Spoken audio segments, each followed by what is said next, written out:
Wah! Wah! Wah! Wah!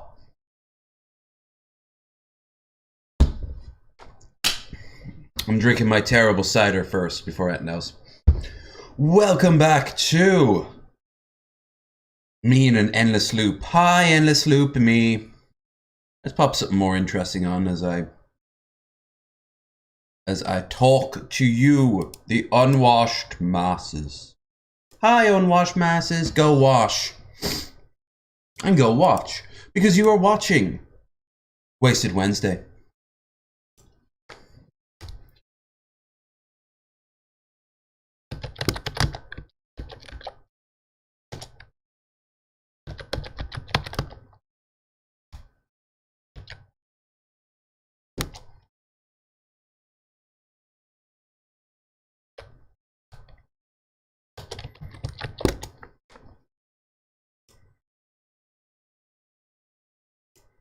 Will do nicely.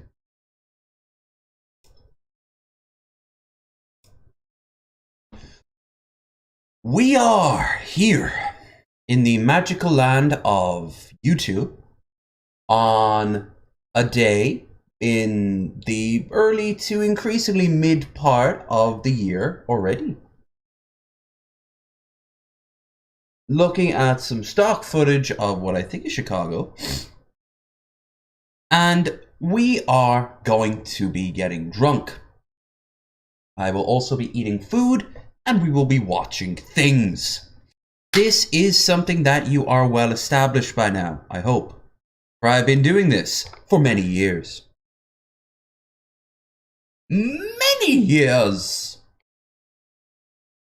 My eye is itchy because hay fever has arrived. All the things I need to buy. And that includes hay fever tablets. I'll be next week. Great.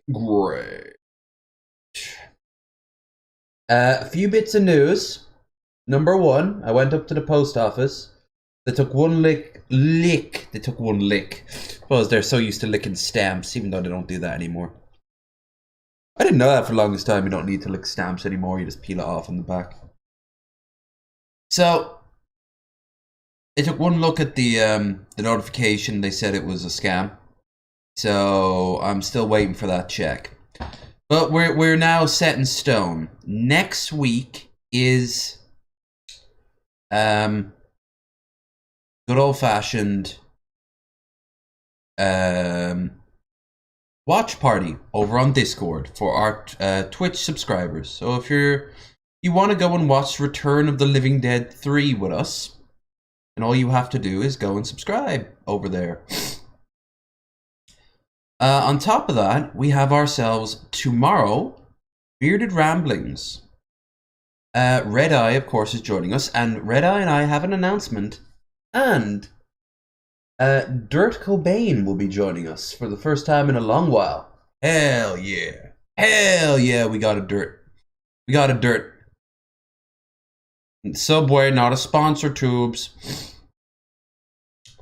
And Christ. How would you like to be our new spokesman? I remember what happened to the last spokesman. I'm good. That was more of a him problem. True. But your sandwiches are shit. Doesn't stop you eating them. Well, I'd rather eat shit than die. Well, there you go. Answer the question. Would you eat shit or would you die? I'd eat shit. Now, there's other things too. Standard things like sharing, subscribing. But you've got the goal up there. And the goal is interesting because next month I am going to be going on 2 trips. One to ruins, most likely up in Boyle. I might be going with Lady. She said she might be on board. She's got friends up there, and she said she might swing around. You might see her in shot. Maybe not. I have to reach out to her and double check the timing. And the other thing is, I said I was going to go hike up Sheemore Hill. Next week, I am buying the shoes for that. the body is realm. Oh, and we're getting to that in a second. Let's go, big boy. Let's go indeed. Because it is Shots4Donos tonight. Thank you so much for the $10, dude. I have here the same bottle of Smirnoff Passion Fruit Twist. There was about this much gone, so I topped it up with the cider. This shit's good.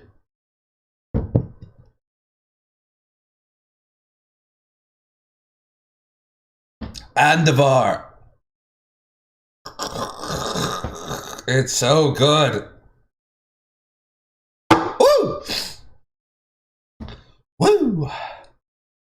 Woo! Thank you so much for that $10. Really appreciate it. So yeah, anyone donates any amount, honestly, and I will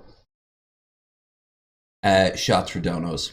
If someone starts spamming a single dollar at a time, I'll eventually be like, okay, hold on. You know. Also, if the vodka runs out, it runs out. That's how much was gone from a single shot. Passion fruit is the best fruit. It is. Mango and passion fruit. A little bit of cider in it. Cider doesn't add much to it. I gave it a little bit of carbonation. But yeah, so tomorrow, next week, I'm going to go and buy myself a decent pair of hiking boots. I'm going to be doing the hike, unless the weather is terrible or something major comes up, on the 10th. And remember, this won't be a video. This will be a live stream. I'm going to put 20 aside for the credit. And then I'm going to go up to the entrance to the trail, the hiking trail. And then I'll hit live stream. You guys can follow me. It'll be in the middle of the day for me. So unfortunately, you guys in the States, you've either got to stay up late or you got to watch it after the fact. And of course, the signal might be absolute trash. I won't know until we're up there. Because we are up in the hills in the middle of Ireland. But, you know, the signal could also be really good. I honestly don't know till I'm there. But I recommend you try to stick around or try to go out and see it. Right, now, tonight, we are going to go and... Anyway, no one has to give a penny. It's just that will really help me out over the next... Oh, and on the graphics card, the money's in my account now. But I didn't want to go. I was too tired when I got back from the shop to go and buy it off Amazon. And I don't want to make a big purchase like that while drunk. So I'll be buying it tomorrow. Probably while watching The Mandalorian. So if anyone's seen The Mandalorian spoilers, do not spoil. Do not spoil. There will be zero spoil. I will be very unhappy with you. Alright. Let's go and watch a cowboy before we get into the heart of it. This, by the way, was WMAC Masters. This is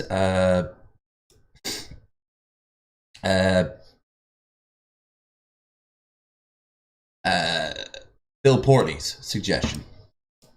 On the Internet Archive, it's an entire show. We won't watch the entire show unless the episodes are like 10 minutes apiece and are really good. But I don't know anything about it, and everyone I talked to had no idea what this is about. It's an American live-action television show produced by Norman Grossfield, featuring choreographed martial arts fights. It was created and produced in 4Kids production. It has Sharon Lee as one of the host for the first season, as in Bruce Lee's daughter. Right?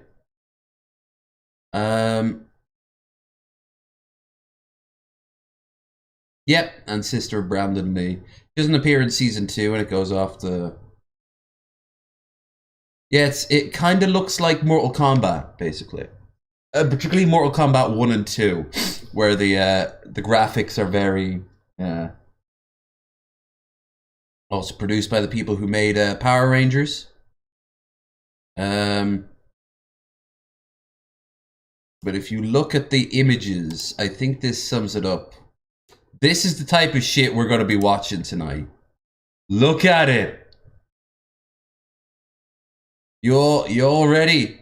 Y'all ready to lose some quarters? Y'all ready to lose a shit ton of quarters?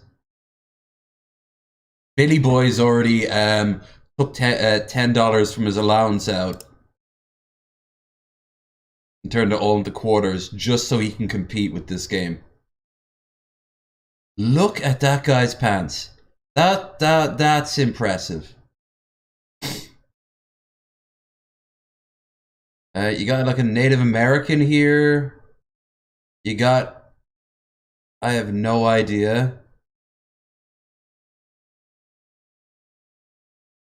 He's kind of like... He kind of looks like a member of the Fire Nation from Avatar. You got a generic dude. You got Tiger King from... or King Tiger from One Punch Man. And you got Jax before he gets his arms turned robotic. So this will be terrible. This will be absolutely atrocious in all the campy ways. Ideally, the good ways. But you know, I want to have something to eat. And I want to just vibe for a bit. I'm literally just awake.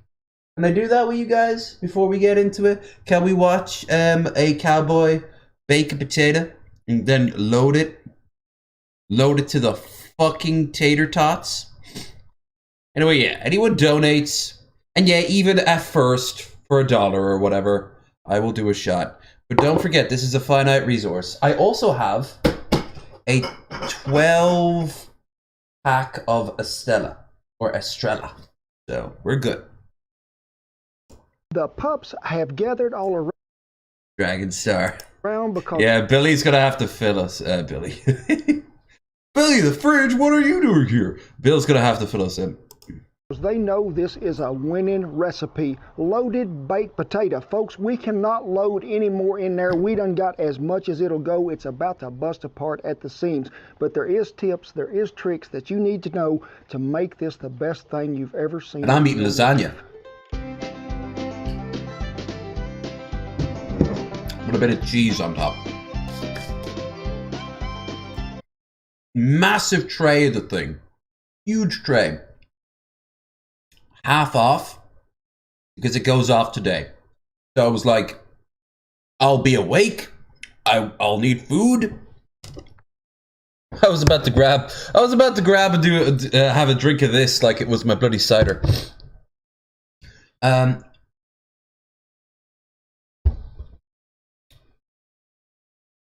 It was a perfect storm. Always go to the reduced aisle or the reduced section if your store has it. Our one's always full of loaves of bread that are about to go off. But you'll find things like wraps, sandwiches, sauces, dips. And you know, if you've got something you need to do right then and there, to get out for dirt cheap. Thank y'all for stopping by under the barn and loaded baked potato. Yeah, that's what is happening today. There's certain ways that you got to cook a potato. It ain't like, I'm going to throw it in the oven, walk off and leave it, and I ain't never going to check on it again. We're going to walk you through how to get the crispiest potato skin on the outside of this beautiful russet that is volunteered today, but also loaded up with a full-blown meal that you don't want to miss. You know, the folks at Ariat always have me dressed up looking really nice, they do. And they are sponsoring this video, so we're going to need y'all's help also. I need you to go on over there to Ariat.com, pick out something you'd love to see me wear in an upcoming video, and we will give you a shout out. Give you recognition that you picked it out to help me look this good. So you're going to need some stylists.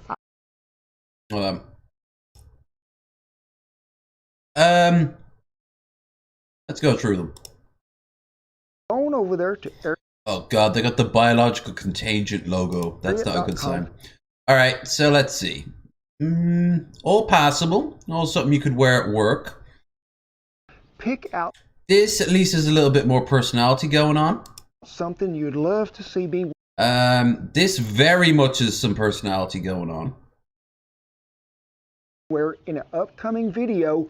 Yeah. And we will give you a shout out. Give you recognition that you picked it out. They were, weren't they? This good. So you're going to need some stylists. I am going to need some stylists. There's actually somebody after this guy I want to show you. We haven't checked in a while. Shotgun Red. He's unfortunately passed, but he made a lot of pre-recorded videos. And his wife uploads them and does like her own version. Oh damn! Oh damn! Left. Best underrated YouTuber ever. Shots. Thank you, but that is so not true. Because there are people out there who wish they would get my numbers. And my numbers, you look at them, they seldom hit 50. And I'm okay with that. But there are people out there who work 10 times harder than me, who simply because they didn't network early, will never see the light of day. And that's fucking sad. And unlike, say, Twitch, there's no way of knowing. Let's say Andavar again. Andavar. And thank you so much.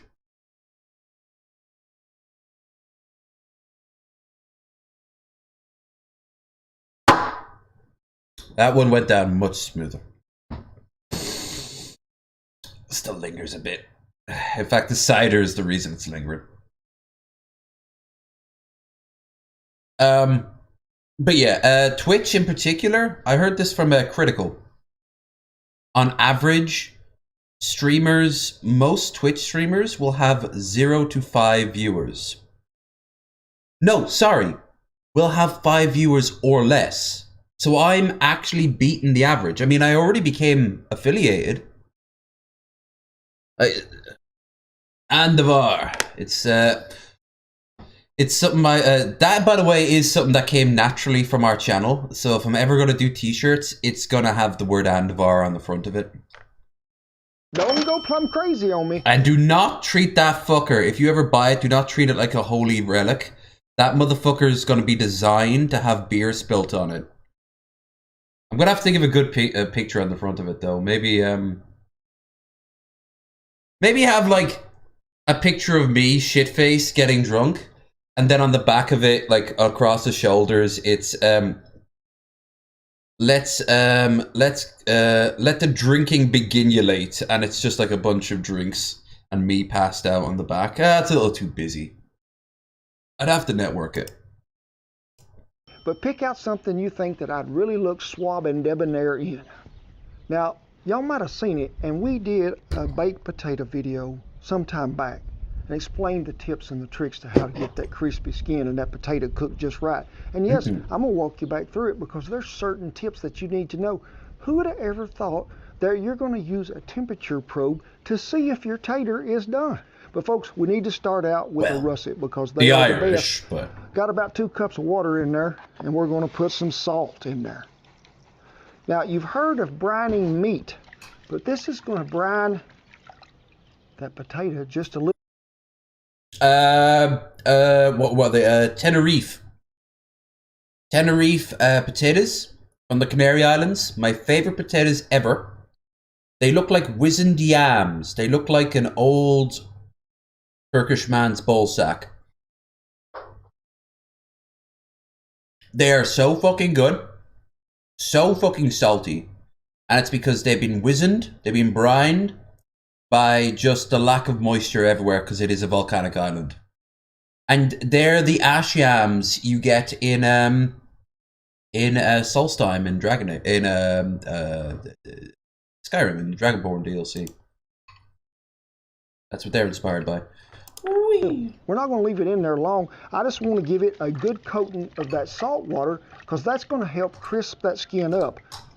Then just place them on that wire rack and just let them drain there for a minute. Now, as they're doing that, and we're going to slide them right over here if we can, go ahead and get you a good fork, something. Pierce them taters to where we can let some of that moisture out so that skin don't crack and explode.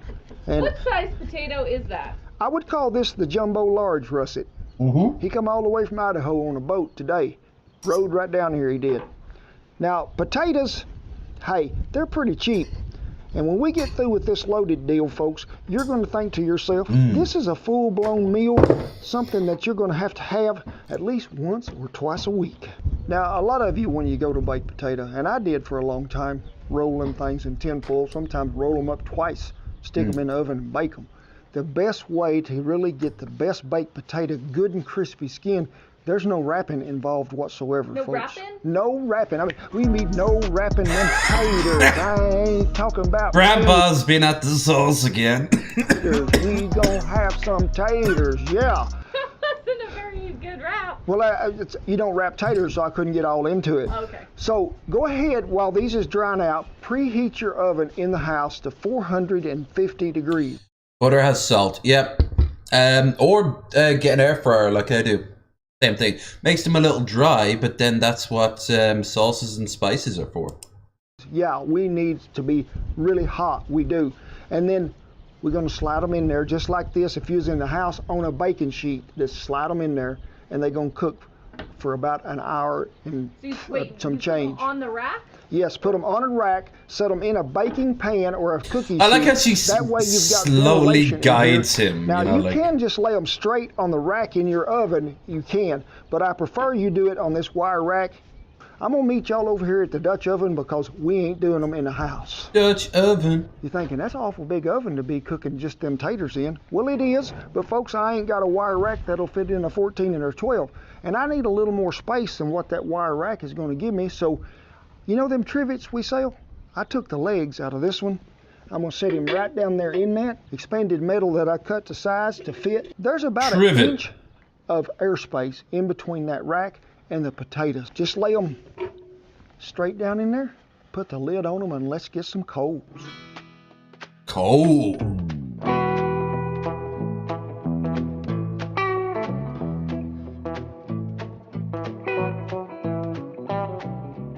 You know, when you're baking potatoes, it takes really a lot of heat in a Dutch oven to get things really started.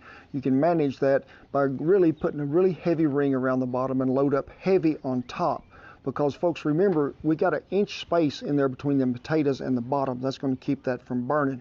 But if you're in a house, you're going to cook these about 55, 60 minutes, maybe a little more. But we're going to probe them, and when they reach that magic, You're gonna buy them dinner first, right? Like you don't just probe them right away. You gotta romance them. temperature of 210 degrees, then we're going to put a little trick on them to make things just crisp up so nice. And if you're doing this in a Dutch oven, make sure you got plenty of coals because you may have to refire this oven when you're talking about a 45-minute cook. Now, we're not going to be rotating them taters and rolling it around because when we got that lid off, folks, we're losing a lot of that heat, and we need to try to keep that temperature constant pretty close to 450 degrees. When we're going to regulate that heat and you think, is it hot enough? Are we still cooking? You've been on 30 minutes or something. Take your hand, put it right down there about a hand width away from them coals. If you can hold that more than 5 seconds. I got the time. I don't have the equipment or probably the know-how, frankly. It's not hot enough. But I guarantee you, if you start out with good hardwood like a mesquite or oak or good hardwood lump, you're going to be able to maintain that heat and use Actually, that. We'll watch an interim video. It'll be a beat up one after this. Use a soft wood because it's not going to make enough heat to make you a coal.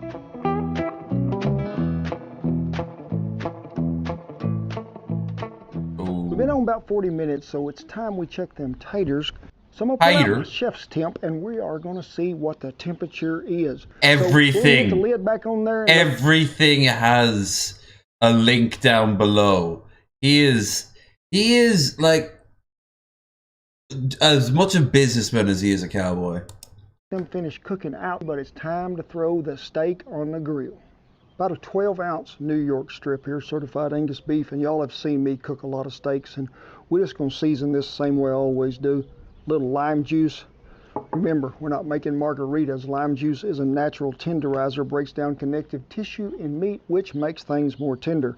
Yeah. If you don't believe me, ask the Big. He is right there. He will tell you the fact. Yeah. Now, I always feed season my me steaks with our original seasoning. I had to Make kill the sure other that you dogs. Get it seasoned well. It is time to throw the beef on the grill, and it is one of my favorite things. It is. Remember, we're going to cook this on the indirect side for so long, so I'll meet y'all over here. And when we're talking indirect, remember, all the fire is down there on that end, and this is a hot one, so we're going to cook down here where there ain't no fire. I'm going to shut that lid. Oh, his stuff. I guarantee you all his stuff is top quality. But he's always pushing it. And if I'd have shown you him, and maybe I'll show him to you later. Shotgun Red. Exact same thing. Babish. Tasting History with Max Miller recently put out a cookbook. It is all... one thing that is not a cooking show or a cooking videos that are constant. In all fairness, that is not a shill is Cobes. Cobes does not have a line, or even Dave's cooking show. He does not have a line of spices. He does not have a line of utensils. Mesquite, we're going to give it a little mesquite bath. They do it for the passion. Time to check these things. Me! I'm also another one. When you get to 200 degrees, which is about where we're at, 197, 98, I need you to get you about 2 tablespoons of melted butter, and I need you to coat this top side with it. Now, one of my more favorite things to put on here is bacon grease. So if you got some of that, be sure and put it on there. He does love adding his bacon grease to everything. And they'll be ready to go, but it is time we check that steak. This steak has been on there about 4 minutes, it has, and we need to put her down there and let it get some color on that end. But you know how you get a baked potato and they always be bringing you cold sour cream and cold butter to put on it? If you're hot, like something you want to eat, why cool it off? So folks, let's just blend this stuff together. I didn't think of that. Off the bat. We're going to take about half a stick of that wonderful Kerrygold butter, and we Kerrygold, dude, the factory, one of the factories that make Kerrygold, one of the creameries, sorry, that make Kerrygold, is not too far from here. We're going to add us about 4 or 5 tablespoons of sour cream, a little bit of real butter comes in tinfoil, golden tinfoil. Whatever you got it on. Well, that steak be about done to my liking, it is. So let's go ahead and bring this melted butter over, and oh my gosh, that thing was hot. You see me leave that steak on the far indirect side where it wasn't going to hurt. And folks, the rosemary is trying to blow away here. So let me get it in there before anybody else. Whoop, that went about half of it, Shen. Now, we're going to add a little smoked paprika to this because I like the flavor that it brings out. Hungarians approve. And they put paprika in everything. Some sour cream. Like literally everything. Their coffee, their ice cream. If we'd done this all together right at the start, it would have got way too watery. So you're going to pull that butter off after it's melted, and then let's mix all this in and try to get us a smooth consistency. I would say that was the perfect pourable consistency, I would. We're going to let that sit right there. That steak is done, I promise you. So we're going to pull it off over here, get it sliced up paper thin, and get them potatoes out. And ooh, we're going to do the magic dance, because it's going to be some fine dining. Slicing pieces of steak up. Gonna get you your potatoes.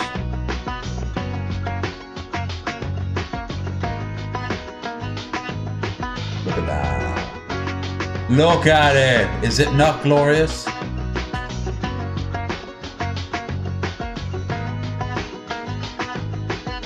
Going to make up. It is a lot of work, but if you were at a restaurant, you'd order these things.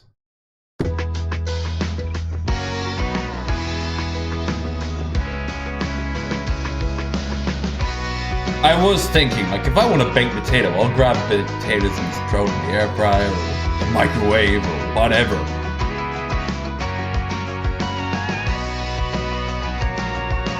Windy today, the cheese is just going everywhere.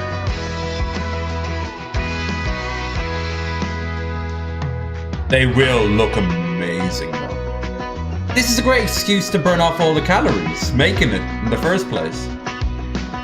Peppers. That is what I call a masterpiece. I mean, I don't even know where to begin to eat on this thing is, but I told Shan, I said, I'd serve 4 people right there. She said, yep, or 1 beagle. Now, as soon as them potatoes hit 210, get them out of there, cut them instantly, because when you don't cut them quick, you're letting all that steam just sit in there. What does steam make? Moisture. What does moisture make? Soggy potatoes. And then you layer it how you see fit. But that sauce, folks, if you'll put some of that in there first and then just go to layering that goodness on there. And if you need to thin that sauce, Shan come up with a pretty good idea, because we topped this with pickled jalapenos. She just strained. Oh, for God's sake, if you were doing this for a date, like this is date 3, you took it back. Like, and you say, here's the thing, you'd have told her, like, I'm gonna make you some baked potatoes. She'd be like, okay. Like, she was expecting this great meal. You bring out those motherfuckers, she'd be like, "That's what you were doing in the kitchen the whole time." I was wondering what all the cut meat was and all the sizzling and smoke. That's a great opportunity for you to ply both yourselves with wine and get to know each other just that little bit more. Also, be smart. Give her an appetizer. Like, get her some fucking mozzarella sticks or some wedges with like cheese on top or something. Bit of garlic bread. Ooh, yeah. Because she's going to be waiting a while, like you said. You're going to be waiting a while too. That's your dinner as well. A little of that juice right in there and stirred it up. But this would also work well with some of our pork butt that we done on that video, or the smoked brisket. Many things will fit in this, but I've been craving this ever since we started. So let me get some of that. I'm gonna get that Do right it. there. Up. He's got to do his. He's got to do it. Like He's got to do it. Yeah. First, you gotta dig them, throw them up over there, and you got to wash them around and round. Do the cowboy dance. Do the cowboy dance. Do the Superman. What I call really good. That's a bird dog point. That's something you want to eat. I'm gonna have one more bite of this, folks. The bird. Okay, that was actually kind of good. But you see, I done kept these morsels of scraps left over for my fine participants that have been out here with me throughout the day. Big, you're first because you're the old timer. Hell yeah. He's got his favorite. He has his eat. favorite. There's Lulu. Where you at there, Schnauzer? There he is.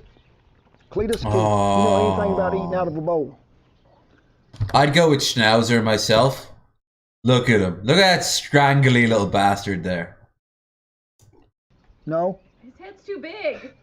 Now, don't forget to comment about Ariat over there about my wardrobe, because I need y'all's help. I want to see what y'all pick. Most of your wardrobe's going to be your jeans, your hats, so it's just going to be your shirt.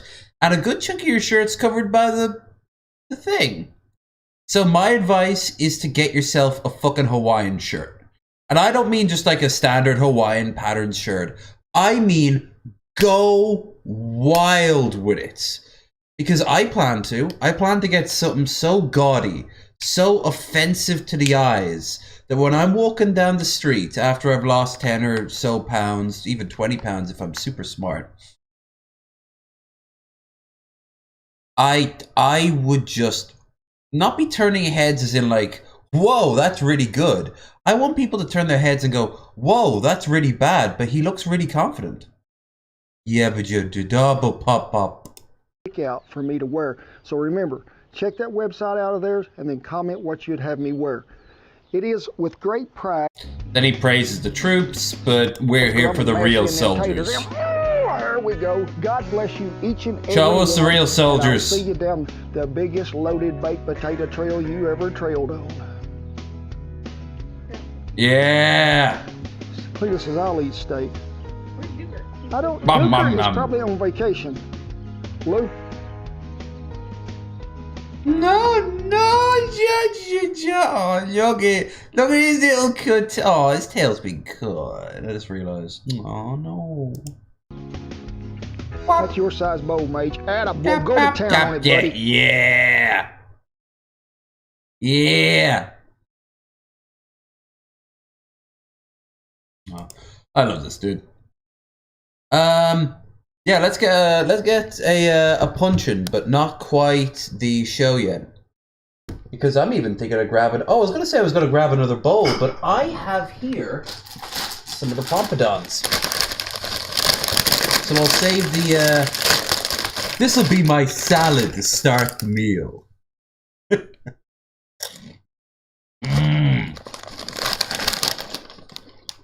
Same as last week. Lime and coriander chutney pompadons. Oh, they're good. And they've been in the fridge. Which, actually, I'm not gonna lie, it didn't really add much to the flavor, but...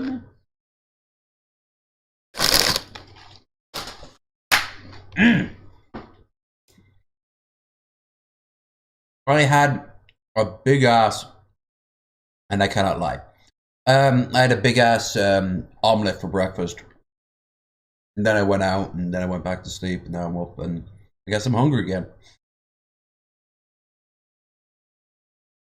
Yeah, let's, there was a video I had in mind where someone just gets fucking decked. Is it saved? Let's have a look. No, we'll watch that tomorrow. We'll watch that tomorrow. Watch it tomorrow. That's not a thing.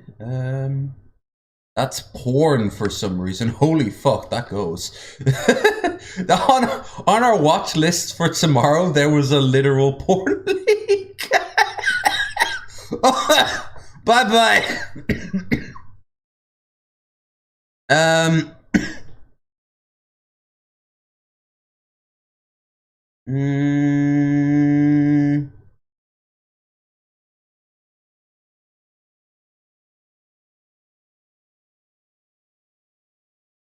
Okay, let's, oh yeah!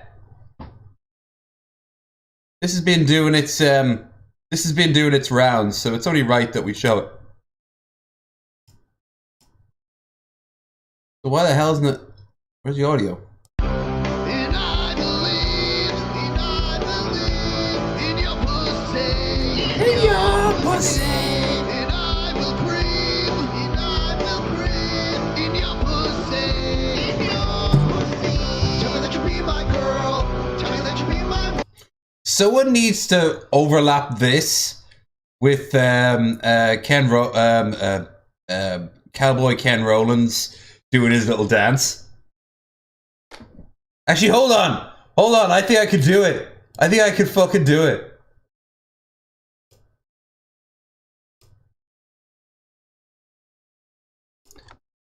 Cowboy Ken Rowlands dance.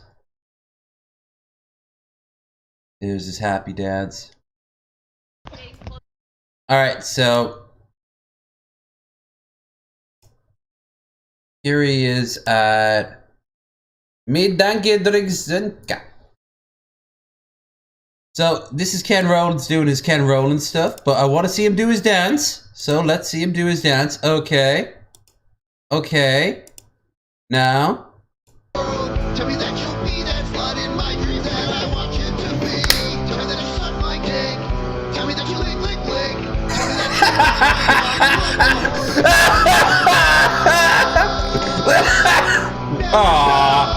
No. There's something there, but this is too small of a clip. Oh, that works though. I think there's something there. How you doing, Dirt? Just told him I'll see you tomorrow. Yeah, let's have a quick look at a fight. Svedka. I am drinking what's left of the cider. And then I've got, for any donations that have come in, you guys have already been very generous. I do a shot with Smirnoff Mango and Passion Fruit Twist flavored vodka. Despite its name, it's nearly 40%. And I have a 12-pack of Estrella here. I've also been eating the Pompadons, which are fucking amazing. And some lasagna with a little bit of red cheddar melted on top. I'm saving that for the main event, which is after this next video. But the real question is, what should we watch? I think we should prep ourselves with a fight. Or if not a fight, then something.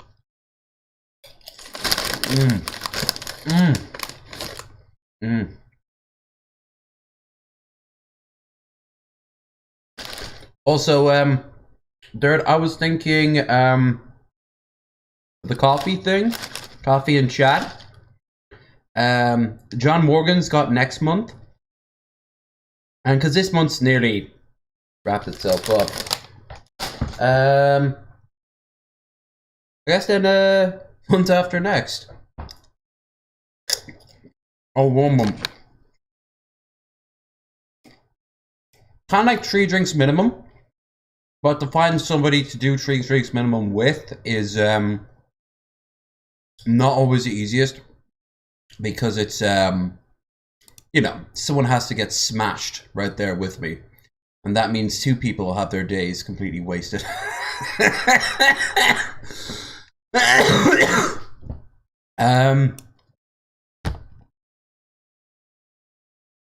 Oh, I know who I want to watch. What was his name? Ethan, is it Ethan Ralph gets beaten up?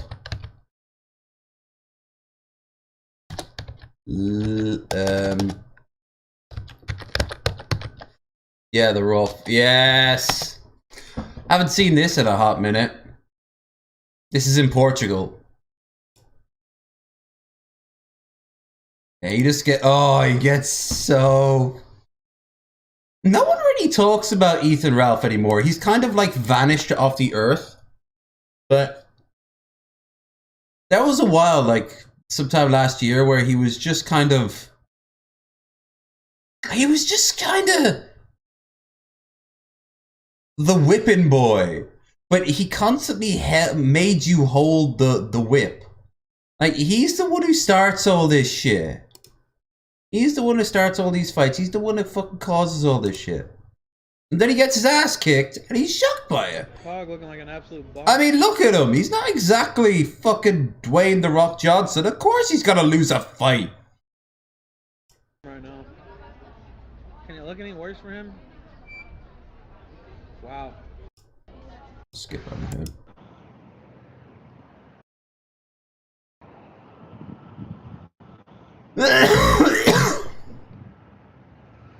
Ethan Ralph was, hey! I know many women who could fucking floor a lot of people in this chat, myself included. And I don't mean like the Asian muscle women Twitter page or anything like that. I mean people who are also subscribed. Missy Ann could kick my ass. And not even, she doesn't even have to fight dirty. I think honestly she'd be able to throw a punch that would like fucking, like, if not floor me, then fucking stun me enough.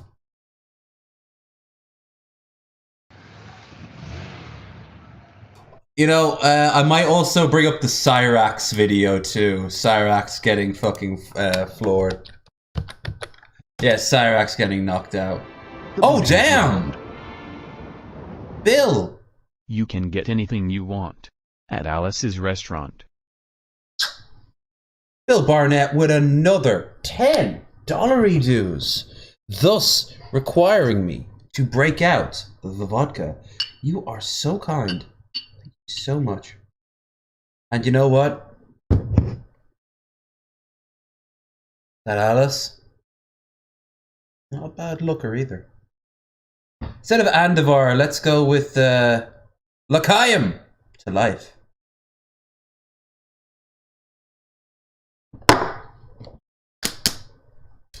Ooh, it's getting easier with each shot. So he's shorter than my mate. Let's just say that. You guys have been already... I mean, you've already gotten a third of the entire, like, stream goal reached.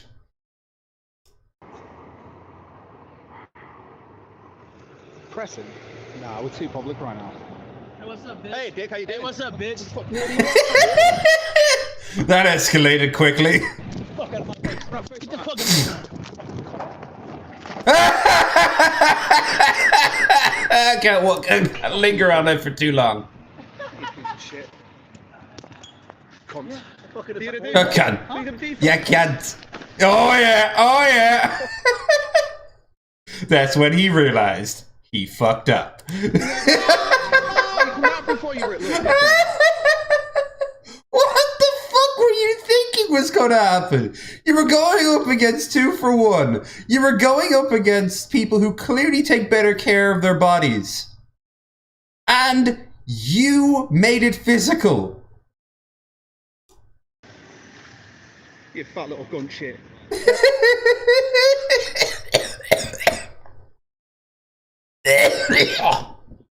My cough is still rough.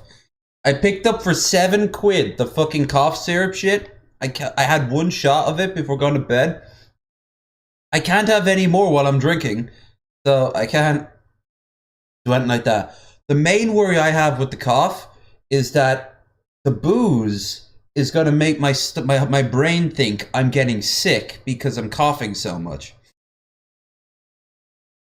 Eating Ralph. Well, of course he started it. He always starts it.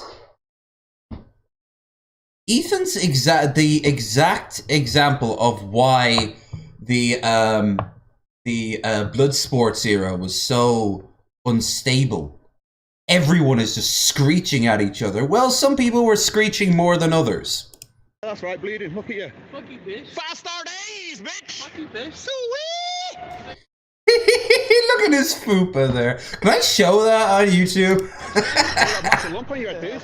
I don't give a fuck. Put that on, mate. Looks like a fucking... I don't give. I'm trying to regain some level of respect while I have a 8-year-old child's worth of blubber. What the fuck's going on there? What's going on with that? One of Shani's many sub rolls. Dickhead, let's go and get some fucking smoke. Police on this guy. Let's go get some fucking smoke. No, that's a British Isles response if I've ever seen one. And of course he goes back for round 2 because he's a fucking child. Is that? Yeah, I remember hearing about him a couple of weeks ago. I forget under what context. Again. He goes back for round 2. If you keep swearing, stop swearing. Don't turn your fat cunt. Why are you swearing? Don't turn your fat cunt. Fuck you, bitch. Prick. We're walking away. Now fuck off. Fuck you, bitch. Fuck you. Oh, fuck you! Just slap his head off against a fucking wall and call it a day.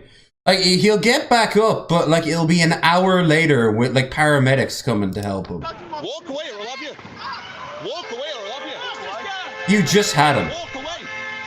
Walk away. If I'm right, doesn't he gets... Yeah, at this it's just all sort of like... What was that? I'm still standing here. Cyrax does the exact same thing. He gets knocked out and then he calls the fucking police. Like, Cyrax, Ethan was like, I think I'm going to call the police. Why? Why? You started the fucking alteration.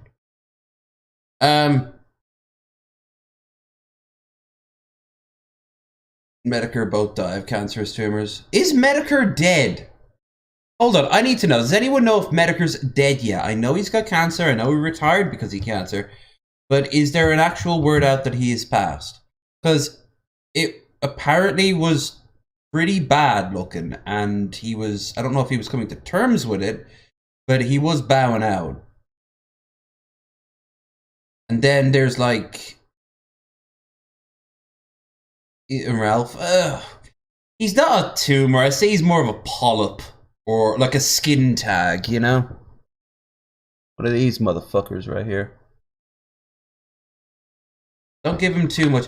Like, Jared is a bit more of a tumor. No, a tumor would really hurt people. So, Nick Fuentes. Nick Fuentes is a tumor. Jared is kind of like a hemorrhoid.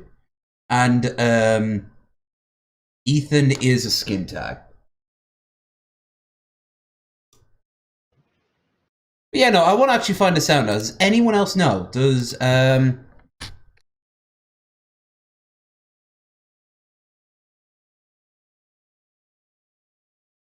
Medicare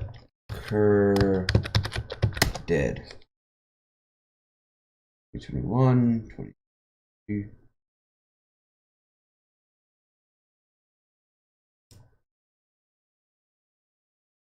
That's news, real or hoax, health update and family. This is from March.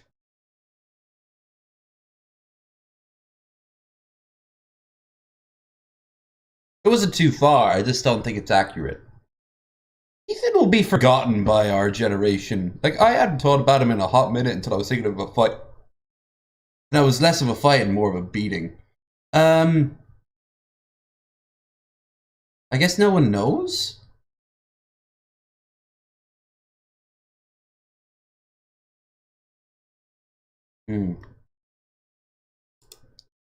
Alright, well, anyway. From beating to beating. After this, we'll get into much more one-to-one fighting, so to speak. So this is Cyrax buddy boy. after all this shit that happened between the two of them, Cyrax thinks now's the time he's gonna throw down. So he crosses the street. Well, actually, he doesn't cross the street. As Ben Pye points out, he more sorts of appears in the void and ether. Come on, Cyrax. Come on. Doo-doo-doo. Like, in all fairness, it is really weird. Like, you don't see him. Watch. Come on, Cyrax. Doo-doo-doo. It's so fucking weird. He just appears from the fucking ether, like when you're talking about gun control and Two Guns shows up. Come on, Cyrax. There's nothing, then there's Cyrax.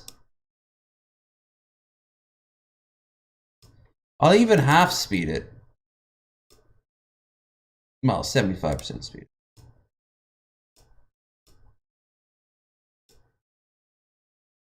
So fucking... Where was he? Was he behind the power? The telephone pole? Like what?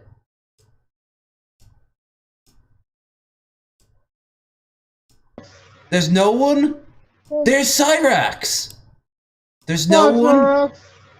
There's Cyrax! What the fuck? No, you weren't supposed to be here! I'm surprised he doesn't hobble or on his knuckles like Gollum, you know? Give the precious back to me! No, dude, the court took away all your child porn. And there you go.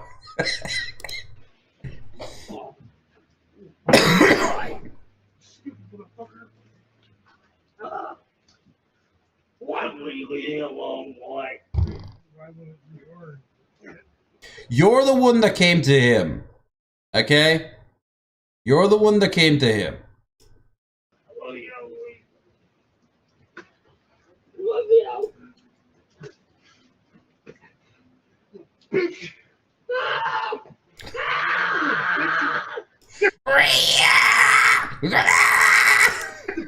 Who's the king?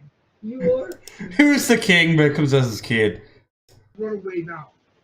You shut the fuck up. Fine. You win.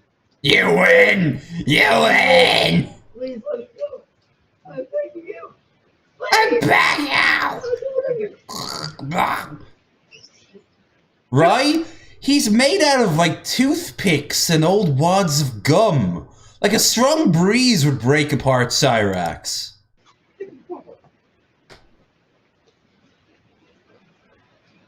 Bitch. I bet he went right home to grandma.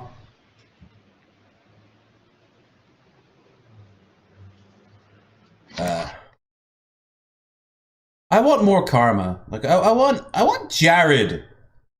Something like that to happen to Jared. Like maybe he's screaming at his dad on camera and his dad just fucking backhands him and he goes like flying off his chair. Like, and then the camera goes off. No, that's been a live show. I'm a real man!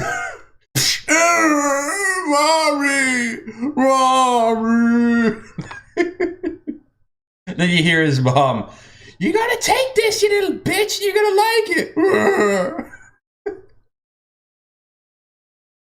Alright. We go from beatings to actual combat. When I say actual, I say it with like a big grain of salt.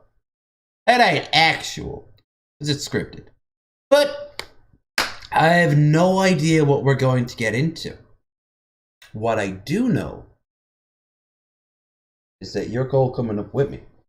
So, for this, I'm going to need to finish the rest of my cider.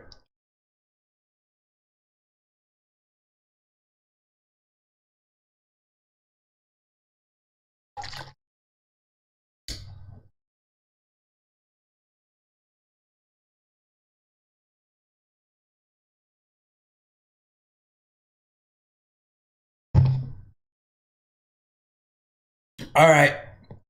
One more just because, and this is important here. I know the video you're talking about, but I haven't seen it.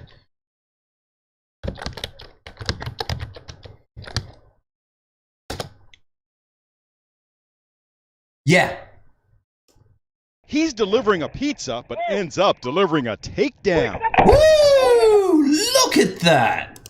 Look, he doesn't even drop the pizza as he sticks his foot out and trips a suspect fleeing. The guy went flying. Although, in all fairness, that cop, they could be running for any reason from the cop, you know? These day and age. Police. Tyler Morrell works at a pizza place outside Philadelphia. He was delivering a large pepperoni pizza to a customer when a speeding car suddenly skidded onto a lawn across the street. So then I hear the screech, and that's what catches my attention. The suspected car thief tries to make a run for it. Oh, That's okay. when Tyler makes a And he split-second deserves it. decision. Whee! He's 6'8", so he didn't have to stretch very far. I was Look at that! Is the camera guy... It's as if the announcer, like, wants to, like, fuck this dude. on the sidewalk, so right here, I hit him, Right. and he goes flying. Look again. Tyler sticks his foot out, and that dude goes down hard. He doesn't just go hard. He goes flat. Like bits of skin would come off on the paved walk, pavement there. You know, a paved walk. I literally called it the pave walk. Okay, hold on. Hold on. Discord. Pave walk. There we go. When I'm done, my new name for a little while will be called Pave Walk on Discord. Police have their man. So what about the... And the next shot is going... instead of me saying cheers, I'm going to say Pave Walk. Pave Walk! The hungry family? Did they ever receive their pizza? Of course they did. Sure did. Unscathed And I stole it from them.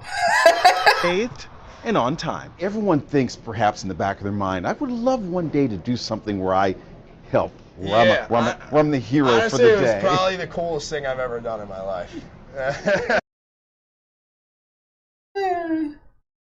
You're young, mate. Saying that though, a fucking this guy was just fucking dumb. A carjacking in the middle of the day. With a literal, like, a fucking patrol car right behind him.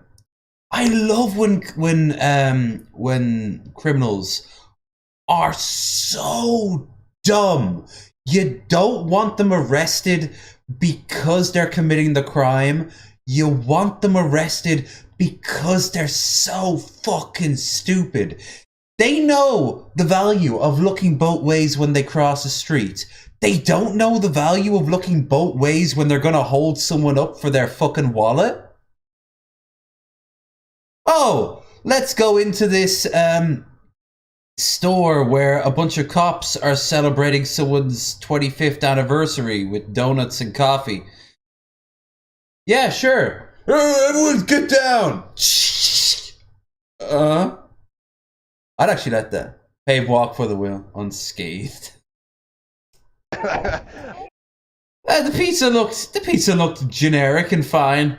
If you're ordering a pepperoni pizza, you really have no, like, inspiration, or more importantly, perhaps, you have no interest in getting anything other than what you want.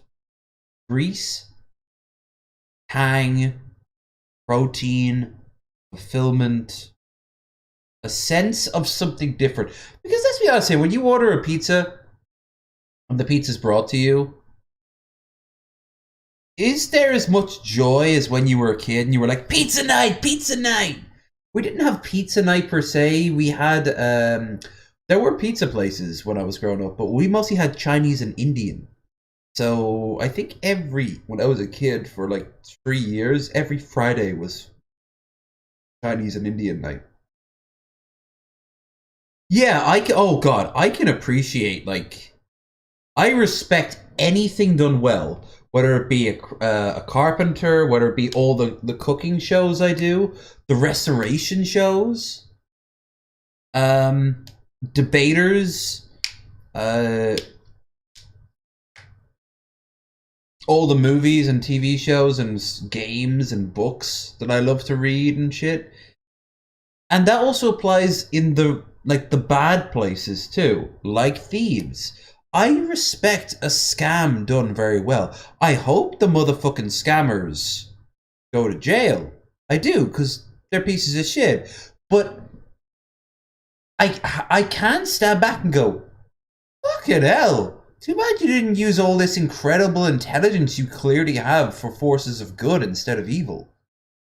Jon Stewart did the does a lot of like scams, like the Herbalife one, or the churches that like have the pledges, you know, or the multi-level marketing and shit like that. And some of them are really basic bitches that like still make a fortune, or they don't. They get arrested because they're dumb and obnoxious. And then there are some that are like insidiously good. You can stand back and look at the big picture and go, that's really smart. Like, if you strip away the evil and leave with the framework of like the infrastructure of this scam, you could use it for something.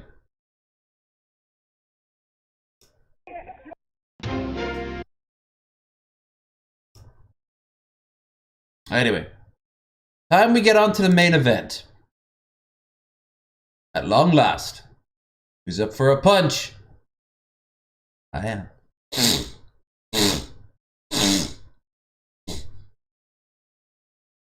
I look like one of the heads from Spirited Away that was in the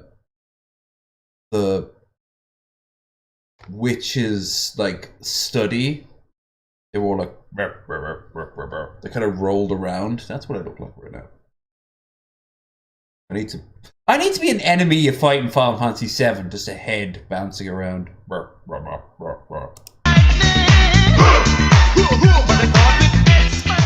Alright. Copyright. TikTok's feet stream girls. Really smart. They fucking are! And I'll tell you why. I guarantee you, none of them find feet hot. None of them. But all they have to do is whip out something they stand on every fucking day and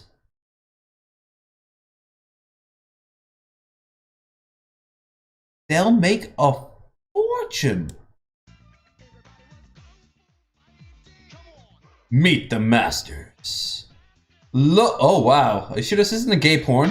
Do you vow to live your life by the code of the Dragon Star? I do. They're the world's greatest martial artists, competing for the ultimate prize. Dragon Star. Are you worthy of the Dragon Star? It's what I've trained for my entire life. The World Martial Arts Council. It's a Bad Dragon 25% off gift card, isn't it? Presents WMAC Masters. Hey, if they weren't geniuses, they were... I don't know if they're geniuses. But I will say... No. They're not geniuses. They're just smart to get in on it. The person who invented OnlyFans in the first place...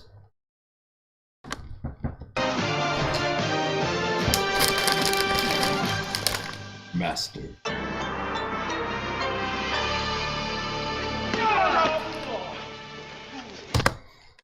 Meanwhile, at two areas that have nothing to do with each other.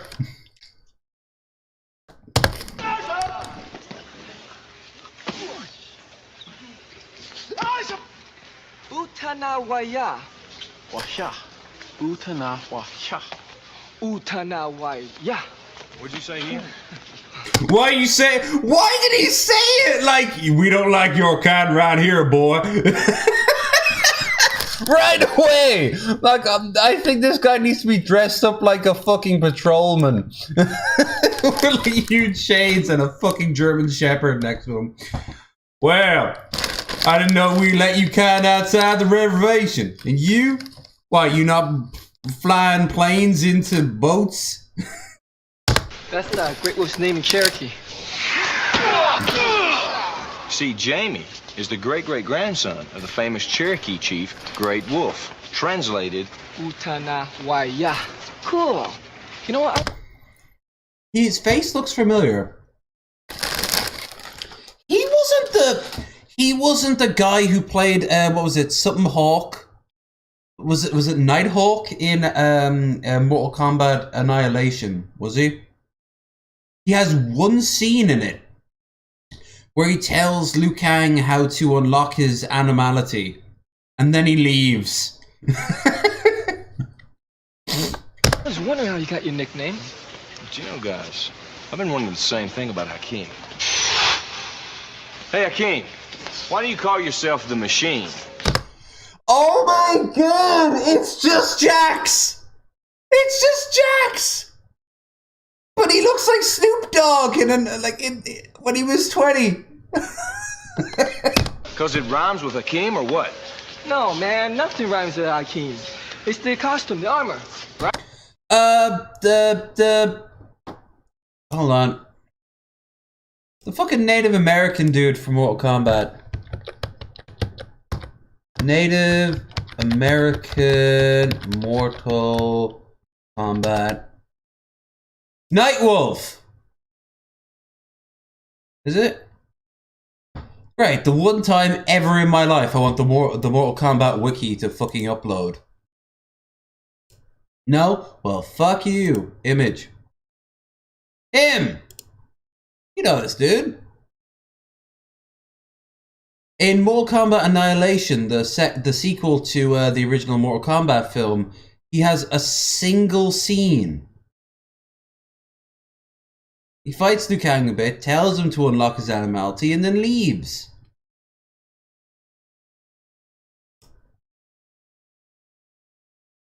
Hey, yeah, come on, Hakeem. That's just fucking Jax, okay? And I love his tech priest eyepiece there. He's gonna praise the Omnissiah. What the fuck? Why do you call yourself the Machine? You're about to find out. Why do you call yourself the Machine? Gee, I don't know. Maybe because he's a fucking cyborg. From Universal Studios, Florida, it's WMAC Masters. Damn. Now entering the World Martial Arts Council Arena, Hakeem Alston, key, symbol, the Machine. Oh! Was that when they were in the club, or was that when Kano was fighting in the after they arrive on Man Island? That's what Stephanie Sterling calls it, because of all the statues of men nakedly posing. You have to admit, there's a lot of homoeroticism going on in that show. Like, Kano is there on the beach, and he's just beating up these three randos, one after another, to show his power. Martial arts discipline, kickboxing.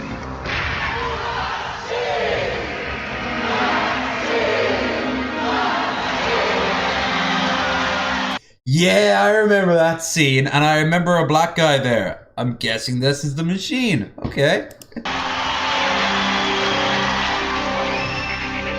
Now entering the World Martial. Baracus. Oh, I loved him. He was like Honda in that you could spam his attack really easily to basically keep enemies away. Oh, you are basically doing this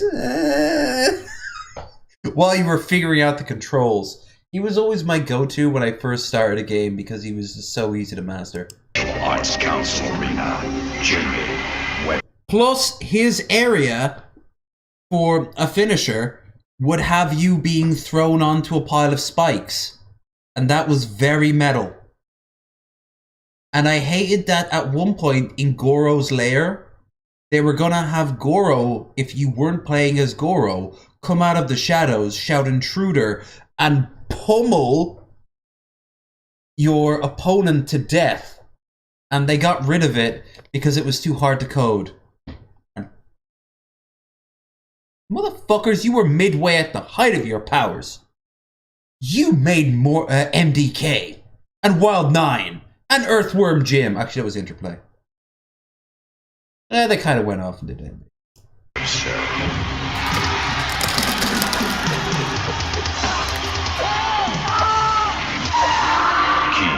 Sumo, Great Wolf, martial arts discipline, karate.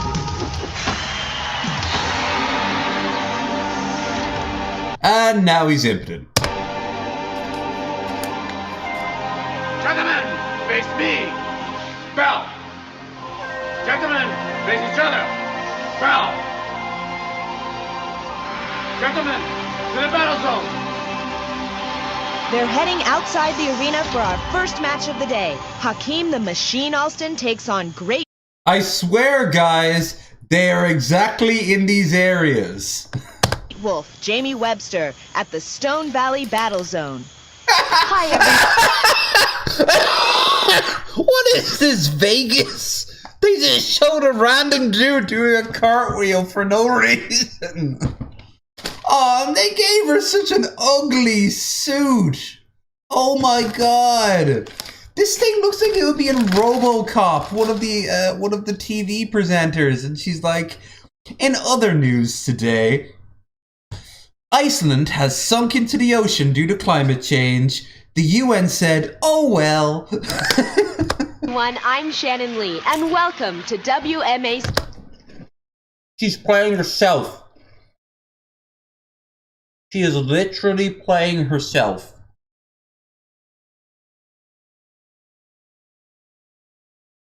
This opens up so many opportunities, especially if she mentions her dad at any point. Masters, the incredible tournament featuring the world's greatest martial artists. Today, we focus on the men's competition. There will be 2 preliminary matches leading to today's finals, inside the amazing Battle Dome. The winner there will move one step closer to full Dragon Belt status, and a chance to challenge the reigning champion, Mike Turbo Bernardo, for the Dragon Star itself. Wow, Mike. You look like someone who's dead now from a heroin overdose 20 years ago. Match number 1's just about set to begin. The athletes will first take on Kabuki Warriors from the WM. Alright, 2 things. Number 1, they have their own logos, and I love that. And number 2, Kabuki Warriors? Are they literally just going to attack in a choreographed... AC Academy. Then, on a signal from the council, they'll face off against each other. Great Wolf, Dragon Belt status 6. Oh, I like this. This is the first match ever between Jamie Booker Webster T and looked Hakeem different Alston. back in the day. The Machine, Dragon Belt status 8. Kabuki Warriors, begin. The Kabuki Warriors are all trainees at the They WMAC are. Academy. Their job is to test the abilities of the athletes. Watch the power bars at the side of the screen. The council scores the competitors for clean hits, speed, defensive ability, and overall technique. The lower an athlete's key symbol drops down the power bar, the closer he is to losing the match. Good thing we have advanced technology that can show this, plus acknowledging that key energy is real.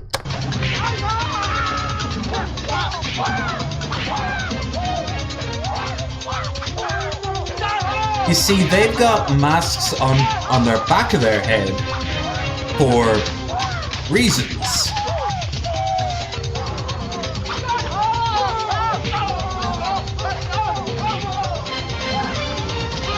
Oh, damn. Hakeem has made his way near Jamie. The machine is ahead on the power bar. Oh, a hit against Great Wolf drops his power bar even lower.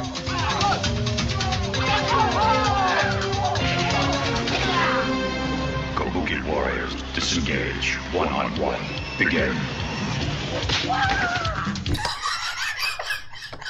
The machine wins. I also love how they had to take off all his shit. Because there's no way he could have done that with all that cardboard without it flying off him every 5 seconds.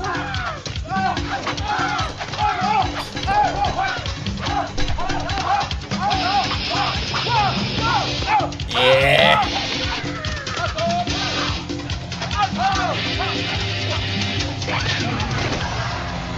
Yes, but could they survive the awesome power of Howard Clark III?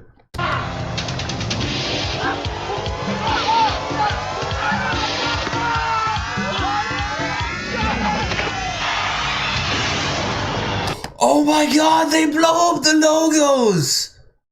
Oh, I love that. I love that so much. They have a dedicated cannon firer dude. Team The Machine Alston will move on to the finals in the Battle Dome against the winner of our next match between Superstar and Red Dragon. It's all ahead on... Meanwhile, in this soundstage that is also what people think LA is. WMAC. Meanwhile, also in LA. Masters. Mine's easy. The council asked me to join the WMAC after I won the 1992 Olympic Games. So you took the name Olympus? Yeah, basically. Awesome. Way to go, Machine. Hakeem! Now would you tell me how you got your nickname? Man, you even fight like a machine. So that's how you got it from. Your nickname. Whatever, keep guessing, man. So Ho-Sung. What's the Your soul is mine. story behind your name? Always had it, always will. No, I mean your nickname. Well, in Chinese, Ho-Sung means superstar. And since my own name fit me so well, I didn't have to come up with some silly nickname. Excuse me, Machine?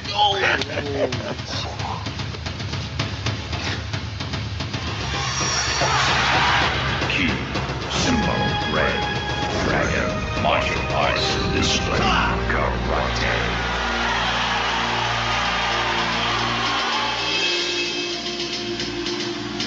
Now. You think this is what Jared thinks he looks like without his with his cut t-shirts, where he takes his t-shirts and then he kind of like rips them apart? You think that in his mind he looks like this? Entering the World Martial Arts Council Arena, Ho-Sung Park Key, Sumo, Superstar, Martial Arts Discipline, Kung Fu.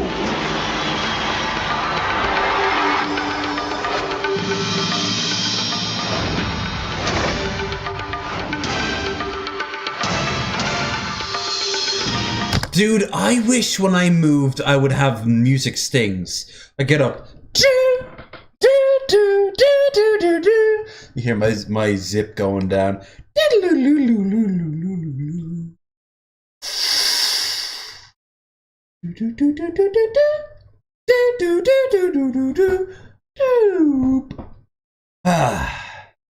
Just back to the toilet, guys. Oh, you know Jared would be like, I could take these guys. Maybe the guy earlier who died of a heroin overdose.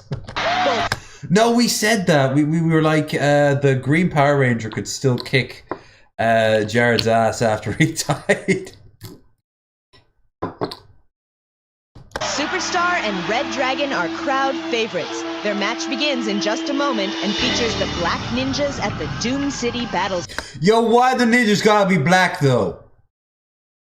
Why are they in the hood? Just saying. All of the unique battle zones are located right outside the WMAC arena. The athletes don't even know where they'll actually compete until they emerge from the underground tunnels. So pay close attention to how each martial artist utilizes the environment in which their match takes place. Chris Casamassa and Ho-Sung Pak have to contend with... Motherfucker there on the left had the 8-pointed star at his logo. Is he gonna come out as a fucking obliterator? Blood for the blood god! One of the toughest battle zones. Doom City will present quite a challenge in this, our second match of the day. Red Dragon. He is in red.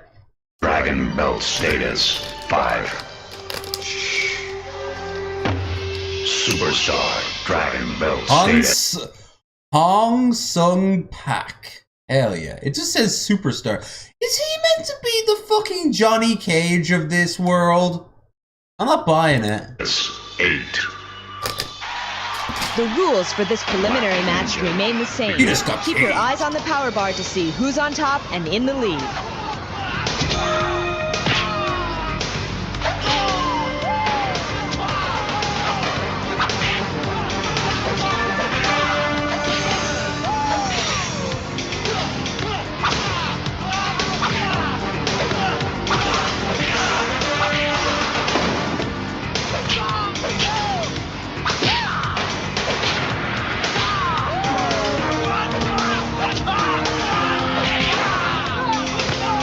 Return. You must evacuate the Bronx. Everyone must evacuate the Hittigan Bronx. Superstar drops his power bar to the same level as Red Dragon, but it's still way early in the match.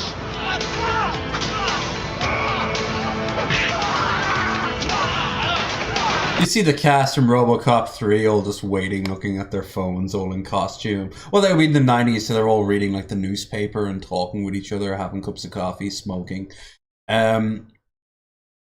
Waiting to be using this set. Dude,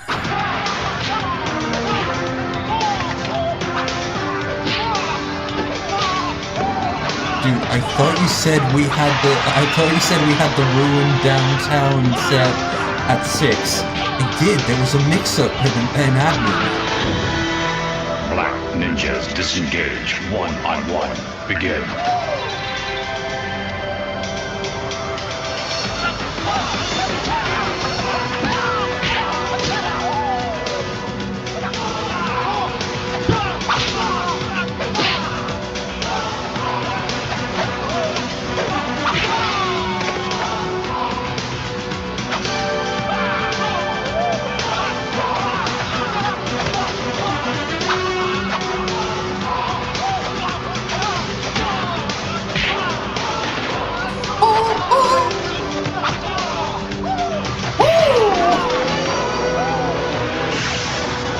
Chaos is defeated by Nike's cheese. Ho-Sung Pat stop. Asian Krendar approves. The comeback by Chris Casamassa and holds on for the win. It's going to be an important Battle Dome final here at the WMAC Arena. Both athletes are just 2 wins short of full Dragon Belt. Superstar Ho-Sung Pak takes on arch-rival Hakeem the Machine Alston. The match So Tiger Claw named himself with his Tiger Claw technique. That one makes sense. And baby doll's what Bridget's dad used to call her as a little girl. A yin-yang man. He's been drawing those yin-yang symbols since he got his first box of crayons. Wow. This is their stories, is it? What's your name? My name's Brick. Oh, because you're big? No, because I used to be a bricklayer. Oh. Yeah. Then the mob came and tried to take over the union. I said no. They made me watch as they did horrible things to my family. I vowed on that day they were dumb enough to let me live, that I would never be anyone else's victim again. So now I'm following my master. Oh God, what's his name? Oh, I don't want to ruin the joke. Come on. Russia, Broken Arrow, fat motherfucker. Chat, help me out. Glasses, ponytail. Used to be not big in the 90s, but established in the 90s. Steven Seagal. There. The joke was ruined, but the name was saved, and that's all that mattered to me. And you claim you can move as fast as a panther. Claim? What do you mean claim? I can run circles around you. Okay, but that's not running, that's just you backflipping. And I think everyone here can backflip to a varying degree. Tsunami. Tsunami, that's what, Japanese for tidal wave? Yeah. Shannon gave me a book about her father. Bruce Lee believed that water is the most powerful force in Bruce Lee, huh? nature. So, Tsunami. We know the story behind everybody's nickname. Yeah, except yours. Pass that machine. Alright, it's kind of like this. I haven't always been this calm, cool, devastatingly handsome fighting machine that you see here today. So I was a porn star back in Vegas for like 5 years. And, you know, I got a reputation, so much so that I was always being used. I'd wake up at 6 and I'd go to bed at 9. Whoa! So that's why they called me the Machine. If you picked up Debbie Does Africa 1 to 9, I'm in every one of those. I don't watch that. That's immoral. You all need to find the Lord. Not so long ago, when I had just received my second-degree black belt in Taekwondo, I decided to try my hand at kickboxing. I worked long and hard at being the best. Master Do couldn't find anyone who wanted to spar with me until one day a new kickboxer named Steve showed up at the gym and volunteered. He said he would take it easy on me. You'll take it easy on me? I won't even crack a sweat with you. Is he wearing a baseball hat? Back then, winning was everything to me. Even a sparring match was like real competition. When Steve got a couple shots on me that I didn't expect, I just lost my... Yeah, he's wearing a fucking baseball hat in the ring. Okay, yeah, no, yeah, that makes sense. I mean, he was wearing fucking robot armor earlier. I got to express that I was hit. I don't know what got into me. Something snapped in my head. And man, I was madder than I'd ever been. All I cared about was proving to this guy that I was better than he was. What is it? I knew I had disgraced Master Do. He thought our martial arts discipline had helped us regain our composure. But that wasn't the end of it for me and Steve. It was just the beginning. I don't know why, but I'm looking at this face and all I'm thinking of is, this is what G-Man or Gazi Kodo thinks they look like.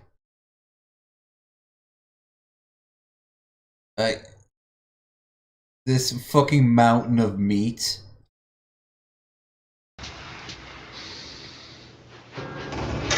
That night, after the gym closed, we came back. It was just me and Steve. Oh, alone. damn. I had something to prove, and so did he. I was psycho. It was crazy. Psycho. I just wanted to hurt him bad. When the gloves came... Wow, is that why you took off your gloves? Meaning that more likely you're going to break your own knuckles and actually cause less damage because the padding doesn't let you tell how much damage you've done? Seriously, bare knuckle boxing is actually less dangerous than... Like, if you had the same rules of actual boxing with bare knuckle boxing, you're more inclined to keep somebody, like, alive. But with boxing, like, the padding, it kind of, like, doesn't tell you the level of strength you've got going on there. It just allows you to keep on hitting. And it just, it's a little complicated, but, like, yeah. Came off. Now, obviously, you're thinking, hold on, bare knuckle boxing resulting in way more deaths. True, that's because those matches were allowed to go to the death, or much more harsher. So if you had the rules of modern day boxing, but you allowed someone to be bare knuckle boxing, you'd have a whole lot more cracked hands. People would bow out 10 years, 20 years earlier than they were planning to, because they wouldn't be able to pick up a cup. But I knew we were playing for keeps. I was ready to teach Steve a lesson. Little did I know that the lesson was for me.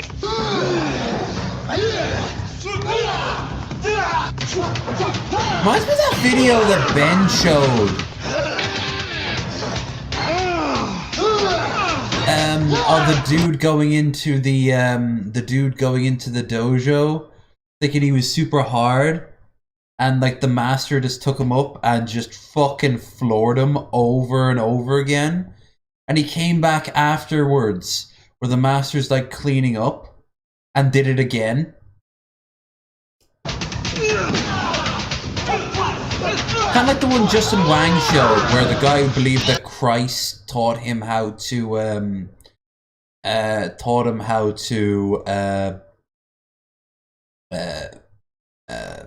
like, do martial arts, like, got floored in 5 seconds, but the master kept letting him beat the living shit out of the crazy dude. Go watch that video, very interesting.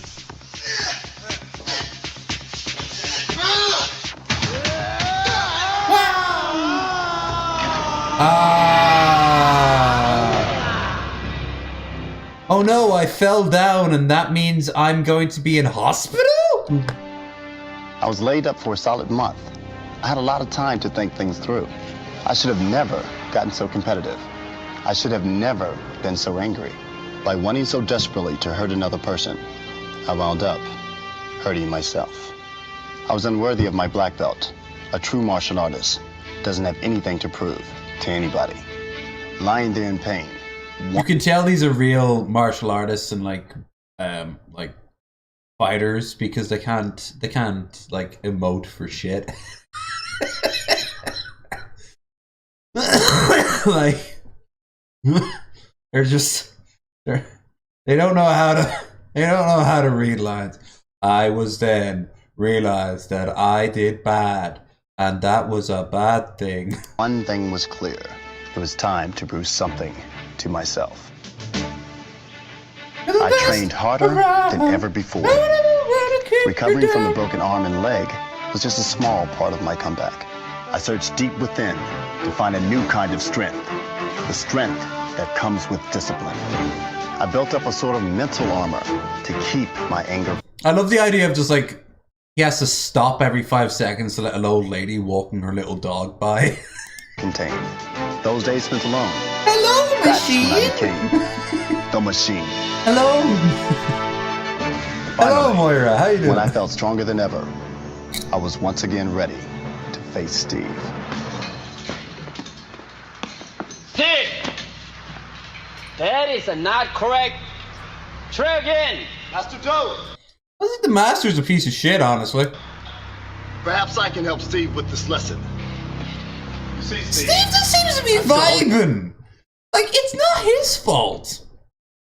Do something from the last time we saw each other.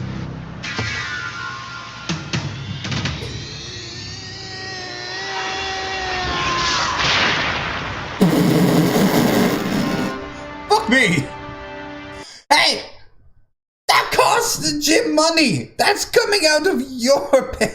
That's coming out of your dues. What I owed Steve was an apology and my thanks for the most important lesson of my life. Oh, come on.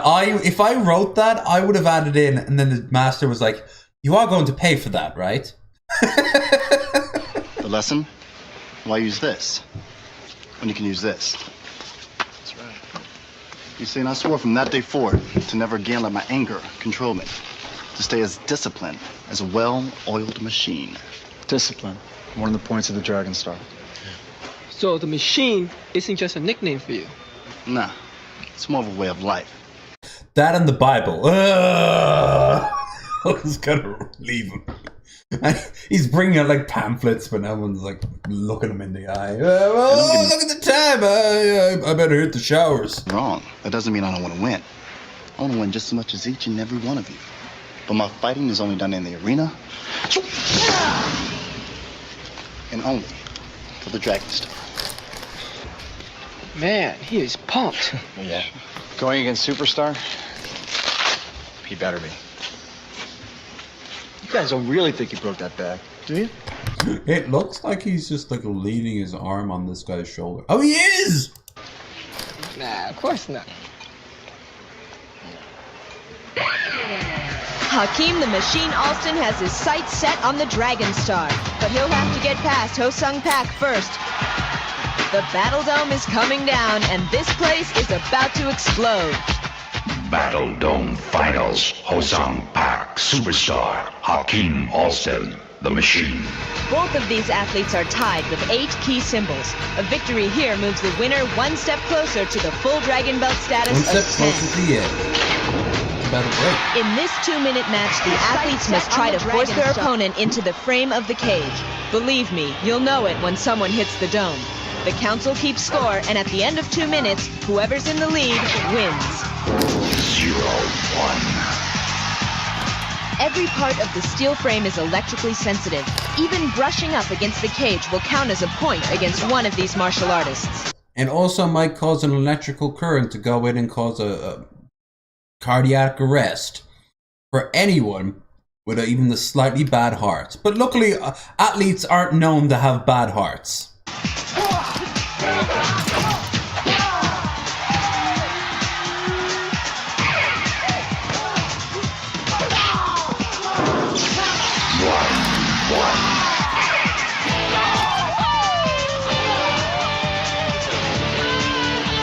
I didn't love this as a kid, no offense.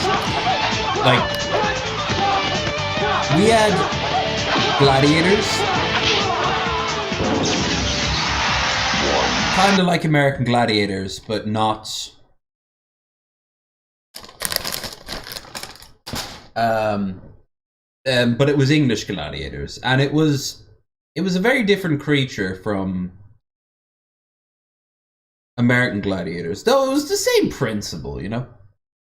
What I thought was fascinating was when they actually got the regulars, like just people from gyms, to join up.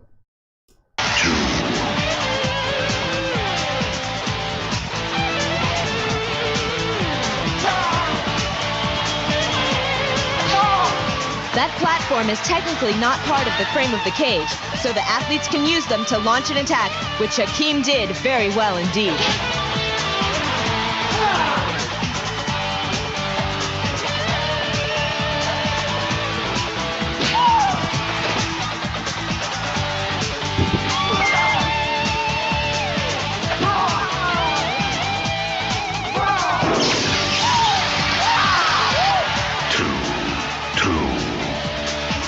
Time is running out. If the score's tied after 2 minutes, we go into sudden death.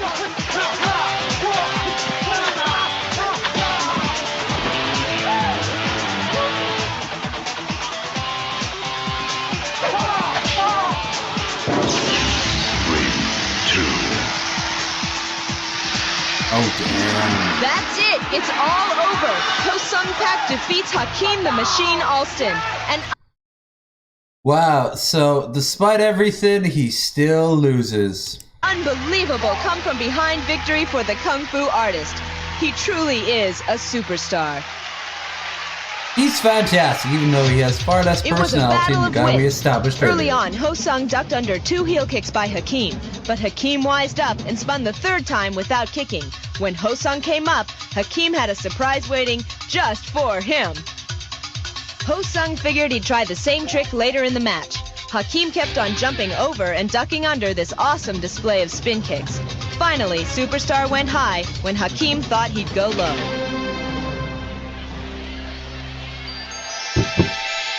By order of the World Martial Arts Council, the key symbol of the machine, Hakeem Alston, representing kickboxing, shall now be added to the dragon belt of today's winner, Ho-Sung Oh, I Pak, like Superstar. that. They're symbols of everyone who was defeated. Oh, I like that. Representing Kung Fu, here now, the ceremony of the dragon belt. Do other belts do that? And look how he poses like, you are the alpha, I am the beta. Yes, you are. You can see it's just a magnet. Ho-Sung is now tied with Olympus with 9 key symbols. Who will reach full dragon belt first? Find out on WMAC Masters. Hell yeah, I want to see at least. I want to see 3 episodes of this, and then we'll have a break by watching something else, and then we'll go back to watching another 3 episodes. From there on out, I don't know if I can go any further. Depends on a few things. Number one, if anyone donates any more for the shots. As you can see here, we got plenty of vodka to go, so... And don't let the tenors fill you. People have just been very generous as of late. If you want to donate just like $1 or whatever, you can. Eventually, if all the beer goes and I'm still streaming and the vodka's still there, I'm pouring myself a glass. I need to pee.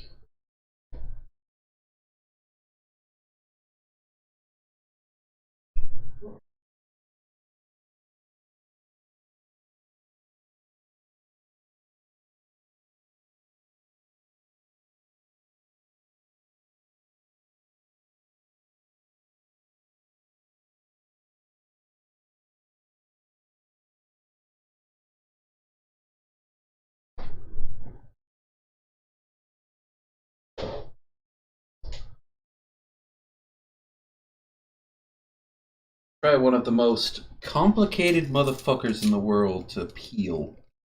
Chewits. I picked up a pack of Chewits for just waiting for the cab. They only had a handful. These are cola flavored. They're the most. When I was kids, they had like ads. They had like this little version of Godzilla. Cola flavor. Alright. I remember the ice cream van used to have them. And for a little while I used to put them in on top of an ice cream. Never really worked, but I thought it tasted good.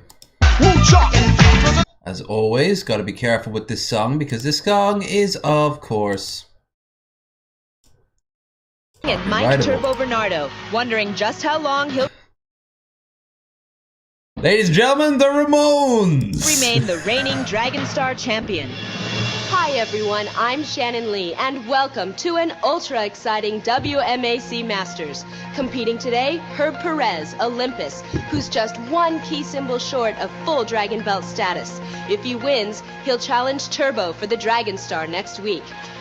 But first, get set for brother against brother. Superstar Ho Sung Pak is preparing to face Star Warrior, none other than older brother Ho Young Pak. It's the ultimate in sibling rivalry.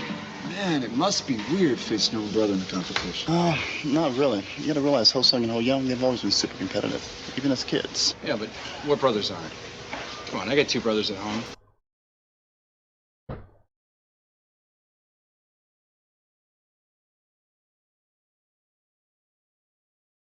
We're both martial artists. You know what? They're a lot tougher than you guys. You gotta realize, man, if it wasn't for something that his brother did a few years ago, Ho Sung wouldn't be here today. You mean like establishment? Here or like live here? Well, both, actually. You see, there was a time when Ho Sung was He does look a lot like Booker T. Holy fuck. convinced he was Like if he swolled his arms a bit and gave himself a little bit of a pencil mustache. the single greatest martial artist in the entire world.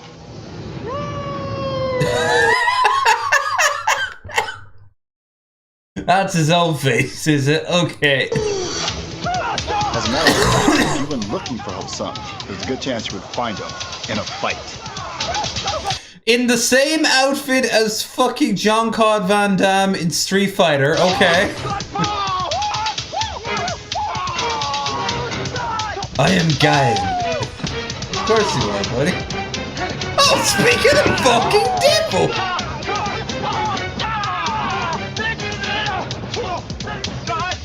Deep in the Colombian jungles.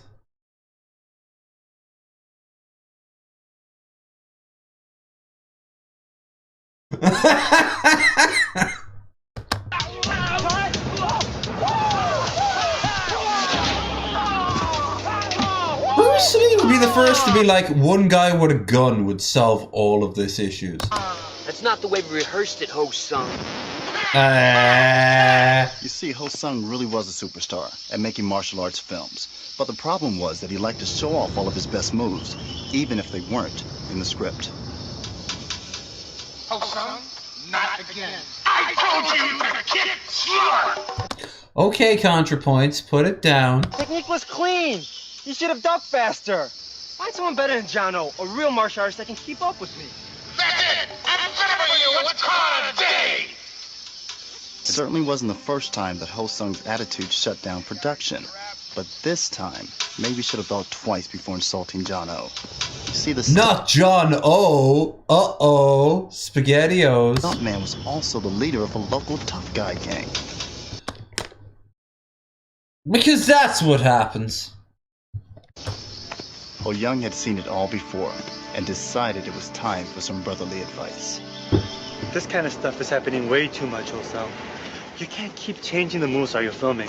Listen, this is the kick you're supposed to do. That way, you wouldn't have kicked that guy in the face. I don't need you telling me how to kick. Next thing you know, that bum over there is going to be teaching me something about the martial arts. And who cares about bums? I'm a bum! I was a Nam! Thanks a for local tough guy gang. They don't sell drugs, women, they don't rob people. They're just tough guys. They sit at corners, maybe on stoops. A whole lot of stoops. They're the kid from Hey Arnold, a stoop kid from Hey Arnold, all grown up. Advice, but no thanks. With that, Ho-sung turned from his brother and headed back to his dressing room, taking his regular shortcut across the empty... Ah yes, well-known hobo problem in a fucking studio lot. Oh, hello there, young Tom Hanks and Tom Cruise. I'm just a homeless person. Wow, that guy's really in character. Pure method acting, man. Oh wait, no, he's an actual homeless guy. He just OD'd and died. Stage. At least he... No, he could have still been an actor. That one was a bit... Long time no see, superstar. We've now turned into a fucking 90s direct-to-DVD Cynthia Rock sort of, well, direct-to-video and then early DVD, the ones that were like so flimsy you could kind of like slightly move your hands and they'd break. Ah, we choreographed that click for hours. Ho-young? Ho-young! Hey, listen. Talk about the kick. But accidents do happen. You know, you're right, superstar. But my mullet and jean jacket say differently. Accidents do happen. Go! Now!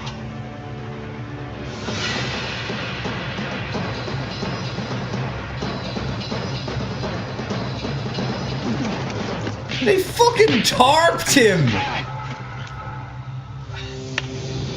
Wait, they only put 2 sound effects of him getting beaten up?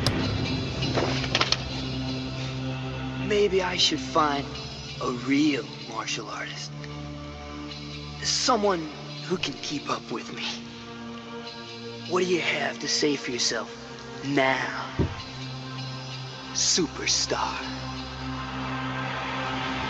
Warriors, come out to play! Oh, come on, what happened? Patience, my friend. Oh, come on, man. You're not gonna just leave us hanging, are you? Fight's about to begin. And you know what, guys? It's gonna be action-packed. Packed, you get it? Ho-sung.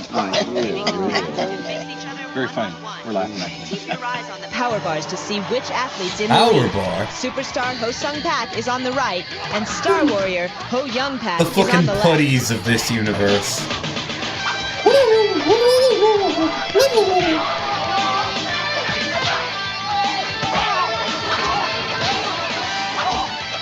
Seriously, I guarantee you, like, some of these motherfuckers in the suits are the same as who are putties. Because, you know, they are the Power Ranger people.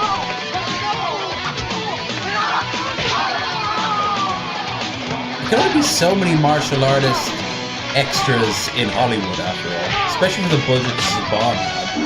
Kabuki Warriors, disengage. 1-on-1, begin.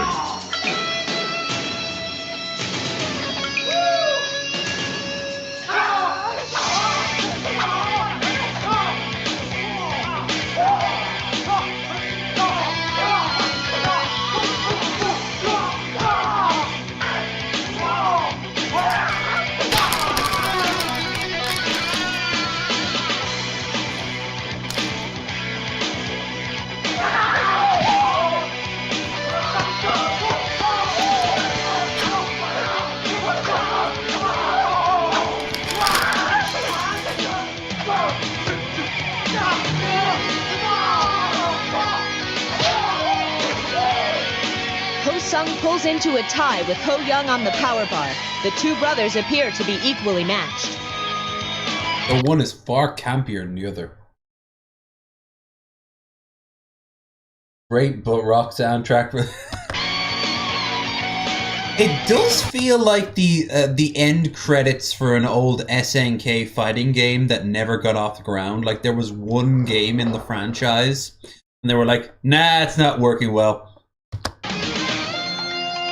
Star Warrior seems to be trying a new tactic. a rare drunken kung fu style. His new master, Jackie Chan, must be proud. Jackie's just there trying to order like a fucking, like a giant meatball sub. Yeah, no, I want the bigger. I mean, oh yeah, go for it. Now, what sort of sides does it come with?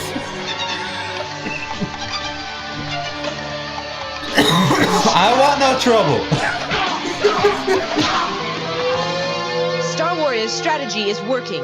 Ho Sung Pak can't put up strong defense against the erratic movements of his brother's surprise drunken style.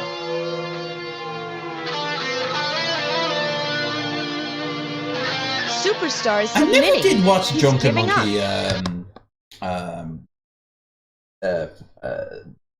Was it a trilogy or was it a franchise? I think they rebooted it, didn't they? I remember I watched one where it was all dubbed and the master had an apprentice who was this hot woman and they fucked, and then they burst in when she bursts in when he's in like this this barrel having a bath, and she screams that she got him pregnant, and he's so desperate, and of course the modesty laws of China are so adamant to keep him like not showing his dick, that she's like, "You got me pregnant!"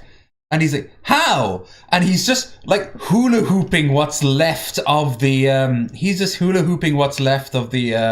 the barrel, and all she does is just point right at the barrel, and he's like, "Oh, right, all the sex."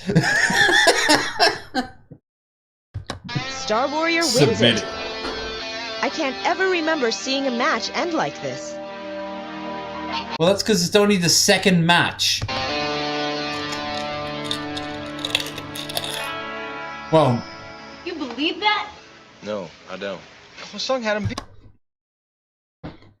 oh, I don't. I'd have been okay if these motherfuckers were dubbed. Their line reads are so... Except for the Pack brothers, who at least are kind of like... "Eh." You know, they're fucking aggressive. Everyone else is kind of like... I am expressing myself. Beat. Man, what was he thinking? Well, guys, perhaps if I can finish the story. Yeah. I want to know what happened to Hosung. Yeah. How did he get out of that mess? And what does all this have to do with Ho Sung giving up against his brother today? All right, guys, look. Things were looking pretty bleak for Ho Sung back at the movie studio. Just like for the guy in the background have there to just say for doing his yourself random kung now? fu for like 9 hours straight while they had to reshoot the shot over and over. Oh no! Who's that? The hobo? That bum from outside. Get rid of him. What's it? Drunken bum! Drunken fighting! That's something the Kung Fu Panda didn't have! Hold on, it had every one of the animals in the, was it the Furious Five? Were representing of a Kung Fu style, right? Like a martial arts style. You had the tiger, the mantis, the monkey, all that. But you didn't have the drunk.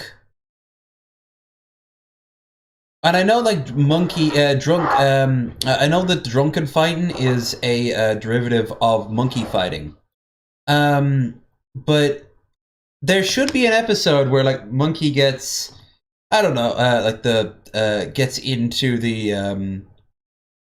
I don't know, the ceremonial wine or something, and he comes out and he's just fighting like, Come on, you old bum. pure chaos fight, you know? You can't defend what you can't expect. Yeah! Feed him into a false sense of security.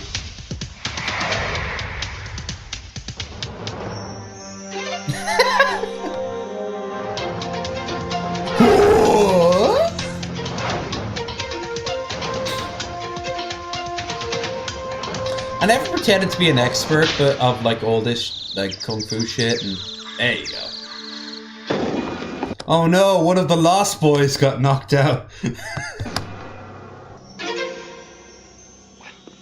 Let's go! On that day, Ho-Sung learned 2 important lessons from his brother. First, that he didn't actually know it all. You saved my life. Where'd you learn that drunken kung fu style? Looks like this bum actually did show you something about the martial arts. And second, to be humble about his... No, that doesn't answer anything. Hold on, no. Did he steal the clothes from the hobo? Was the bum actually like just a bum that he then like was like, wow, I'm gonna go to a store. I'm gonna go to a thrift store and like a Goodwill and find all the clothes that the bum is dressed in. Also, why the fuck would the bum in the middle of LA dress like that? His own abilities. You ever see a bum walking around from Now I Venice Beach? understand why Ho-Sung submitted to Ho-Young. Wow. Yeah, out of respect for the brother who once saved his life. This is as well acted as Bible Man. Using the same fighting style I fought with today. Now entering the world martial arts. What the fuck is going on with the people behind him? The same fighting style he fought with today. If he dies, he dies. Look at these conehead motherfuckers back here. What the hell? We serve the cult of the council. We will die for the council. Martial Arts Council Arena. Perez, Ki, Sumo, Olympus, Martial Arts Discipline, Taekwondo.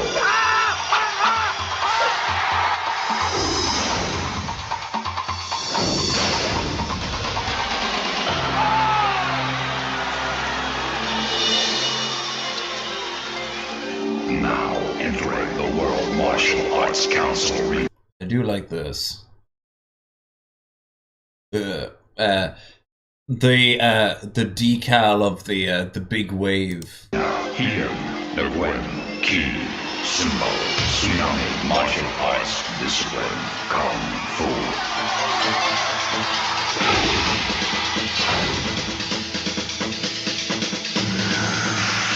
Oh god, what was his name? Soul Calibur had that dude with the fucking they're from like Okinawa, right? They've got like the 2 pieces of like metal, the rods, and they're kind of like hitting you with it. But he's dressed as like an Elvis impersonator.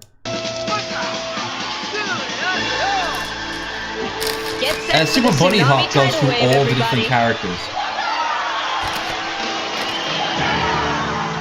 Gentlemen, face me. Go. Gentlemen, face each other. Great channel in its own right. Go and subscribe to Super Bunny Hop. Gentlemen, to the battle zone. Herb Perez, Olympus, and he and Nguyen, Tsunami, head out to the Ghost Town Battle Zone. Their competition in just a moment. If Herb Perez defeats Tsunami, he'll go on to face Ho-Young Pak in the Battle Dome. Enjoy your new lives in the off-world colonies. Olympus may reach full dragon belt here today.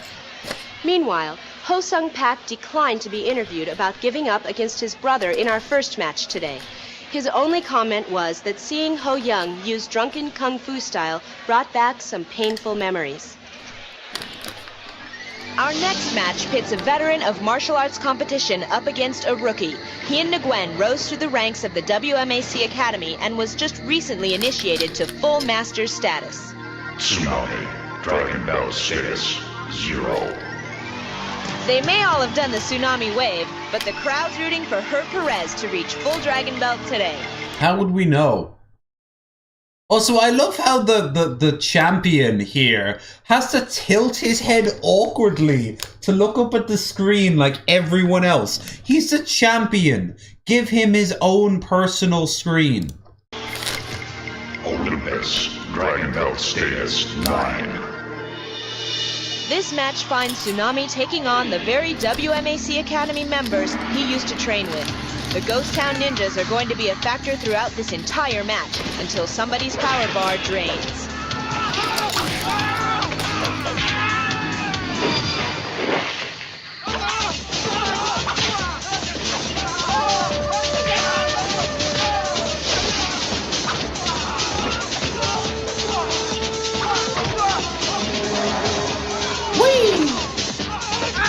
They got stuff from cowboy stuff. They got stuff from zombie stuff. They got stuff from like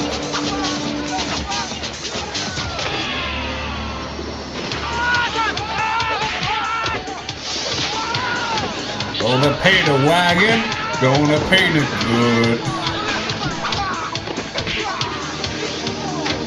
It really does feel like a video game.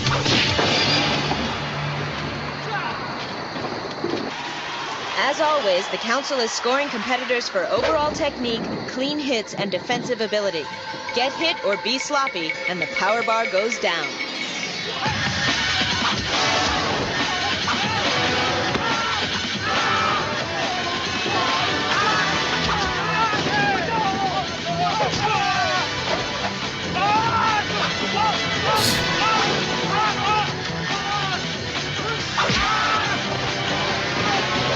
This is a filler fight before you have to beat up the Tsunami's car. power bar is low. Some strong combinations by Olympus could seal this match pretty quickly. Wait, no.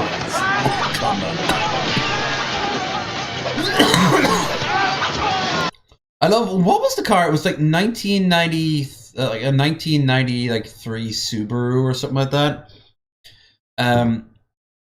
And if you beat it up completely, originally, like one of the owner comes out, and apparently the owner was like the guy who designed the whole thing. He's like, my car! And everyone cheers.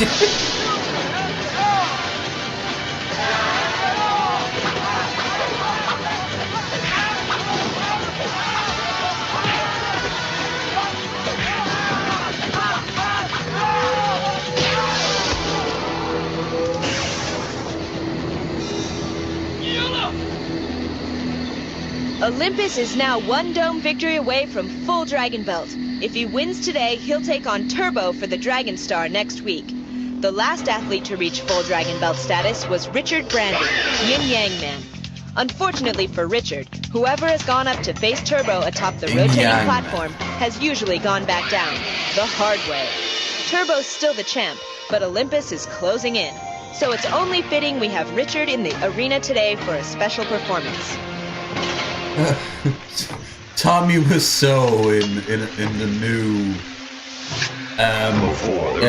in his mind. World Martial Arts Council, Richard Brandon, Yin Yang Man, displays the Chinese form, Wushu.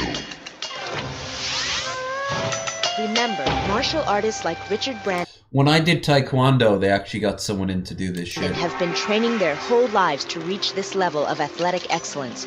They also broke a block of ice, and they claimed a block of concrete, but meh. Try anything like this at home, especially with fire. They have to be very careful. Kids, don't use fire. Oh boy, fire!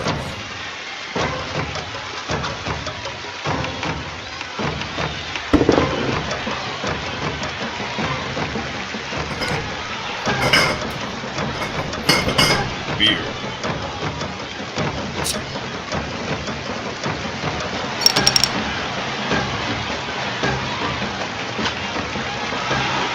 This really helps him fight. Take 7.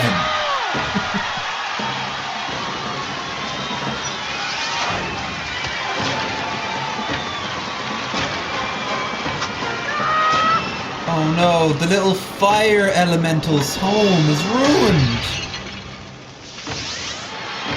Wow, that's former Dragon Star challenger Richard Brandon, Yin Yang Man. Wow, the fire really helped him break the tiles, which would make it then less impressive either way.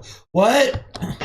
We'll be back to Universal Studios Florida for the Battle Dome Finals. Olympus goes for full Dragon Belt. Universal Studios Florida. Don't go to Disney World, give us money instead. Or get one of those triple packs. When you go down to Florida, by the way, to like go to Disney World, you would tend to get like a triple pack for a little bit more. or even a quadruple pack. If you really wanted to, you'd get like the whole experience for an extra like 500 to 800. Yeah, this shit isn't cheap. But you'd get Disney World, Cape Canaveral,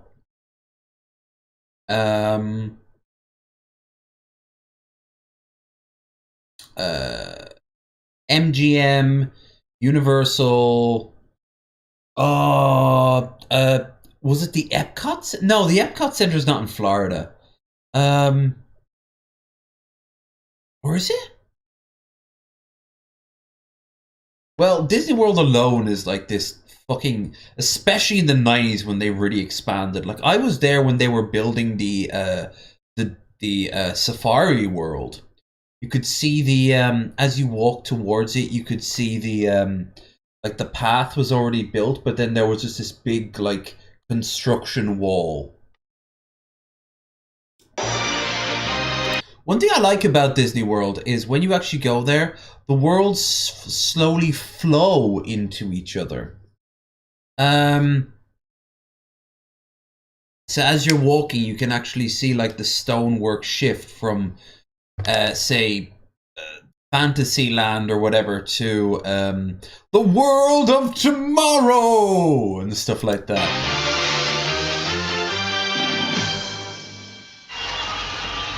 The man of the hour, Herb Perez, one victory away from full Dragon Belt and a shot at the Dragon Star. Battledome Finals, Ho Young Park, Star Warrior, Herb Perez, Olympus. In 2 minutes, we'll know if Herb Perez will challenge Turbo for the Dragon Star next week. To get there, he'll have to force Ho Young Pak into the frame of the cage more times than he hits it himself. Sounds easy? It's not. Especially when the council orders ninjas into the dome to mix things up. Ninjas, as you do. By the way, they're all armed with shurikens and bokodens. What? Ninjas penetrate the dome. 0-1. Olympus takes the lead as the ninjas storm the cage. Their clothing is specially treated to make them invisible to the dome's electro sensors. I was gonna say.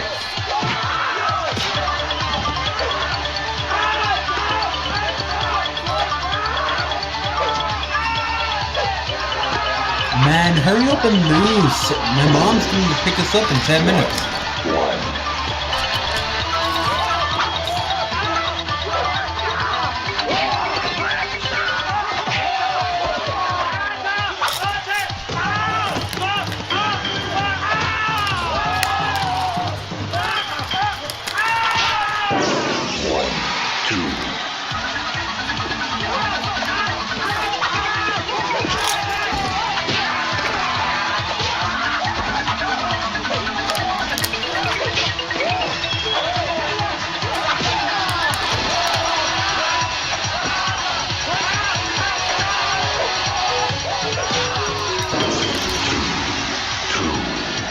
Under 30 seconds left. If we're tied at 0, the match goes into sudden death.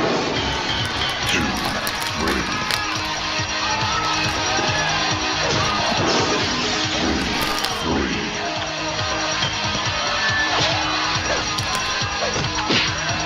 Ninjas leave the dome. Woo! They have their own little ninja door.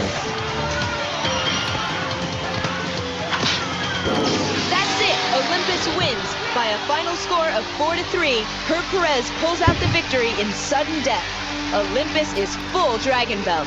He's going for the Dragon Star next week. Oh, you know we're watching that. Man, my last album just didn't sell, and that bitch keeps saying she's got custody of the kids. I don't know, man. I don't feel so rock and roll these days. All the World Martial Arts Council. Today's winner, Herb Perez, Olympus, representing Taekwondo, shall receive the key symbol of his opponent, Ho Young Pak, Star Warrior, representing Kung Fu. Hear now the ceremony of the Dragon Belt.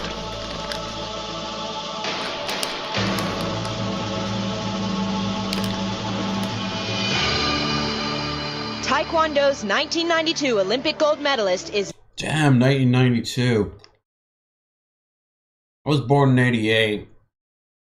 This never hit UK and Ireland at all. McCree cover back. Hey, we get bookings all across Illinois. now going for the ultimate prize, the Dragon Star. Twice before, the WMAC championship has been successfully defended by Mike Bernardo. Can he do it again? The stage is set for the Dragon Star Championship.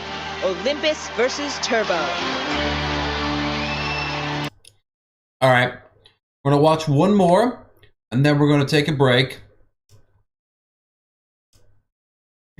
And then, depending on the mood, might come back, might save this for a future endeavor.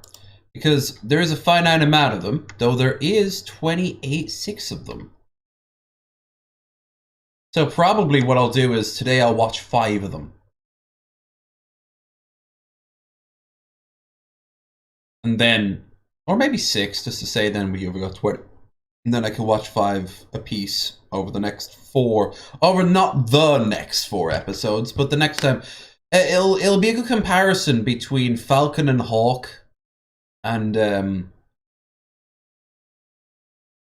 Falcon and Hawk. What was that? What that was a show. Falcons of Edo. And which is coming, I'd say we're over the halfway point now. No.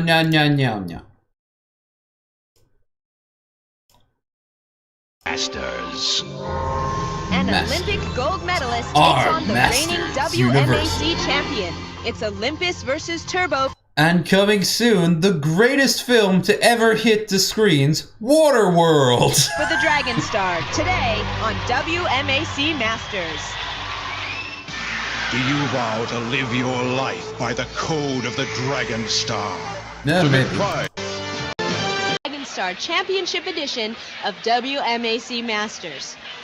The audience today is comprised solely of recruits from the WMAC Academy, dressed in their various warrior outfits. Some of them will take part in the Dragon Star match between Warriors, reigning that champion ended badly. Mike Turbo Bernardo and Olympus Herb Perez, Taekwondo's 1992 Olympic gold medalist. We'll also cover Man, all the action. if I had Herb's gold medal, I would never take that bad boy off. Never? I'd wear it in the shower. Wow, just like Kurt Angle. Wait a minute, Herb, come here a second, man. Do us all a favor, man. Lend this guy your gold medal, seriously. Why? Because Chris needs to take a shower. No way, man. What's wrong with you? Well, I wish I could, but I don't have it anymore. What do you mean you don't have it anymore? Your gold medal's gone? Well, not exactly. Eric and I were in this WMAC Kicks, Drugs, and Violence.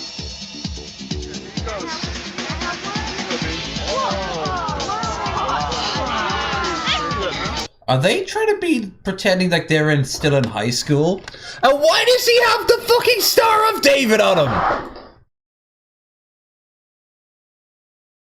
What sort of alternate reality is this? One of the seminars took us back to my old high school. The kids there were really excited for our visit, all except for one. His name was Grumpy McGrumperson. Thanks a lot, buddy. Meanwhile, Malcolm X gets pushed around. Stupid idiot. You want to see some real martial arts? I'll show you some. Yeah! No!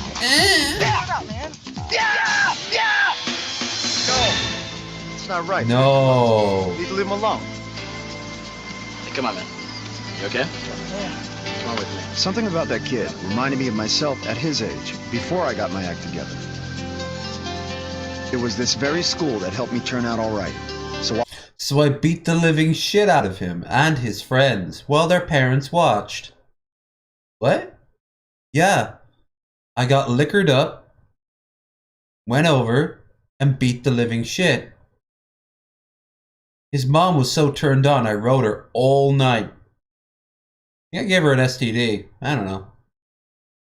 Oh no, I'm a piece of shit. What? While I was back in town for the seminar, I wanted to somehow show my appreciation. Why do you think I like beating people You know up? him as one of the WMAC masters, but he also has a college degree and is a lawyer. And I am proud to welcome back the most distinguished graduate from Memorial High School, 19... None of you will ever compete. This man was my magnum opus. It was downhill from here. He's the reason why my wife went back to college to get her degree. Yeah, no. It was because I couldn't siphon off the amazing powers this man had. Dude, you're making this weird. My whole life has been weird. 1992 Olympic gold medalist, Herb Perez. I'd say about 20% of the people in the shot are dead now. None of my accomplishments would have been possible without the tremendous support and education. The Times local boy has Olympic gold. Nice. I received right at this school. I learned that to do great things, you must first start by being a good person. Come on, man. I'd like to dedicate this Olympic gold medal to Memorial High School. Hopefully it will inspire other students to achieve their goals as well. When I was in secondary school, we did have the occasional person who did really well for themselves come back and talk about like college and work and all that shit. But here's the thing. I was in a very odd time in that era where it was between big names. We had a lot of local athletes, even international athletes, and like bigger like TV celebrities, musicians, whatever, who were in our school. Because our school was huge. It had 1,000 people at its peak. And then my generation came along and they all kind of vanished. And then after I left, the next generation came along and they've been churning out the occasional like big name. I mean, you could argue that Mike's school could invite me back to talk about being an influencer. Listen, the only way you're going to make money is to get yourself some substance abuse and look at old shit from the 90s in a bathrobe that you haven't washed in a month. Thank you. That sounds really sad. Hey, I've made over 120 in one night. Do I see any of you raising 120? That's what I thought. Actually, I'm an influencer right now and I make over 7,000 euro a week. Yeah, that's because everyone wants to see you with no clothes on and you're like, what, 15? 14? Yeah, that's what I thought. You need to not do the job you do. That gold medal journeyed a long way to finally wind up. And they didn't. And they went off. And you know what she became? The next Hitler. In my old high school's trophy case. I never dreamed that it wouldn't stay there for long. I am Panther. Eric and I put He together loves a that he program can that backflip. encourages students to stay off drugs and respect each other. And to start it off... Hold on. Stay off drugs and being a good athlete? That makes no sense. All the best athletes are on steroids. They are. I mean, that's why they make the most money and do the most things. You don't believe me? It's called baseball. Check it out. Panther goes wild. It captured the complete attention of everybody. Well, almost everybody. That kid may have known some martial arts moves, but he certainly wasn't a martial artist. Hey, Mr. Stafford, it's great to be back. Thanks for letting us get our message out to the students here. Yeah, Good vibrations! Well, it seems that your message isn't sinking in with everyone. Your gold medal, it's been swiped. What? How? Well, I don't know, but how does this affect our insurance policy? It's a fucking gold medal from the Olympics. Not good? Yeah, not good. Don't worry though, I give you the fake medal. I mean, like, I wasn't gonna give you my medal. Are you guys ready for Olympus? I think I had chocolate inside it. I went to show it to some of the faculty, and it was just gone. I picture him like putting like fucking bourbon into his coffee at like 11 in the morning and being like, yeah, hey Emma, Emma, want to see something cool? Derek, you said you wouldn't be using while you're on job. I'm fine. Look at the medal. I saw it when you showed it to me the last 3 times. Yeah, but this time it's different. Because it's gone. Oh, you're fucked, buddy. You're fucked. Skinner! It's in the same universe as The Simpsons, so... Super talented Chalmers bursts in.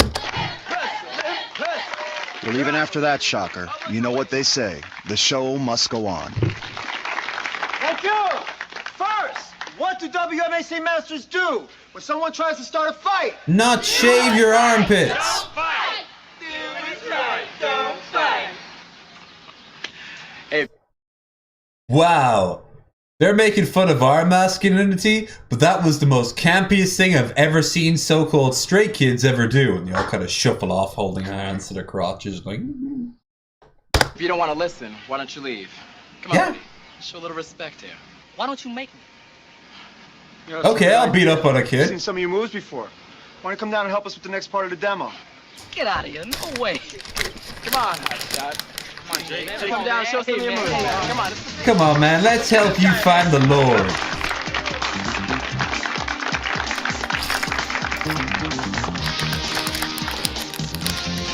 The Lord being a boot in his ass. What's this? It's a marijuana cigarette.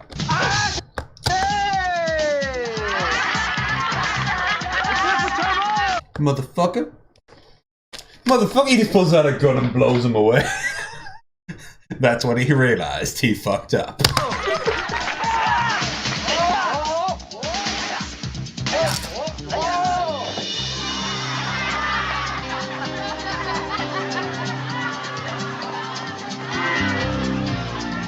Well, he and I hit it off about as well as a real Turbo and me.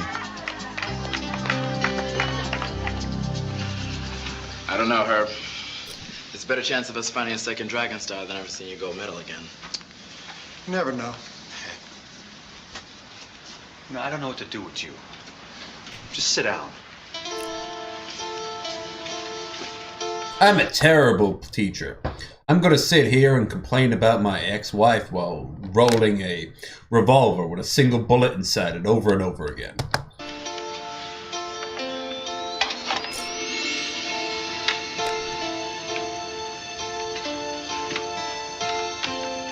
Oh, you know he's cool because he's got his chair turned backwards. Hey man, let's rap. You know, we have a lot more in common than you might think, Turbo. Yeah. Did your dad spit on the sidewalk and get 25 years because their kind are just a bunch of monkeys? No, I can't say that happened. Mm-hmm. Is your mom a meth whore? You mean a cracker? No. She's proud of her methness. No. Yeah, it's what I thought. It's Jake. There's teachers like Mrs. Stanford help me focus all my energies on doing the right things with my life. You're a really talented kid, Jake. There are a lot of people in this school. So what was your childhood like? My dad voted Republican, my mother Democrat. It could get really heated at one of our several dining tables. I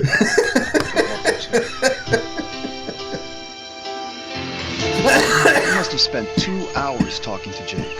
When he finally warmed up to me, he was full of curiosity about the World Martial Arts Council and the Olympics. I could see there was a smart, enthusiastic person behind that tough guy image. He was a pretty good athlete, too. But I wasn't sure if he really believed that it was possible to change his life for the better, the way that I did. I told him, for starters, stop wearing a t-shirt that's super baggy because that's coded for being poor.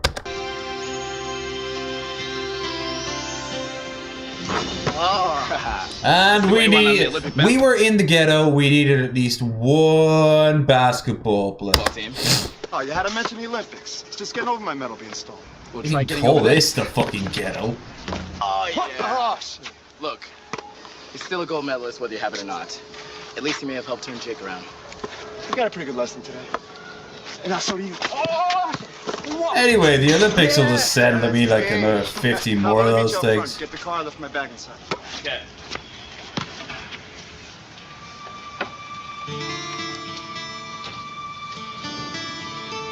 No! He was the thief the whole time? Than at that very moment. Not because it was back, but because of who brought it back. I pushed charges. He's still in prison to this day. Jake was desperate for respect. It was the same judge as his dad. I've been waiting a long time for this, boy. I was the same way as a kid. Yeah, me too. But I became a student of the martial arts to earn respect. First point of the Dragon Star. And now you're an Olympic champ. Yeah, we were going to address... What the fuck was up with that editing right there? Now you're Olympic champ, as we're going to see two random shots that have nothing to do with each First other. point of the Dragon Star. And now you're an Olympic champ.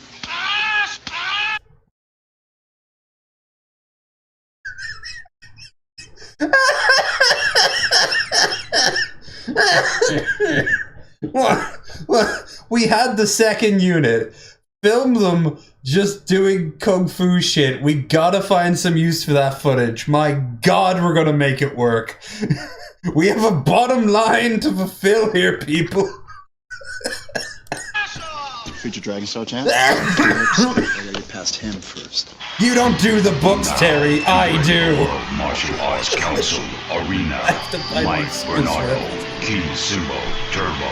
Status. You have any idea how many chicken nuggets these motherfuckers eats per day? On this day, by mandate of the World Martial Arts Council, Turbo must again prove himself worthy of the Dragon Star. Dude's wielding it like a fucking weapon in Elder Scrolls. Or is he just getting the throne warmed up for Olympics? We're just moments away from the championship match. While we wait, here's an update on some recent action in the women's tournament. Oh, okay. Well, I guess I need to go to the toilet right now. Yeah, I think we're going to take a break from the... We'll come back with something more interesting. Christine Rodriguez, Lady Lightning. Oh, damn! Mommy. Genpo, Dragon Belt Status, 8. Merchant. Mom. Princess, Martial Arts Discipline, Wushu, Dragon Belt Status, 3. Doom City with its black ninjas was the site of this... Stop hyphenating the black part. Just call them ninjas. Preliminary match between two very... They're in the ghetto, and then you have to hyphenate that they're the black ninjas. Different martial arts stylists. The power bars were dead even during the first... The original outfit of hers was the exact same, but she didn't have the tights. She was just bare-legged, and people were like, yeah, censors aren't going to be okay with that. Yeah, but this would have been the most popular show that kids could watch before Baywatch. Half of the competition, as the athletes easily handled the ninja onslaught. As seen here in this stock footage. But once the two came close enough to battle... Why did they not show it? They only showed like clips of it. Show the actual footage. It out one-on-one, Lady Lightning struck, dominating Princess for an easy win. Our second match also took place at Doom City. Lady Doll, Martial Arts Discipline, Kickboxing, Dragon Belt Status, 7. Mao. Clint Eastwood's in the background from as his character from $1 Million Baby. Come on, jab, jab. Don't make me go back and get overly gambling Morgan Freeman to come in and kick their asses for you. Martial Arts Discipline. Great film, by the way. Go and fucking watch that movie. Status, 3. That scene at the end with Bridget Riley. even though he's really old, he kicks the know-it-all ass while he's like inner monologuing is really cool because he's really old. Obviously, he's Morgan Freeman, and he like punches the guy's face and he goes down, but then he's like, "God damn!" Like, yep, right. It's like Sin City, you know, like with Bruce Willis's character. She is very much a... She doesn't even look like a dommy mommy. She looks like the sort of... She looks like the muscle mommy that, while a little bit dommy, is not actually, like, going to whip you. She's more gonna, like, just casually take her hands like this, push it onto your chest, and then just push you down on the bed, and then give a little smirk, and turn off the lights. And from there, fill in the blanks. Because she's definitely going to. Top form, but Michelle Krasnu had to struggle hard against the ninjas. She'll threaten you with a hand job.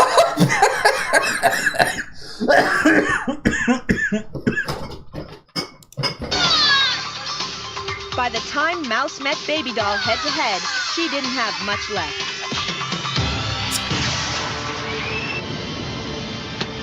As always, the two winners headed back inside the arena for their showdown. Battle Dome Finals, Christine Rodriguez. You ever want to see some really badass women? Go watch some roller derby. Like, no joke. The women in roller derby will fucking like break each other's jaws just going around there. It can get fucking violent. It's also the unofficial sport of lesbians. At least here in Ireland. I've known a few people who've played in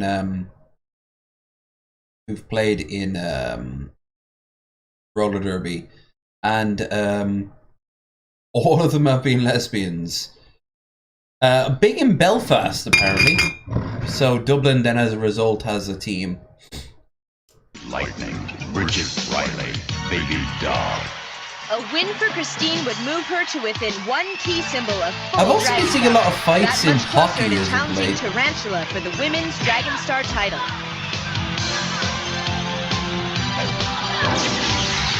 0-1. Baby Doll took the early lead, but Lady Lightning countered with two quick scores of her own. This action took place with less than a minute to go. 2-2. After tying the score, Baby Doll fell behind when two ninjas knocked her into the dome. Then Lady Lightning sealed the victory in the final seconds like this. That's a look at some of the Again, women's they're not... action. Yeah, they're not showing full women's episodes. Why? Get us as invested as the men. Start it as almost like a competition. Like, the guys are like... Maybe they need to go and put their makeup on or whatever. And then they'll walk off and she'll go over to the girls and they're like, typical men. Anyway, you know who you're fighting next? Yeah. Lady Terror. Ooh, what? I've heard stories about her. And then it'll show like backstory of Lady Terror or something. She was a Russian living hard on the streets. You know? Now let's go back live to the arena, where this crowd is about For to no get reason, he has no... turbocharged. They're really desperate to show this guy is like...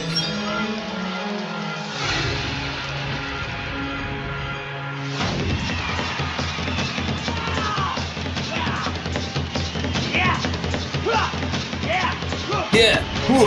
Ha! Hee! Boom! Hi! Ooh! Woo! Ah!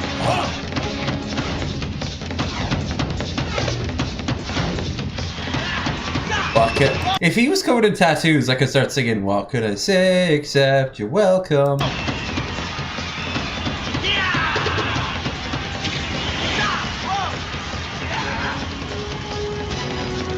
Oh wow, you guys like my mural? Let me look over. Oh no!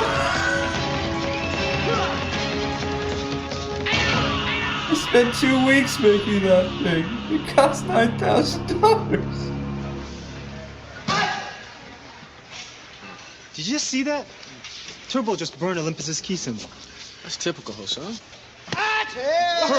Did you just hear what I said? He burned your key symbol. So what? Ow!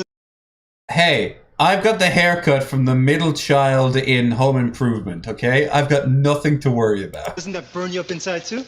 Herb's got a plan, something out doing with, something big. Everyone looks, every like third guy looks like Tommy Wiseau. What the fuck?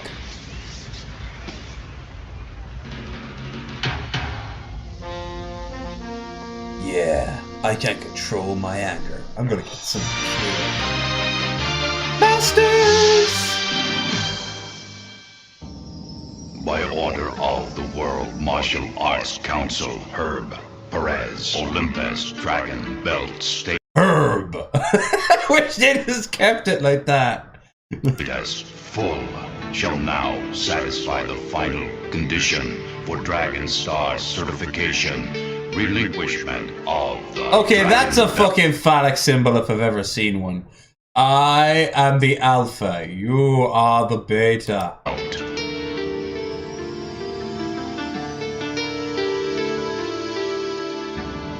Well, my penis is big. And Olympus Starlight. will now perform a demonstration of Taekwondo, and rumor. Oh, for some reason I thought he was gonna do a little dance. I guess he is in a way.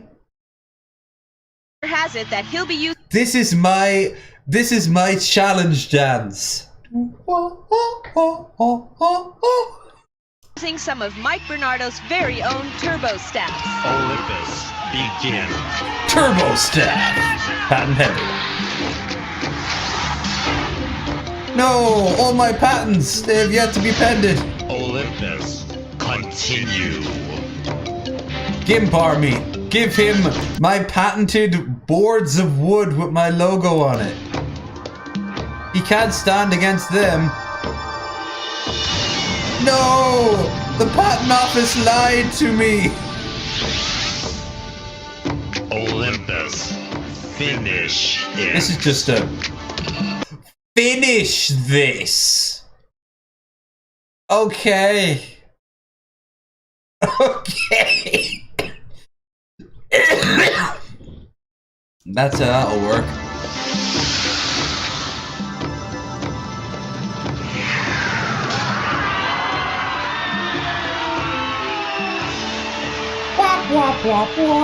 Dragon Star Championship, Herb Perez, Olympus, Mike Bernardo, Turbo. At least Turbo will they're now showing him as a credible threat, because there's no way he's gonna lose right off the bat, right? Place the Dragon Star within the tri-chamber cyber cell.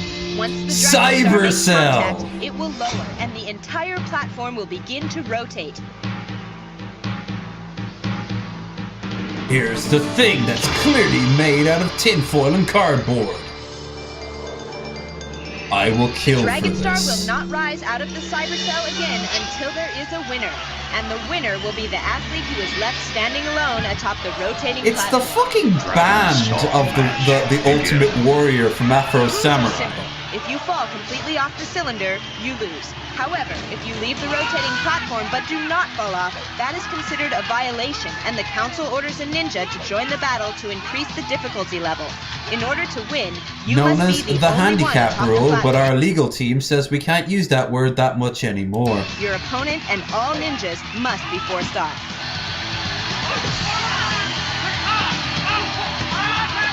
Violation. Fight. Ninja 1. Engage. Oh, not a black ninja. Proud soldier ninja fighting for freedom.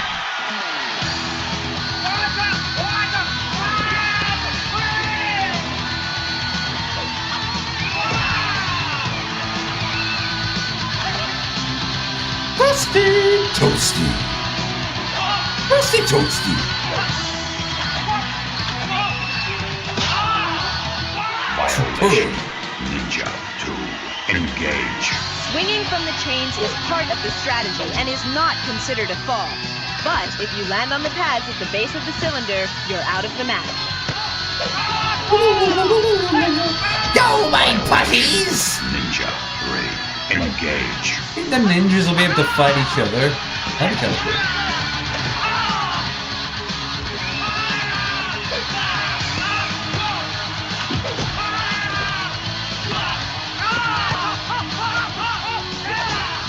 Operation Ninja 4.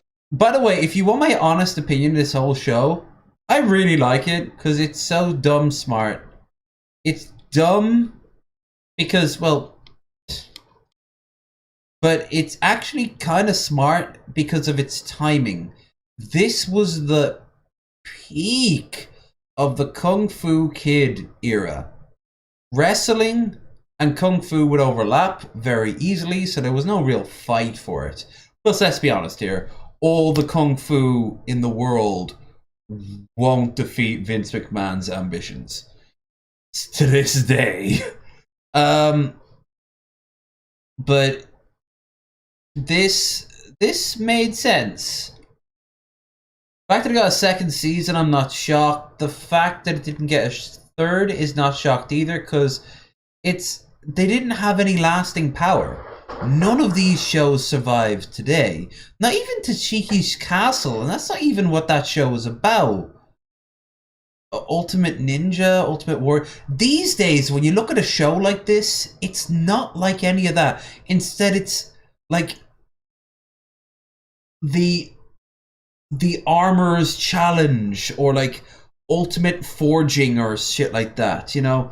Make me a sword. Make me an axe, you know? That's what shows are like that today. And even they're like few and far between. Shows don't really exist for young people anymore. Instead, you got TikTok and YouTube and Twitch. The whole concept of media is shifting. It's both intriguing and scary, and also very confusing. I think the cameraman didn't get kicked. Ninja 5, engage. Oh, they got a lot of ninjas already. Oh boy, I can't wait to be Ninja 6. Turbo seems unaware that... Okay, he's clearly just standing underneath. Engage. Look at that. You can tell his legs are like completely on the floor. Turbo seems unaware that Olympus is dangling from the ninja. I don't care what I said earlier. I was wrong. I'm sure he thinks if he gets rid of the last That a previous version of me was a class trader. Can't hang on.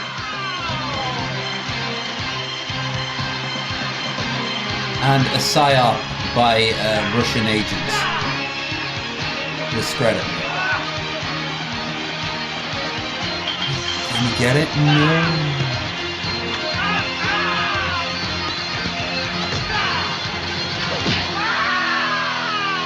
No Wilhelm scream?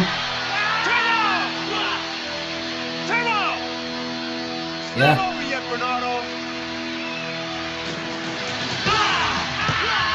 I'm so sick of this world. Oh, hi, Mark. Every time we see Turbo, I should do a Tommy was so quote.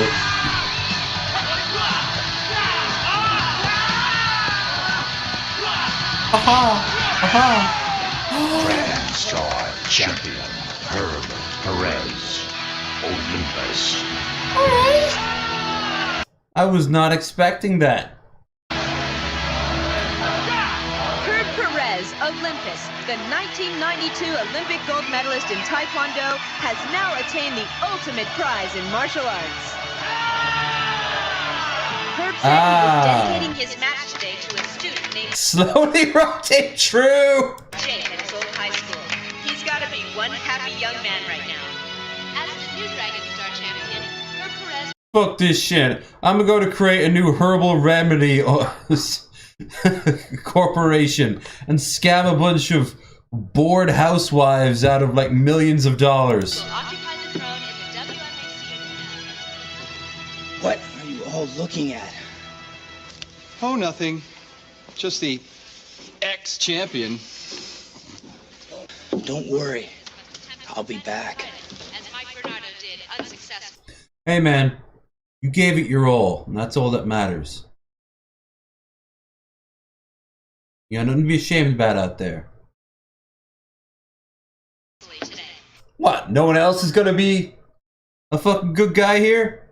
Just me? There's more about you than me, doesn't it? And as for Turbo, he'll most likely re-enter the WMAC Masters Tournament, going for his second degree Dragon Belt. But the former champion will have to start fresh, with no key symbols to his credit.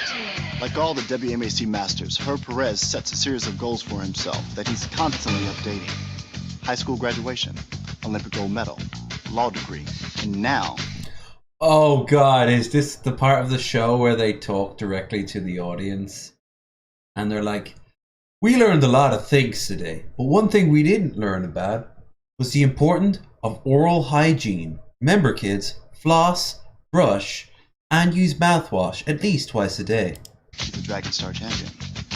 So whatever your goals are, big or small, you don't give up. You stay in school, you learn all you can, and you keep... Unless of course, and by the way, you're probably hearing a lot of things about computers. Don't worry about it, okay? All you have to do is be very good at your math classes, because after all, you're never going to have a calculator in your pocket at all times. That'd be weird. All right. Still the weirdest one I ever watched was Xena with the ambassador from India talking about Indian culture. And then she said, you can go online on the World Wide Web, and gives like this early 90s website. But then she says, or you can learn more about India from your public library.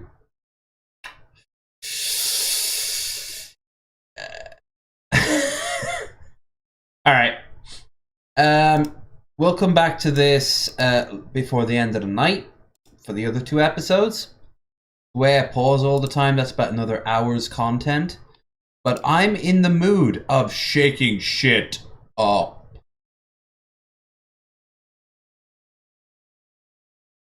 The real question is, with what?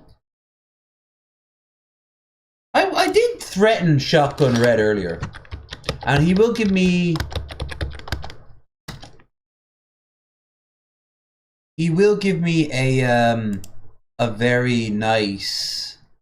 Oh, ideally, it'll give me an appetite to go out and get another bowl of lasagna. Let's see. Chocolate lovers, not in the mood. 1 skillet cheesesteak. Fish and... no. Southwestern chicken and rice. Green corned beef refacy. Sudden red rive sausage. He made a lot of pre-recorded stuff. Christ. Gouda veggies. Oh, we already watched that one.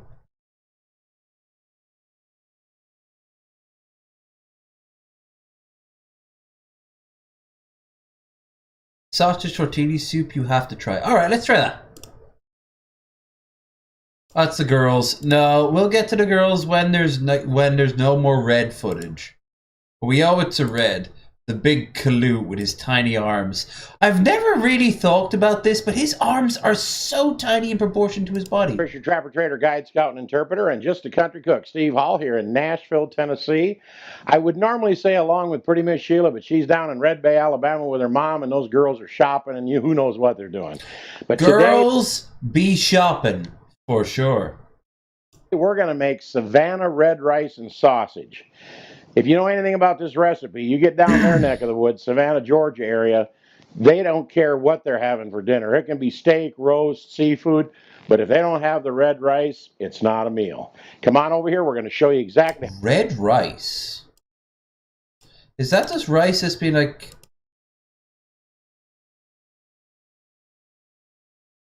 I cook red rice. Red rice. Variety of rice eaten unpolished or colored in anaculosilins.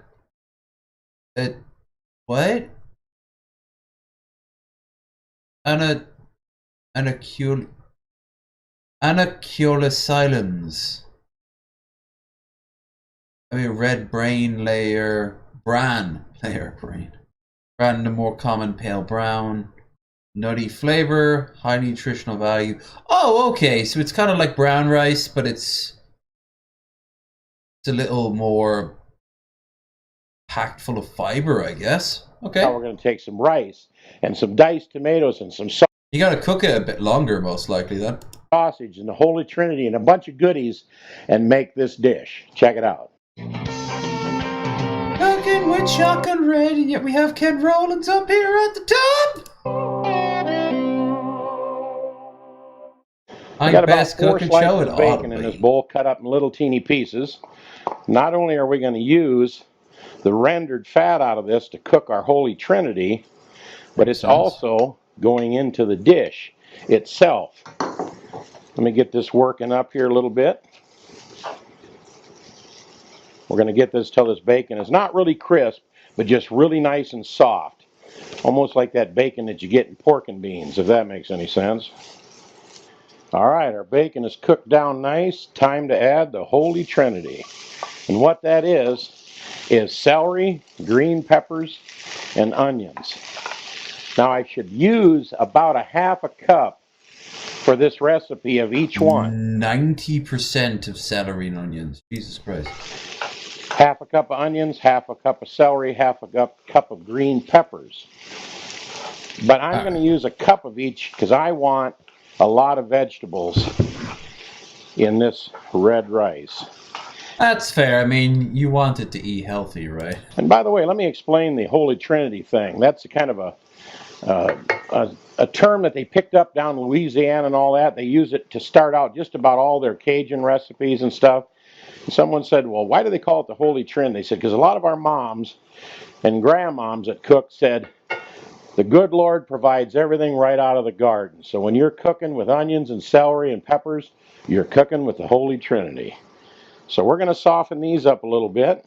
How about the celery part? What does the celery add? Because celery doesn't have much of a flavor. Red peppers, onions, hell yeah. Celery? And we'll be right back with you. This will take a couple of minutes to get these just right. And then we're going to move these out of the way and we're going to move the rice in here and we'll show you how we season that up. Boy, our vegetables are just nice and soft. It's been about 10 minutes on medium to medium high heat. I want to watch a Cobes video. I'm going to transfer those rascals into this little cup. Those little rascals. And I'll be right back with you as soon as I get this done and get my rice moved over in the middle. We got our veggies done and it's time to doctor up the rice. I got 2 cups of cooked rice in here. And then I think we added like 4 cups of water and it soaks it up and all that kind of stuff. And we're going to start out by putting in 1 cup somebody of sent me tomato a sauce. challenge suggestions. Stir that in there. Stupid videos. You see the red rice thing happening, don't you? Barnes and Noble. Already? Okay. You may need a little more sauce. We'll find out as we go here. If I have to, I'm going to go in the kitchen and get another cup. But right now, we're going to bring it up to this point, and then we're going to add 2 cups. I've been eating for the past few weeks. Every dish comes with rice. And I mean, my dishes aren't all that complicated. A bit of curry powder, a little bit of other powders, and rice, and either tuna or something that has protein in it. Chicken, as in like lean chicken or tofu.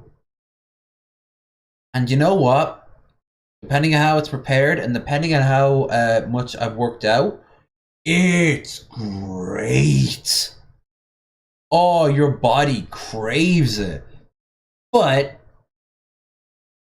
gets a little repetitive.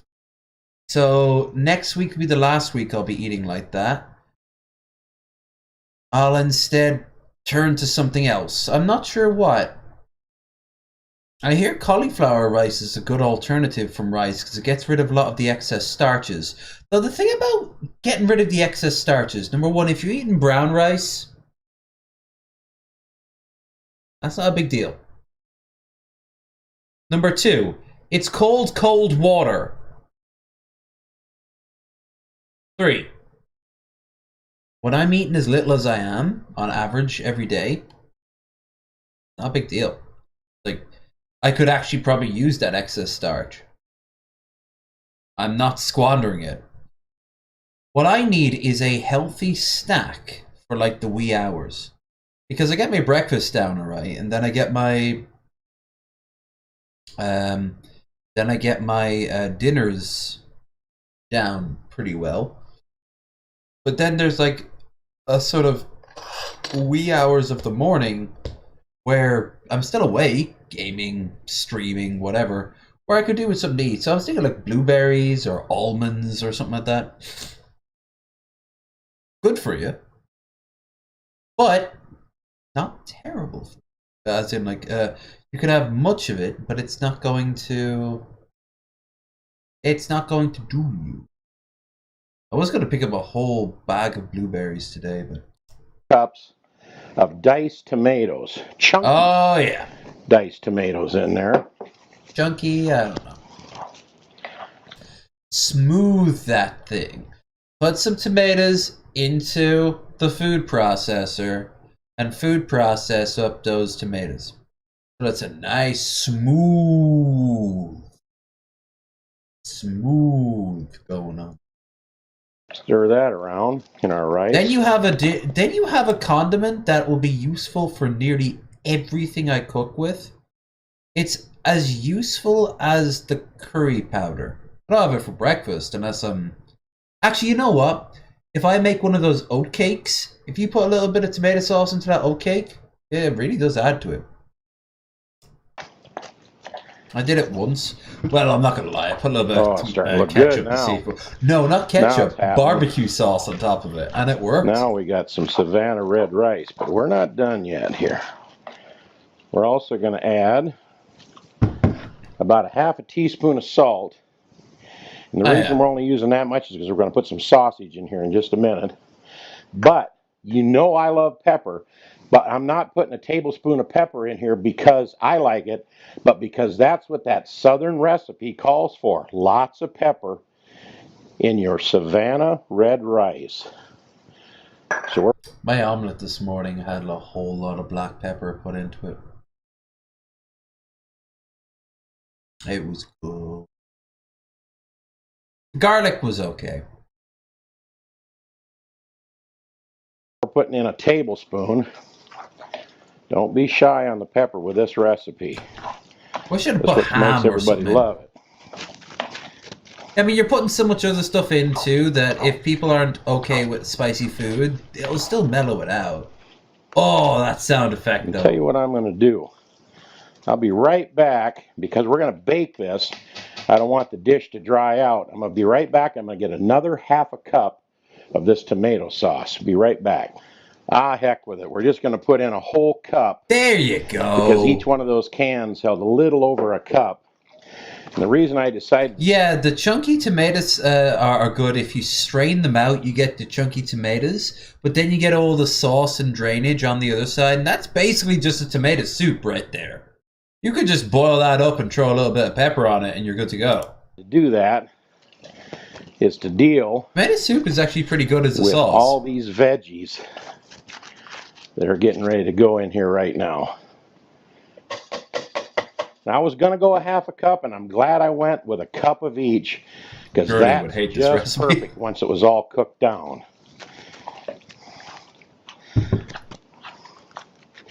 Now, here's where you make your decision. You can hear him struggling, like...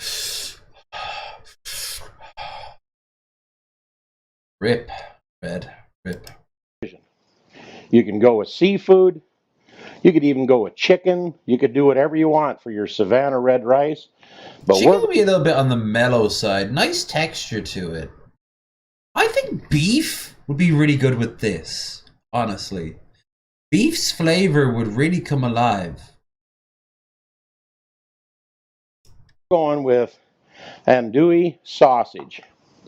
Let me explain something. This is Johnsonville. There's also a company out there called Ragin' Cajun, and they make a mild and a hot. And even their mild is really busy in your mouth, if you know what I'm talking about. So we're going to go with this. That way Sheila will eat it. Because if it gets too hot, she's not going to eat it. And I put about 2/3 of that package in there, which worked out to be about 2 cups loosely.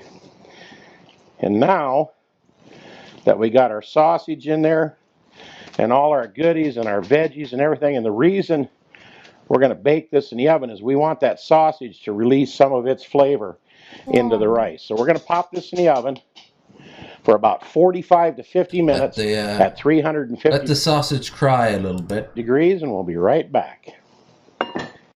Well, our Savannah red rice is fresh back from the oven, 350 degrees for 45 minutes. And you know what I did?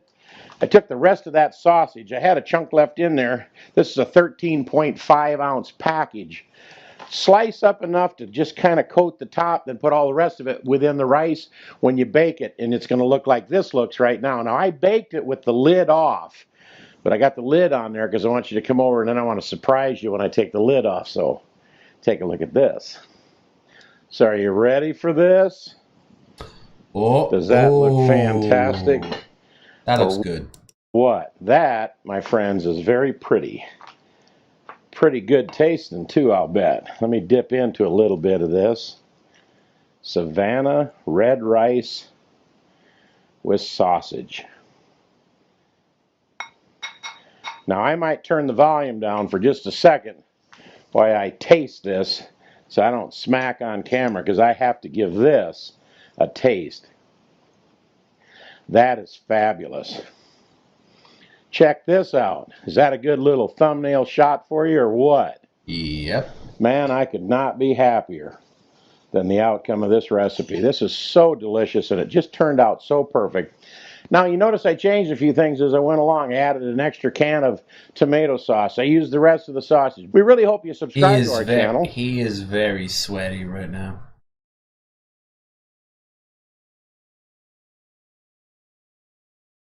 Yeah, I want to this first, and then I want my Cobes video.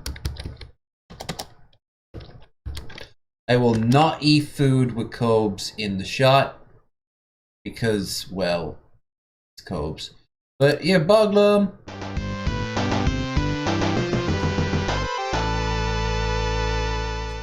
Oh my God! What I remember, there's something I have to add for the show tomorrow. Give me a second.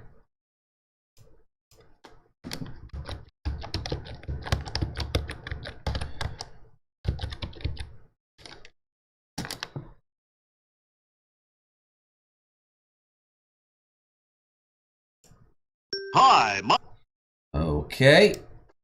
You don't need to know the context to that. But if you're curious, you'll find out tomorrow. Oh yes. Oh yes. It's been doing the round, unless you're on Twitter, in which case you might know what that was. Alright, so this first, then Cobes. Excuse me, sir, where's the woke section? What do you mean by that? Like the woke? Why would anyone have a woke section? That would be like having a religious section. Both of which are stupid. Both of which are very stupid, and I've heard a lot of people, except of course religionists heard far more than anything woke could ever do. By the way, what's it like to like little kids? Alright, I'll take a look around then. On the hunt. We're on the hunt. Where's the woke? Destroy woke. Destroy woke! Oh, there's Ted Nugent. Western medicine. Andy Dick is obsessed with Kinder Eggs. I remember that. Beto O'Rourke, a communist. Some facts about peaches. Yeah, we gotta have a look at some of these. Can you point me to the witchcraft section? Yeah, you know what? I'm heading over that way. Thank you. The witchcraft. Oh, you mean like a cult and stuff like that? Yeah, and the Bible and the Quran and the Torah are all right there. Yeah, I mean, this is all fictitious stuff that gets a lot of people killed anyway, so yeah. Oh, and by the way, here's Tech War. Children have to start learning about Tech War sooner or later.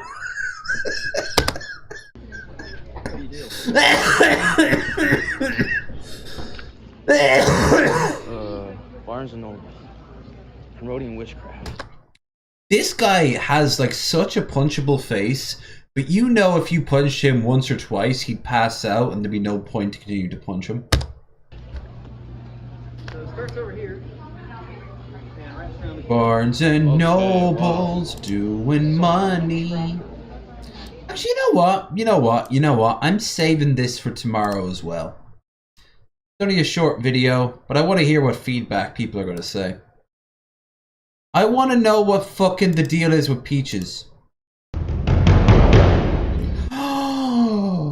I was not expecting the Lord and Savior of Ryby Jenkins himself. They choosing because peaches harvest between June and August. Peaches are native to northwest China. Nowadays, they're cultivated in many countries, but China is still the world's largest producers. Peaches contain vitamin A, B, C, and E and K, potassium, phosphorus, calcium, magnesium, iron, magnesium, zinc, dietary fiber, etc. Medium peach contains 8% of your daily volume of vitamin C. 2,000 varieties of peach.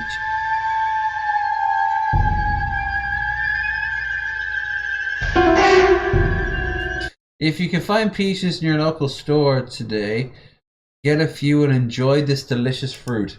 Hey, Wheel of Time told me that they are poison. No!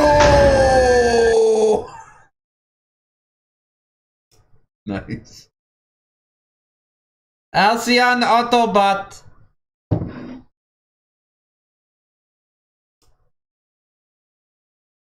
History Hub.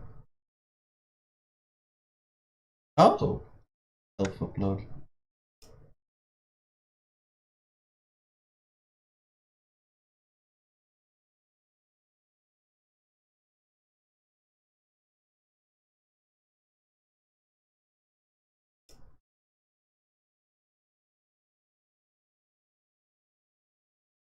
What up, YouTube? We're live on the King Cobra JFS channel. Do we have to be? The internet's being kind of crappy on my computer, so we're going to go live from the old cell phone. While sipping on some adult... In landscaping mode. Bud Light Platinum. He still won't drink real Bud Light since they've gone woke, right? Or less the fact that he is drinking their superior version of Bud Light Platinum.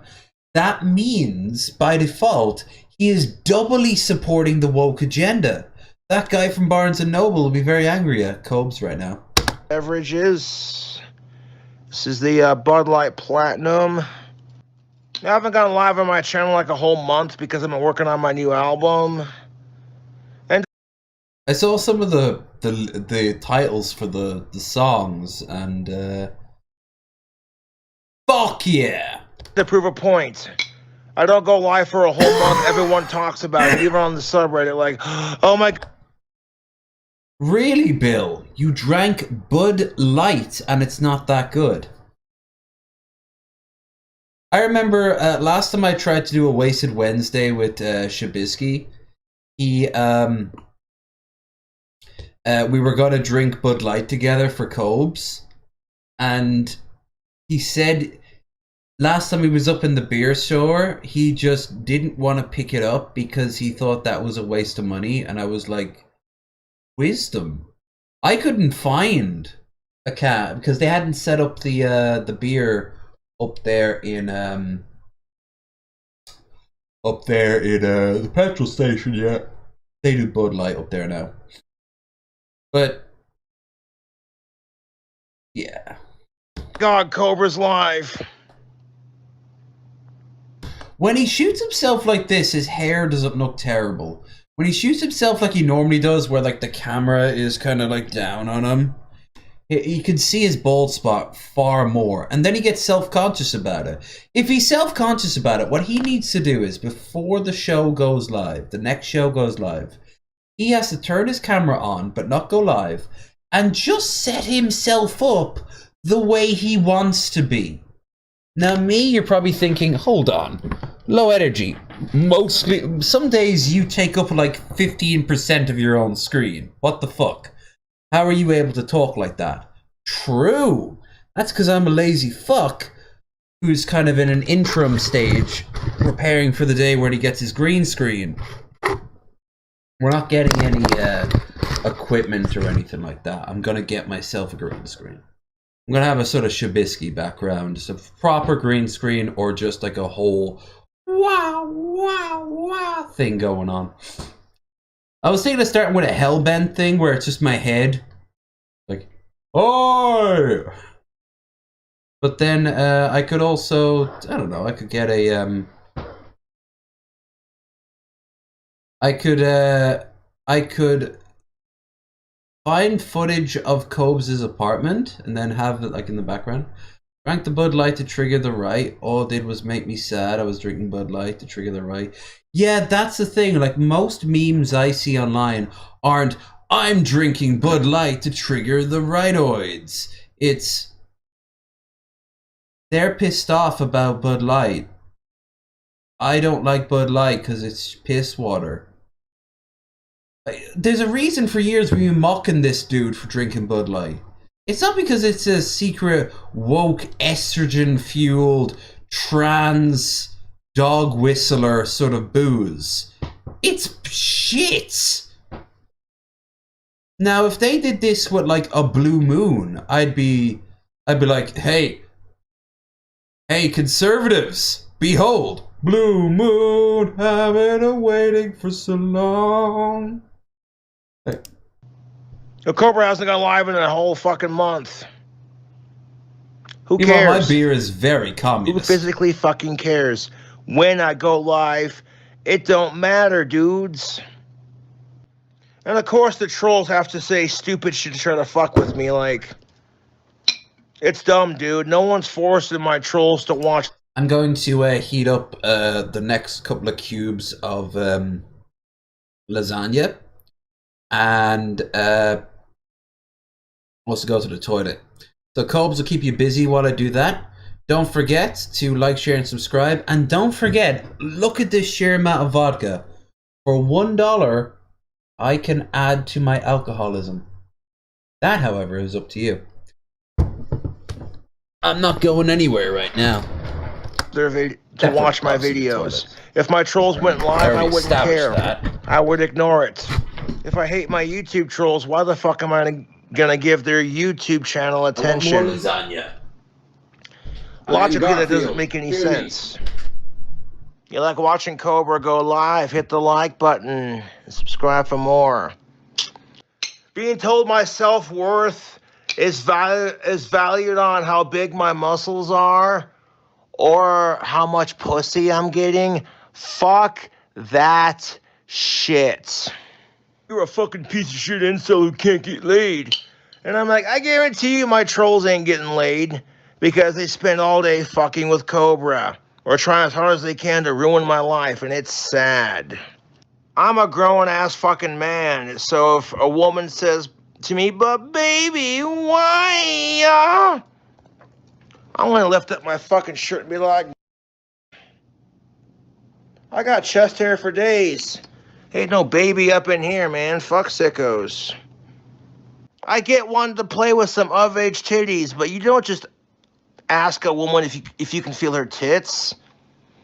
And all I did was ask, literally, the chick that I was talking with, hey, can you show me your boobs, please? And she lifted up her shirt, and it was just like, you never forget your first pair of boobs, dude. I gave him a fucking squeeze consensually, and I went in to kiss her, and she backed off a little bit, you know? It's not that complicated, you know? Take her out for some coffee, you know? Like, get to know her first. One of my fans has a brother whose wife told his brother, and I quote, you better start smelling like King Cobra, or so help me God, I'll move to Casper and get a real man. You know, in my experience, I've been rejected by every chick I've liked since the 4th grade. My trolls like to bully off chicks that I like or crush on, and I still try because that's alpha male confidence. You get rejected by hot-ass chicks like Alicia Rhodey, all of a sudden, like, the less attractive woman's not going to hurt as much. I still try. Like 95% of the women who've rejected me growing up are looking back and going, I should have given Josh a chance. And they're only saying that because I got like almost 57,000 subscribers on YouTube. That speaks for itself.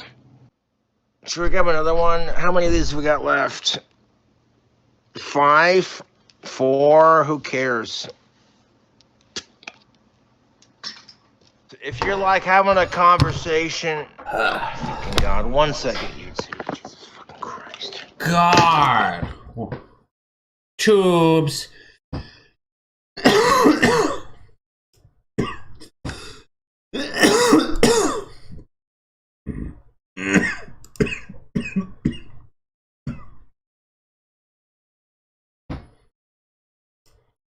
I've got the bike chase song from Fantasy 7 stuck in my skull. Oh, tomorrow I gotta make up the new schedule.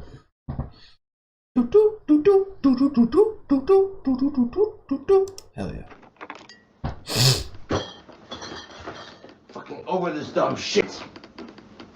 No, you're not. You're not over anything. I'm not Alex. Oh. Is it paid for? Is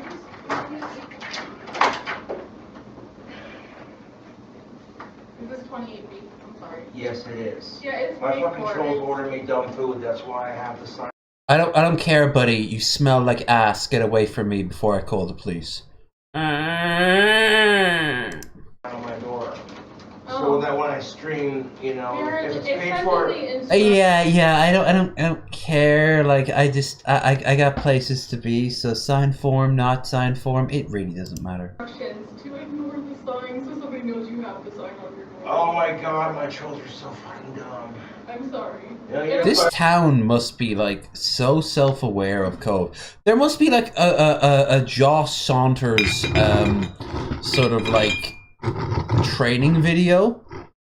Hi, and welcome to DoorDash, America's #1 supplier of food for lonely people. If you're watching this, you live in Casper, Wyoming, and you're dealing with local eccentric Josh Saunders, aka Cobra JFS. Cobra has been known by many names, mostly, for us, Problem Unit number 7. Sorry about the cucumber too. Oh, you're good. Have a good day. You too.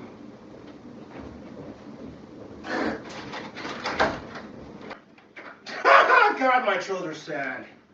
Why did you shout so loudly then? My trolls are obsessed with me and it's really unhealthy, dude.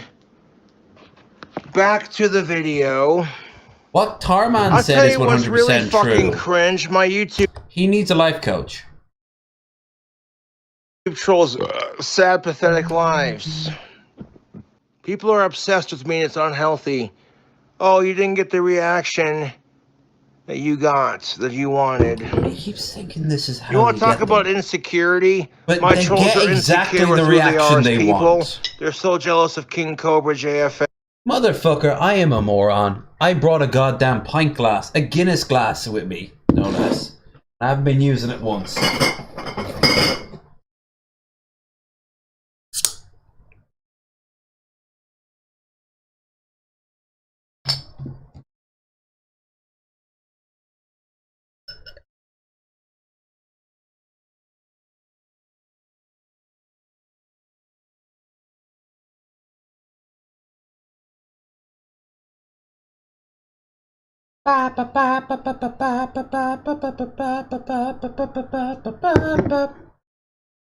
See? Not quite a pint, is it? A can would have gotten that full. Well, depends on the pint and depends on the clan, I suppose. Yes. They're afraid to be themselves. You know what I'm saying? That, like, my trolls go out of their way to harass me because they have nothing better to do, and the best part of it is I don't gotta go out of my way to harass my YouTube trolls to get inside their head. I'm already there, and they prove it. They prove that I'm right by fucking with me, dude. Like, the level of which my trolls go out of my way to harass me is... Him and food, drink is the closest.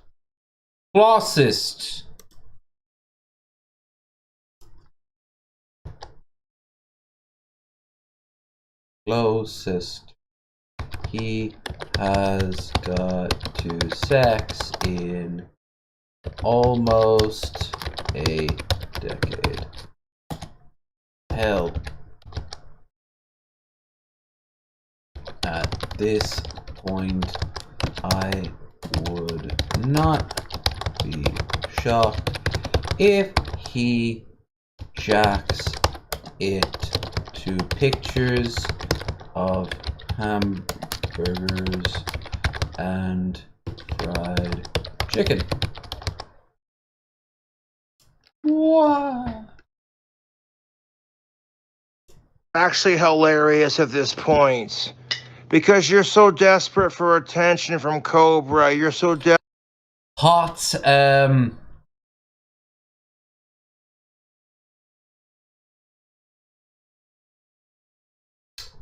not hot titty goth GFs, hot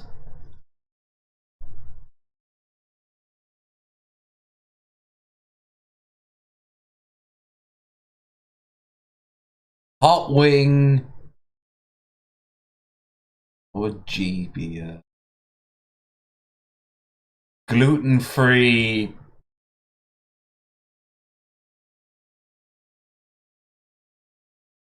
Family buckets or something. I don't know. desperate for him to freak out on camera because you think my autism and my autistic freak out.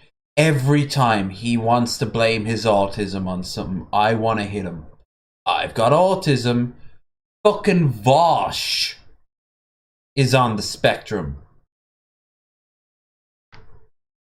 And your freakouts should be something you're ashamed of. I don't show my freakouts on screen. My freakouts are personal things that, in fact, even like Elf King has never seen. Claire saw one, didn't plan for that. And she recently has been diagnosed with it herself. And she said that when she saw that, she was like, oh, I do something similar. Because everyone has a little bit different on their freakouts. For me, it's a lot of clenched teeth. Obviously, not every time I clench my teeth, I'm having a freak out. I mean, Christ's sake. But that does explain my bruxism. See? You know what bruxism is? It's where you grind your teeth down, usually in your sleep, but in my case, when I'm wide awake. And over years, sharp teeth become blunt teeth. From little cubes. Cobes's is that he fucking punches the wall and threatens to kill people.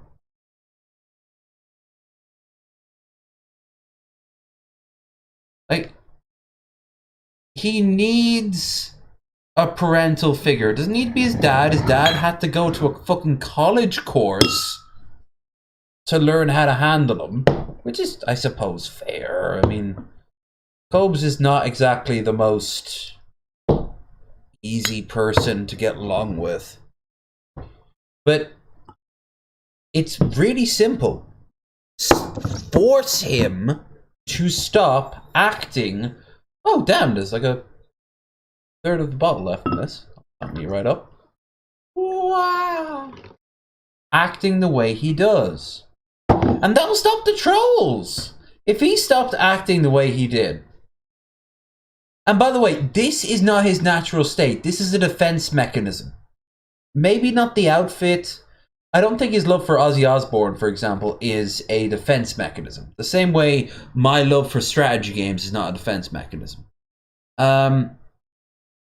my love of travel is not a defense mechanism. His love of, I suppose, being a goth is, which, let's be fucking real here. You're in your 30s now, man. Like, when you're a goth, you think of like a bunch of teenagers and 20s. Afterwards, you kind of retain the gothness, but it's like, it's just an aesthetic at this point. But like, he wears it like a shield. Like, I don't go, when I go to Fibbers, and I see people that I remember from like the early 2000s, or goths in like the mid 90s there, a lot of them are like in suits and like jeans and fucking shirts. Like, they're wearing dresses. They're just people at this point now, coming back for old time's sake, going, God, yeah, do you remember this? Maybe those dresses are black. Maybe they still bob their head to the music the same way. But they've evolved. He peaked in like, not even high school proper, but like mid-high school. Not middle school, but like mid-high school. He peaked and he never left. He never left. It's so fucking sad, because when you hear about that, you hear about the bros who peaked in high school, who were like the quarterbacks. I was gonna be, guys came over to look for me to join the Dallas Cowboys. I was gonna be someone. That at least is a little bit more gravitas. He just was just a regular goth kid who stayed there. And if he was happy, if he was fucking happy, he'd be great. But he's not happy. He's not happy because he gets absolutely blackout drunk on nearly every stream he does. Good job for fucking keeping the alcohol content down.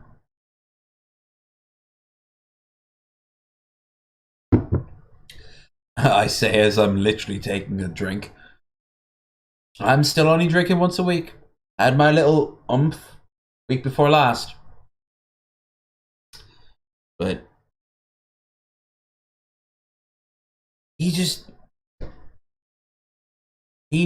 I think that if he had friends who gave a genuine fuck about him, I wouldn't just be using him, but genuinely had a fuck about him, they'd have an intervention. They'd sit him down and they'd explain, and he'd have his excuses, and I'd need somebody who was so well versed in the Cobraverse to have every one of his excuses with an answer that would boil down to, but you're wrong. In a way that a rando in the street would go, well, yeah, of course. And then get on with their day. But he would be so flabbergasted. Because that is what autism does. That's what Asperger's does. That's what dyspraxia, dyslexia, whatever the fuck you want to say. ADHD, fucking... all these things that will fuck with your mind. They'll lose you that connection with the norm that the average person walking down the street takes for granted. People like us, we've lost that, or we never had it to begin with. Or we sometimes, it gets hazy. Cobes? Josh? He saw it, it was probably scary to him, and he ran away, and he's never looked back. But it's never been to a place of happiness he ran to. It's a place of sadness. It's a place of despair. It's a place of desperate loneliness. Oh my fucking Christ. The man must cry himself to sleep. And he's warped in such a way that, you know, Casper is in many respects too small for him to hope to find somebody. Luckily, the internet's a big place, and there's a lot of people who go, hey man, despite everything, all the horrible things you say, you know, I still think you're a good guy. Maybe we can meet up someday. But even when he got the opportunity from Jeff Holiday and Ben Pye to go over to see them in Seattle, all on their money, this would have cost thousands out of their pocket. He was not going to do it because he was, at the end of the day, too scared. He is too scared to get out of his comfort zone. And I get that a lot. Wow, I get that a lot. Like, my comfort zone, I remember one time I didn't do a stream because I was too anxious to walk out the front door. I don't have agoraphobia. But I did that day. I don't know why. Like, shit happens and you're going to feel bad. And that's okay. That's okay. But you gotta deal with the source of it. And only you can answer that. Were you touched as a child? Were you beaten up so badly you were sent to hospital? Was there a moment where everyone, including the teachers in the school, pointed and laughed at you?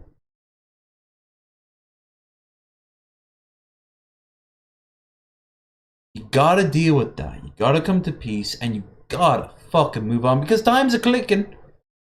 Like, he's going to die really soon at the level he's going. He's fucking huffing duster. He's upgraded from perfumes to duster. Like, we don't want to see him die. I wouldn't care if Jared got pecked to death by vultures while he was still alive and healthy. He was going to dump the trash out, and suddenly thousands of them just ripped him down to the bone. He only has enough time for a loud screech before that's covered too. I wouldn't care. But if, when he was in prison, I was like, yeah, okay. Yeah, he's in prison. Of course he's in prison. Is this going to be a start of a new age? Is he going to learn? Are they going to force him to learn? But no, it's right back to the same shit. And how long before the next one? Or the next one? And his dad can't be that young himself. He won't last forever. What happens when his dad dies? How will he live? The internet will be a different creature when he dies of old age. Will Cobes find... I don't want Cobes to find Jesus. I want him to find himself. I want him to find Josh. And respect him. Counts are that was a long one. Entertaining to you, but I'm bettering myself as a person. No, you're not. And learning not to freak out at stupid shit. Yes, you are. But at least I'm not afraid to put myself out there, kind of thing. Like, oh. Never has anyone argued against that. That documentary you did back in the day. Oh yeah, we showed Cobra. We gave him free food. I go to answer the door and they're like, is Alex there? And I'm like, no, this is Josh. Find Satan. If he became a Luciferian, he'd at least have a social group. Elf King is a Luciferian. Don't become a Diabolist, because then you'd be looking for like 12-year-olds to stab. Is it paid for? Cool, then I'll take it and just eat it off. But like, you'd be finding you'd be finding a social group that you'd be like, oh, you want to eat? Then eat. You want to fuck? Well, have a shower. And he'd be like, oh, okay. And he'd be talking to these goth girls who would be just like putting out because they're high as fuck and going through their own shit and probably enjoying it too. And then, that's also another thing. He doesn't enjoy his decadence. He lives here on this fucking throne of fat. Just drinking and eating all day long and doing pills. He's like, yeah, this is great. Is it? Is it really? Camera. Like, yeah, there are people starving in third world countries, and we're gonna give Cobra free food to troll him. Like, yeah. Do my trolls lack logic? You know that me and Alex Campbell are no longer friends, and that my buddy Alex Anderson died this month. So of course it's like, I didn't actually know that. you know, it'd be really funny if we send Cobra an order and say it's for Alex. It'll be hilarious. Oh. And I'm like, you know what? My trolls are fucking assholes. And their obsession with me is sadder than me huffing air duster. Dude, this is a bad week to stop huffing glue. You were the joke from Airplane. This is a bad week for me to stop doing amphetamines, you know? It's like, oh, I want to send Cobra a bullshit DoorDash order, but like nothing's open but Taco Bell at the moment. Oh, God. Now I want to see just a picture of Cobes with his hair pull full up, just doing. What up to... That's the whole video. Damn it, now I'm set to send Cobra his favorite fast food restaurant. So You're let's see what banned the from fucking every troll single sent me bar with Taco Bell because that you're in. I love owning their asses. We cyber-stalked an autistic person. Autistic. The point where we know we're... Look at this shield he holds up. He's like, "Rrr." The thing is, no one sees it as that. I'm actually really proud of his fan base. No one sees it like that. Everyone straight away knows what to do. It's like one of those scammers who's like, wait, don't click the skip button. I just need 5 minutes of your time. Where he lives now. Now what the they've fuck known. is this shit? They know who you are. One Doritos Locos Taco. One Doritos Locos Taco Supreme Combo. Okay. Regular Baja Blast Freeze, Nacho Cheese Doritos Locos Taco Supreme. Add beans, add black beans, no cheese, no sour cream, no tomato, extra lettuce, no Doritos. What the fuck is this shit? You just got a bean burrito. Ha! It's basically a bunch of Doritos Locos Tacos with like no vegetables, or excuse me, no meat.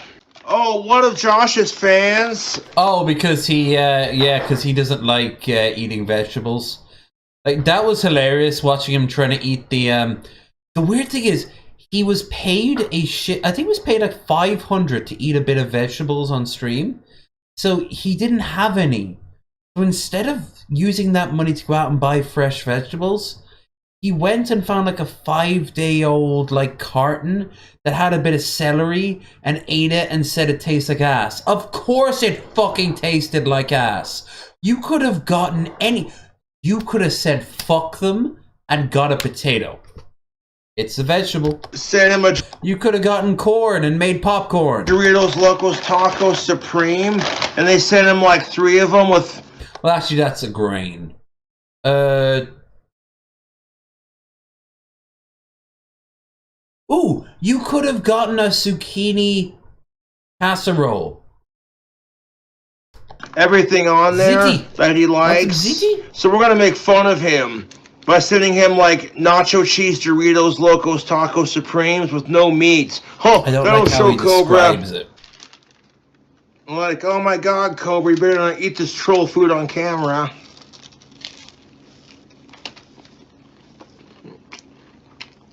Yeah. It's got nothing but beans and vegetables on it. Yeah. No, look at his face. He's like struggling. Yeah, the trolls are showing me, man. Yeah, they are showing you. Because they want your reaction. It's like this abstract third layer he doesn't get. And this reminds me of something from the Chris Chan documentary. Somebody made like a post on their local forum when he was in college. And he was there writing his Shonichu stuff in like a library. While the guy noticed he was surrounded by all the great like masters. All the great like literary works all around him. Was Chris Chan Chris Chan was aware that there was a level of understanding that people have that he doesn't. She doesn't, I suppose. Or they. At this point, it's a they. I honestly don't. I don't give a fuck. Like, he, she, they, it. It really doesn't matter. The point is, Chris Chan raped their mother. You know, respect kind of goes out the window. I have more respect for Blair White, because at least I know, in theory, Blair White didn't do that to their own mother. But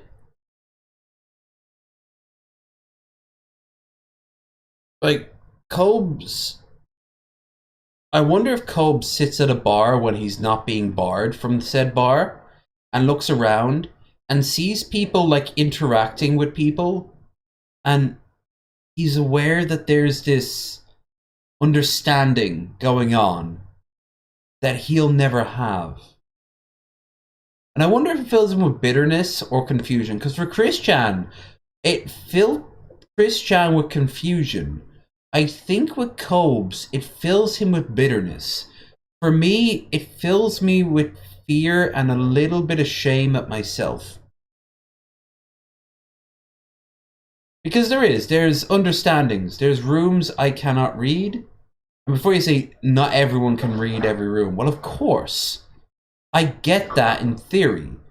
But I've been at a house party where I've known no one, and I have had an absolute ball. I got invited out by a girlfriend to meet her best friends. Within 45 minutes, we were in a fight. Like,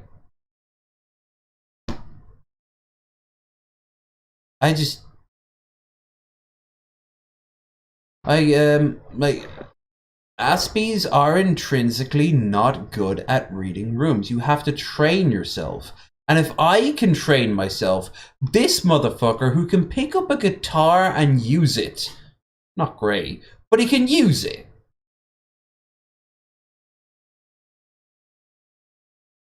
I guarantee you, he went to a bar, he'd be able to talk to someone. But of course, if he's talking to a woman, he's thinking, can I fuck them? And if not, then afterwards he makes up all those bizarre stories about them afterwards. Like he's sniffing the seat of the chair after the girl used it. I believe that happened because it's so unself-aware. You know? That's why I had no problem telling the story about me getting the three-way. It's because I didn't plan for that shit. It just fucking happened. This ain't a flex. It's more sort of like, hey, I was driving home today and I saw a tornado. Next minute I know, I'm in the tornado. The tornado didn't just fucking deem me worthy. The universe collided perfectly for that shit to happen with me. And then it stopped. And it's not to say it didn't come with fucking drama. Or, you know, consequences. Fuck. But Cobes, his experiences, like that girl who like had her boobs crushed and he did the shot out of earlier a few months ago, he'll be thinking about that for fucking years and years and years and years and years and years as this sort of apex moment of his life. And it's really sad. He's not as bad as Christian for a whole bunch of reasons, but he's bad in his own way. And I don't know. I want to talk to him, but you're hearing how I've been talking to him about him for like 2 years now. You know, I would not be kind to him. I would try to be, and I'd fail. And I would become this judgmental asshole around him, where I would basically be like, you should be frankly ashamed of yourself. How could you? How dare you? So on and so forth. That's why he never does interviews with anyone like that. Instead, he does interviews with people who bribe him with booze, are nearby him, and will feed into what ego he has left. Because even his ego is like fucking vague at this point. It's this nebulous, I wish my dad was proud of you. You're never getting that. Your dad is not proud of you. You are a struggle to your father. You are an absolute fucking struggle. You are the stone of shame from the Stonecutters. Stonecutters, stone of shame.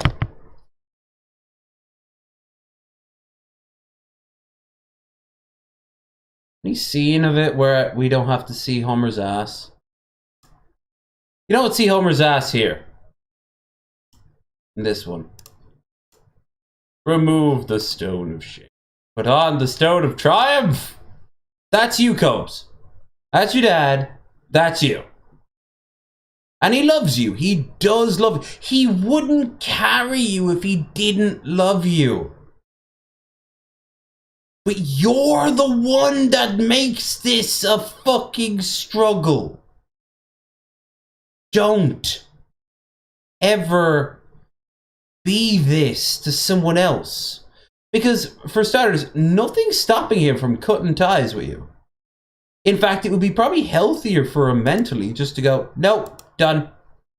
I don't know, there was a few seconds of Homer Simpson ass. Oh no! The beans on these tacos are gonna turn. I'm just worried he's gonna have another moment where the police will be called. And you know what? After the first time, they're not gonna be as quite so generous, so to speak. He's been banned from every bar. Every bar. You know how I feel about walking by the bar in Carrick. I feel so self-conscious about it. Every day. And I always will. Even if they let me in tomorrow, which I don't want it or need it. And I don't think I did a good thing. I think they had every justification to kick me out. I was in a bad place. But I feel bad every time I walk by there. And I have to walk by there a lot. Right up there by one of my banks and the post office and a lot of good stores. And other bars. But I acknowledge it. You think he acknowledges every one of his kickouts as his fault? No, it's the trolls. The trolls did this. The trolls did that. No, buddy, it was you.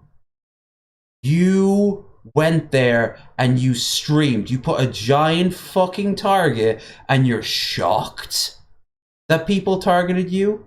Again, people are smarter than us. Always remember that. They're smarter than us. They're smarter than you. Sure. Turn into juicy, wet and juicies later, so.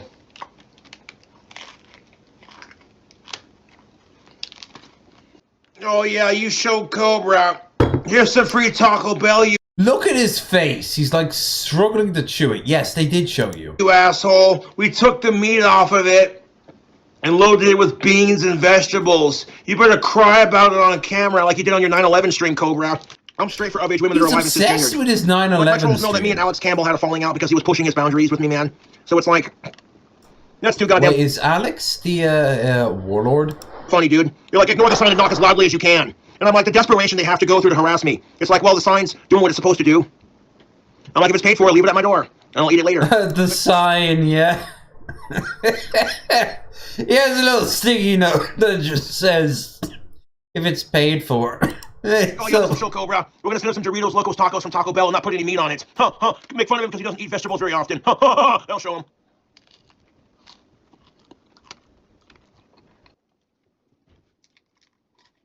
Look at this. Yes, it did show him. You ate the whole thing. Cobra will get mad, have an autistic freak out on camera because we sent him Taco Bell with no meat on it. But you want to, yeah. And you kind of are in a more subtle way. Maybe you'll have an outright, like, fuck you moment. This idea that, like, I'm some overgrown child who doesn't eat his vegetables. That's what they think. My trolls think I'm some overgrown child. But you are. And even if you don't, even It's not a matter of the vegetables. It's a matter of how you cook your food, and you just exist off DoorDash. Like, I was watching Tarman, and someone said, like, he used to go out and get his food. I love going out and getting my food. It's a rare treat that I even remotely consider ordering food. Hell, I still talk about that giant pizza I ordered. Who doesn't eat his vegetables, so they think this is going to troll me. This is hilarious. I'm like, these are delicious, even without the beef. Look at this. When I was a teenager, I liked ordering food we got Cobra until I realized I could get all the food I wanted at a lot cheaper price by just walking up to the shop, buying a bunch of food. This ended badly for me because that's when I started becoming morbidly obese. Once I started cooking, remember what I said? The best chef in your life is going to be you. You will know your own palate better than anyone else, so long as you sit down and you fucking experiment. You think about the foods you like, you don't like, and then you expand upon them. And trust me when I say this, you'll have a recipe that no one else will like, or very few will like. There might always be outliers, and if they're a sexual partner, well, that's when you find a ring online to go and slip on their finger, because that's a keeper. Vegetables. Like, y'all are fucking retarded, dude. No, like, no, oh no. My God, Cobra. we got Cobra to eat vegetables. That'll show him. Here you go, Cobra. Here's some free food from your favorite fast Yes, you're not having a freak out at all, are food you? restaurants. Oh my God. I know it's from a YouTube troll because they're just like, oh, order for Alex, and I'm like, there is no Alex here, dude. This goes on and on and on. Oh yeah, we show Cobra. Take that, you fucking stupid autistic asshole. You better not go lie, boy. And he We're always gonna send you more free assumes food. like people think him like, oh, he's mentally like challenged. Let's mock and shame him. That's not why people are mocking you. They're mocking you because you're Cobes, unique. This is a uniquely you thing. It's not a thing you didn't earn. Like, you don't earn any scorn based solely off you being autistic. You earn everything you do with that autism. You should be ashamed of how you act. Not because other people are shocked and like, oh, how could he? No, okay, there are some people out there, like businesses, for example.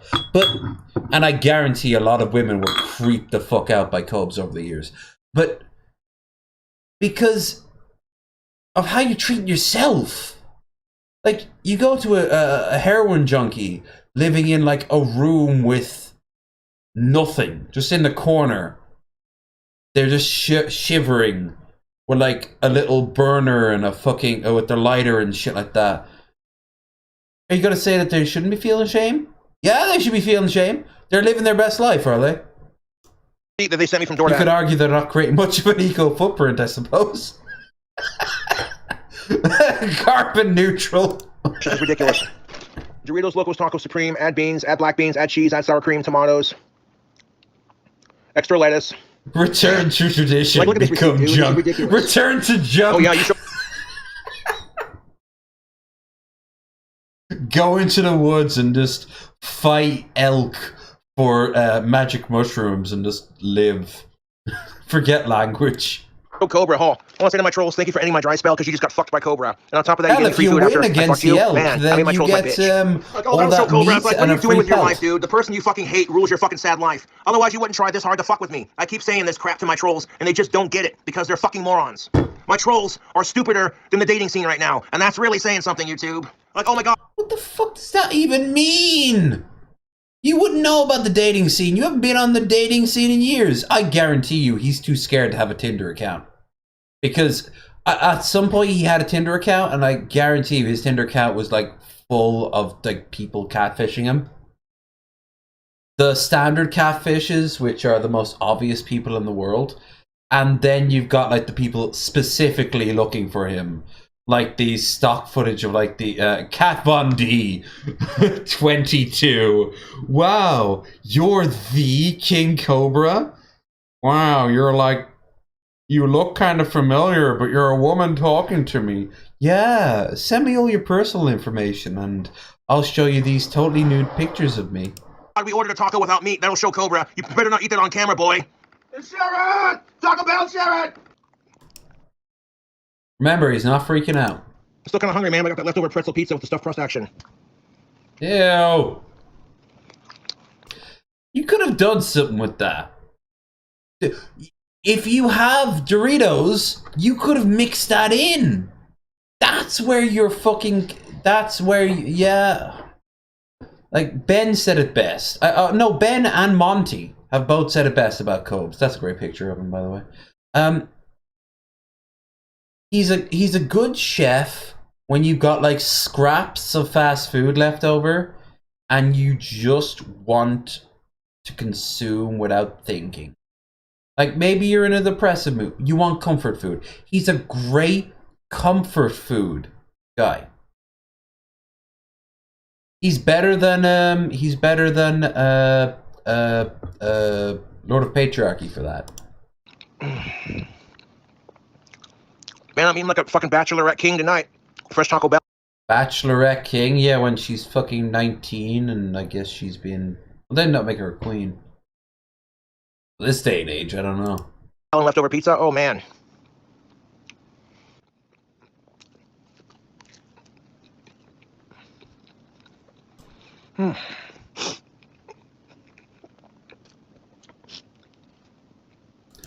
I've never seen a pity party convalesce into a single person, but here you are. His name is Cobes. There we go. Josh, that's better. Boggle 'em fucking Chronicles or Bite-Sized Cobra will love that. We saw... They will. They will 100% love him. Alright, let's go and watch something... Something less blood boily. Maybe increasing blood pressure in a different sense, but we'll see. Obviously, we gotta have those two for tomorrow. Maybe these three. Alright, so we got these three for tomorrow then. Which means we got this one right now. Hey there, folks, and welcome back, I guess. Impossible chicken nuggets. Don't you think by now we should call them improbable chicken nuggets? Yeah, it's true. Like, I do like some of the wordplay.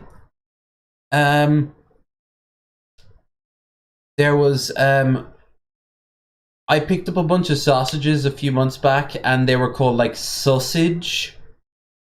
And it was, like, just protein. It was all plant-based.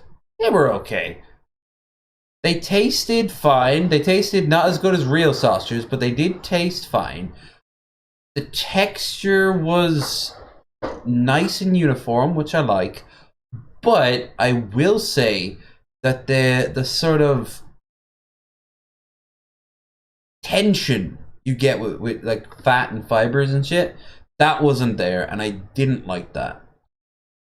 I'd give it a low B, honestly. It was better than average, better than I've had like gristle sausages that were just pure fat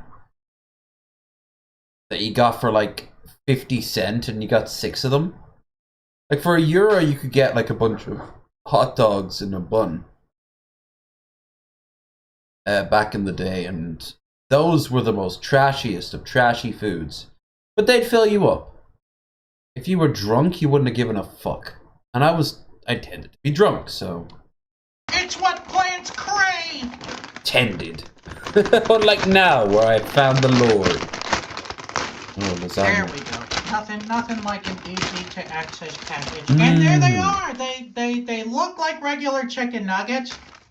They smell like regular chicken nuggets. Will they taste them? And on the inside, they look indistinguishable from a normal chicken nugget. There's no... The price tag, I guarantee you, will be a lot higher than the regular chicken nugget. Oh, there's no use to beating around the bush here. You know, let's chuck them in the grinder. Hopefully the grinder has enough juice left in her to grind up these frozen nuggets. And we'll be on our way.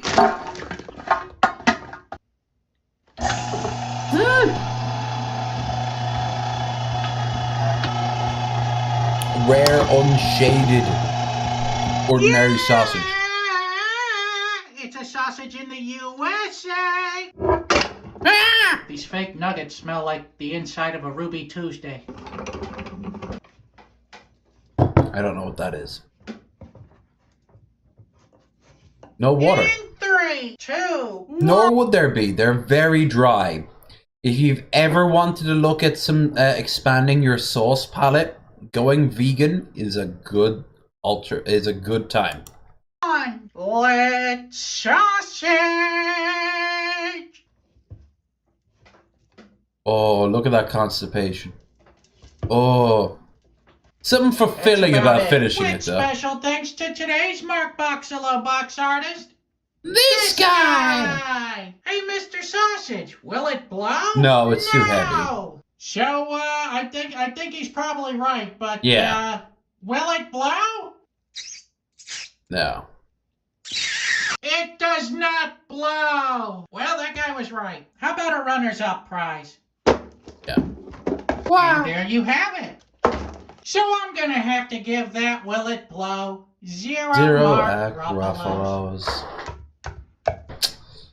Oh, it's a sticky one. So good news and bad news. The bad news is I put this on the floor and promptly stepped on it by accident.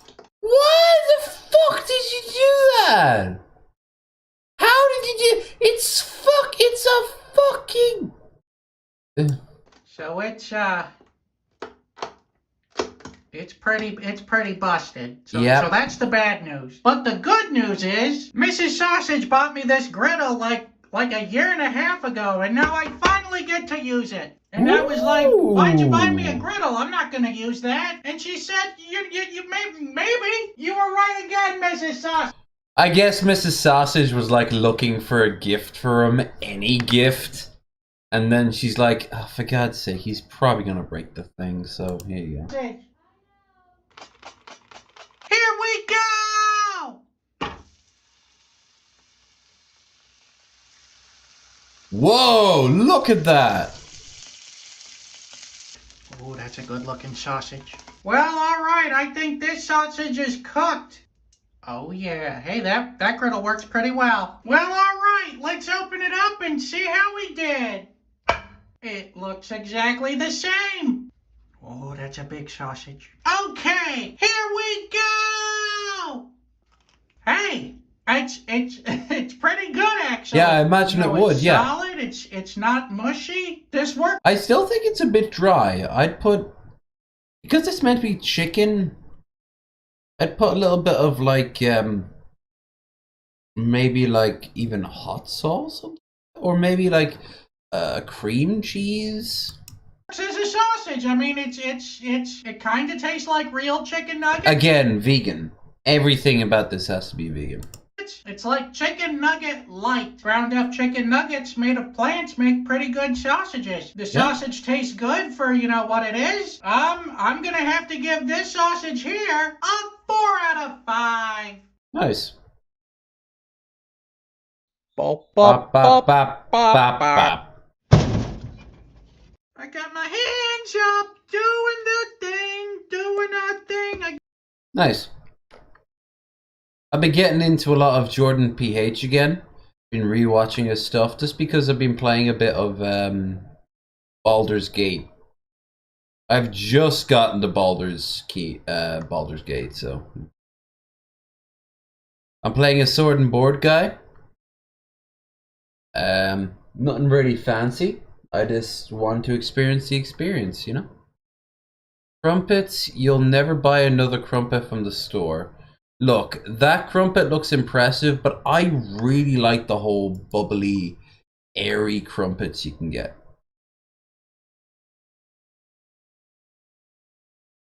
Not a pie, but good. Taught by an Arab cook. This is the best pie ever. Well, if it's not a pie, then it's not going to be the best pie I've ever had, is it? It'll be the best something else I've ever had. Dragonstar. Yes, we will get back to Dragonstar. I want one more thing. Don't worry, I'm not trying to fucking procrastinate or whatever. I did enjoy it. But I do want a little bit of spreading, a bit of spready. As, said. But, I'm trying to think. Big Cobes. It's ordinary sausage. I don't want any more food.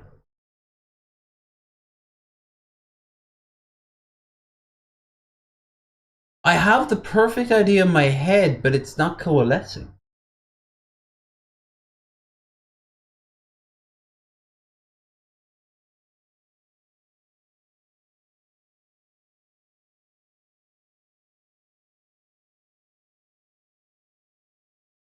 I know. Let's see if I can find incels trying to be well, yeah. No, I don't want to go to I don't want to go to Walter Fate. Want something new. I want something active, like incels trying to pick up. Incel attempts to seduce woman in public. First person approach. First person approacher. Okay, I don't think I've seen this one before. 24 minutes. And then we'll go right back. Oh, this is the bike dude. Have I ever seen this? Why did they use this font color? It's on my way to approach town as my own town is too small to find enough ladies in. That's fucking bad, man. It's the exact same logic as Cobes getting kicked out of every bar in town. There is one bar I am not actually barred in, but the motherfucker is an anti-Semite. And I don't like drinking there, in this village. I won't say which, because it's an Irish bar. It's an Irish village of about less than 1,000, so we have tons of bars. Obviously it's not Dave's, because I wouldn't go there if it was Dave's. It's not the hotel either, but or the lodge. But there's a few other places, and they are like they've never been anything other than unpleasant to me. But after I found that out about him firsthand, I didn't want to go back. Cobes gets banned from every bar in Casper, Wyoming. That's impressive. As Elf King pointed out, Casper probably has like, what, like 40 bars?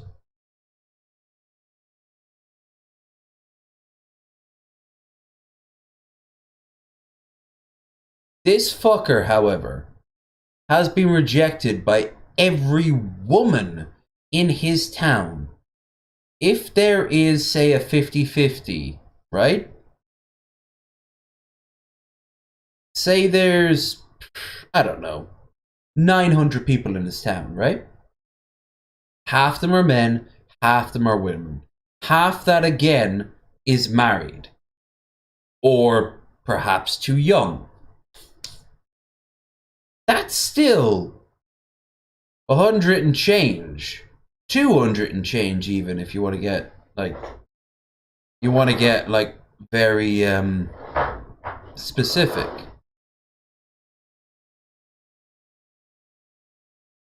He was rejected by all these women, so he has to go to the next town over, a bigger town. It's so... And when he says rejected, you know this guy hasn't been rejected because, like, they were like, oh, thanks, you're just not my type. Or, oh, thanks, I'm just not looking for a relationship right now. Instead, they were like, oh, hi. Hi, are you fertile? You know, like, it'd be shit like that. The road of patriarchy is horrible. I don't take back the jokes I said about him that went too far in the maidens. But then its true self is much... yeah, 100%. It's why he was so pathetic for years. He looks less pathetic now. He looks less sad. I haven't checked in on Jake, and I haven't checked in on Monitor Lizard in a while. I do think that, like, if I were to ask people who have been following or even fighting him for some time, they would be able to be like, oh yeah, actually he's still like an absolute piece of shit, but he looks less sad, and that's a good thing in theory. In reality, he might be less sad because he's, well, something horrible has happened that makes him feel happy. He claims he's in a relationship, but, like, have we ever seen her? No, because I want to keep her separate. I remember him saying that, and then like to Jake, and then Sarah, his partner, just walks in, and is like, "Hi." Oh, well, my girlfriend's a lot cooler, and she likes a man who's really, really honest about being an alpha male and stuff. And Jake's actually a great example of like the school teacher approach. Like he approaches people the same way he approached kids when he was a school teacher, which was to say, you know, like, why do you think that? Where do you get that knowledge from? Guide me through the logic. That's not true. I'm going to explain to you how this is real. Like, he breaks them down. And everyone calls him, like... No one... That's why he doesn't really get debated, except by schizos and people who are really full of themselves. I'm going to approach... my voice is off because... my first interaction of the day, I'm often very nervous. Look, he's looking for sympathy here. But no, like, don't you ever worry about saying stuff about Lord of Patriarchy. Lord of Patriarchy is not unsalvageable. There is a human being behind there. Don't you ever forget that. He's not Jared. He's not Marshall No, even Marshall I think is salvageable. Let me see someone else. Christian never was really a person. They were just a sad. They could have been a sad that was harmless compared to the sad that was harmful a lot of times. I can think of 4 different times where they physically assaulted someone or made their life hell.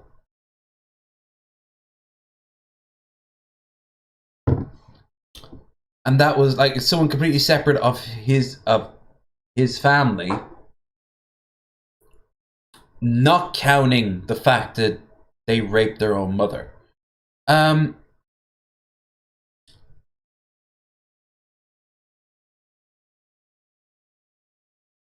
Amos Yee. Yeah, Amos Yee's in like jail right now. Yeah, well, yeah. Amos Yee would be a good example. Oh, Gazi Kodo would be another one. Who's also now facing trials to be a Russian agent. Holy fuck. Anyway, let's watch this incel so we can get back to the fighting. Hi. You seem quite fun to talk to. Ha ha ha ha! Nothing!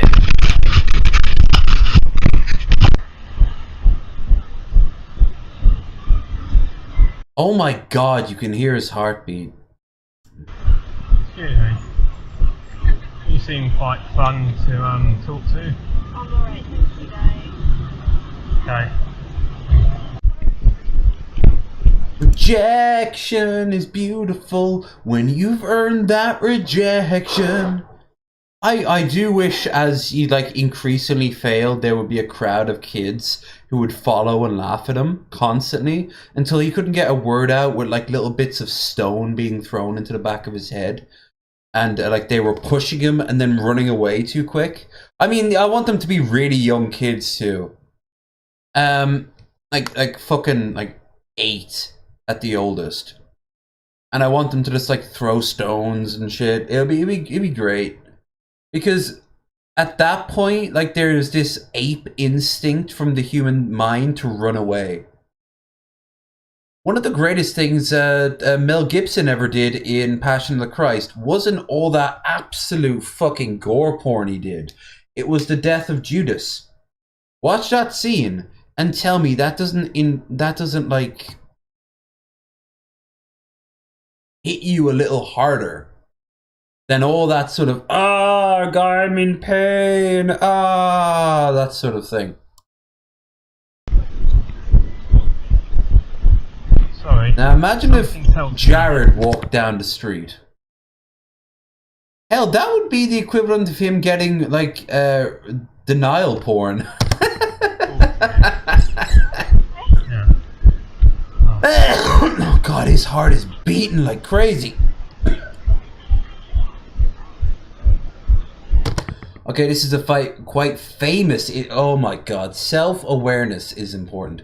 I was going in fully expecting to be immediate fuck off.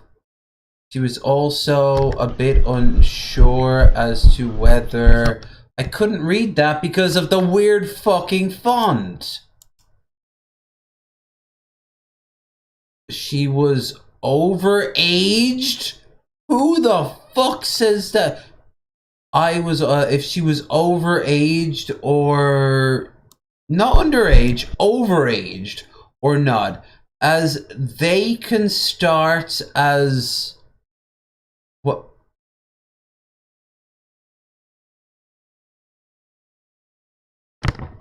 As waitresses at 16. And she looked pretty young as well. Overaged. 16. We go from incel to libertarian dude. Sorry. I have to talk. Back then, she had non-standard facial piercings, like the lip and nose piercing. I think you have to be 18 plus to get. Which? Oh, it's which. But I'm not sure on that. You know what? If he wanted a font that would cut through all the different colors, it would have been blue or purple. Not black. Black might have phased in when it's something else. But blue or purple would have stood out. Instead, he picked green. Fucking Irish flag color green. Snot green. What the fuck? Talk to you. I have to talk to you. Something tells me I have to. Turns out I know stating the obvious, but I was expecting her to be annoyed. Deadpan humor. Oh, you were expecting her. Then why did you go in the first place? And maybe ask yourself why she would do that at all. Have you ever thought about that? Have you ever thought about it? Of course not. You look like you're at lunch. Get away from me, freak. Oh, sorry.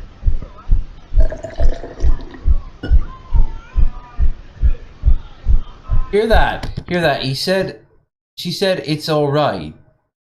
And then he sees this as an opening to keep on going.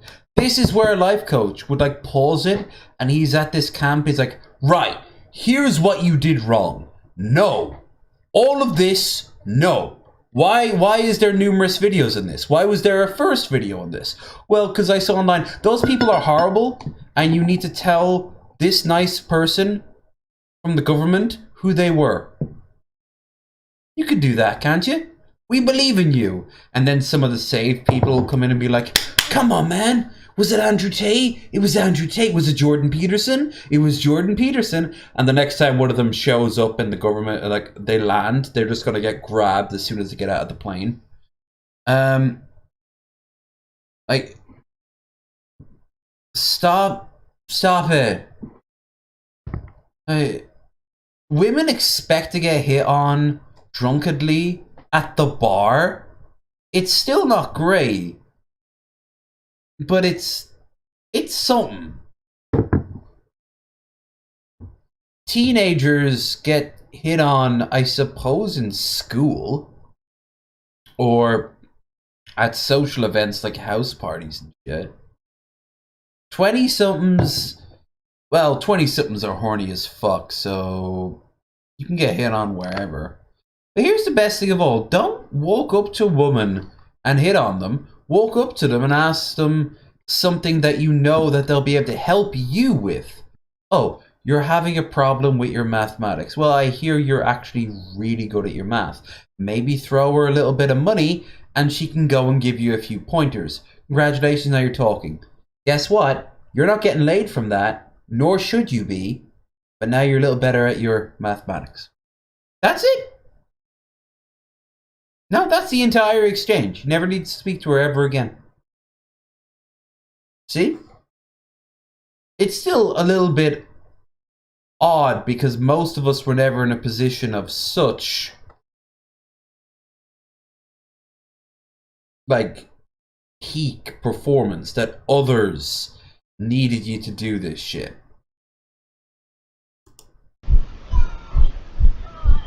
I was trying to stay awkward silence here. I would make my conversation. This is also a great example of overthinking. Like, he overthought way too much. Wonder if he ever got anyone to go out on a date with him. The scene in the video, it's called Calling Out the Situation. Okay. Actually a PUI technique, pickup artist. I will say this, any woman who ever accepts a pickup artist and doesn't dom him to the point where he feels like less of a man than he when he walked in is doing the problem wrong. Like, she needs to peg him while he sucks a black guy's dick. Like fucking no. He needs to suck the strap on while the black guy does her from behind. And it needs to be set up like, oh yeah, we're gonna have sex, yeah, just the way I like it. Like, put little hints here and there. Yeah, you're never gonna forget tonight. And then he shows up and he's like, yeah, I'm gonna be the alpha chat. I'm gonna be the dominant. And he'll run away. He'll be like, oh, well, I actually, I can't. I don't wanna. I don't. And he runs away. And then, I don't know, you say bye to the black guy and he's like, yeah, but I was paid to be the bull. Oh, well, here's the money. Oh, thank you. Bye. And that's it. Make sure the bull is paid. Make sure the bull is always paid. I do not know this from personal experience, but I've always assumed that being a bull is a earner more than it is a pleasure, you know? Although I was offered to be a bull at a, with a swingers party once. Not that I was going to go to a swinger party, but I was invited to go to a swingers party. They would go off with me to a corner and he'd watch me fuck her, which freaked me the fuck out. And I was like, no, that... I didn't like go like, how could you think that? But I was thinking that. Instead I was more like, that's not really my thing. Like, I don't care if you, after we're done, go off and have another life with someone else, but I don't want, like, an audience of a guy who wants to basically slit his own wrists. I said that. And she's like, he doesn't want to slit his own wrists. And I'm like, he clearly doesn't treat himself with much respect. Or you, for that matter. You're an object to be conquered. And then all she said back was, it's just a kink. And I didn't respond back after that. That was the end of the conversation. I don't like cuckoldry. It's fucking weird, man. Fucking weird. Especially when you add race into it. Now, the reason I added the black guy earlier as the example is because these all pickup artists have a hint. A good old little hint of the sort of race realism shit. Well, we have to acknowledge that certain races do certain things differently. Black guys are a bunch of wild savages that just want to plant their seed into everything because they have no... Slowly Monty's face starts with this. Hordes of women line up for his alpha seed. God, my chair is getting very squeaky now. It sounds like a fucking clown car.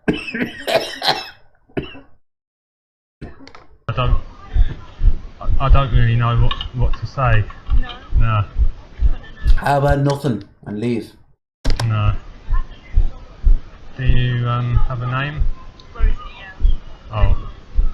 I'm Again, I'm being sarcastic here. No, you weren't. You were freaking out. Because of her tone of her voice, come across as intended to. You see, this is him trying to, like, counter it. But the fact that he walked into this situation and got that immediate response, like, he can't counter it. He walked himself into the situation and got this immediate response. Brad. Hello. Oh, it's just for saying. He sounds like Mr. Fucking Frog. Hello. Hello. I just watch Jimmy Kimmel videos all day in my giant mansion. Hello. Yeah. In case I trip over or something. I'm not sorry. They're mocking me. Hello. At this point, best to end the interaction. Came back and come back as a normal. He has to have quotation of normal person. Fuck's sake. Why, of all the people in the world, why can't people just be normal to each other? Hello, hi. What's that supposed to mean? Are you trying to say that you're high because you're high on Jewish influence?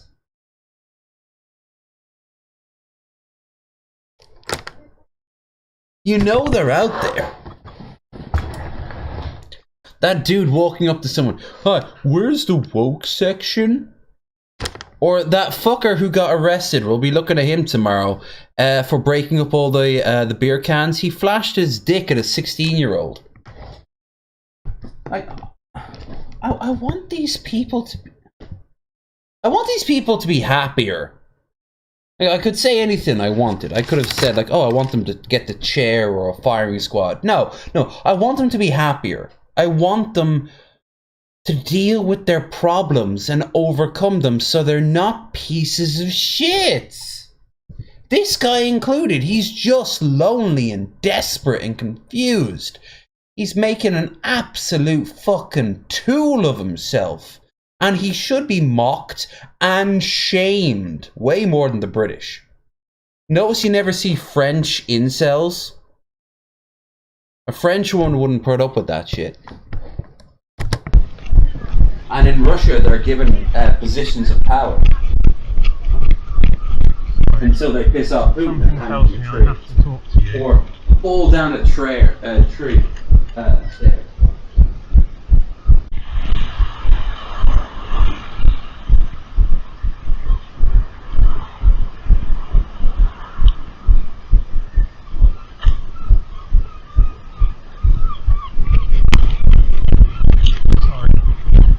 Something tells me I should talk to you. Such as? You seem quite fun and open-minded, but... Hi, thanks. I'm late to work though. Oh. Sorry.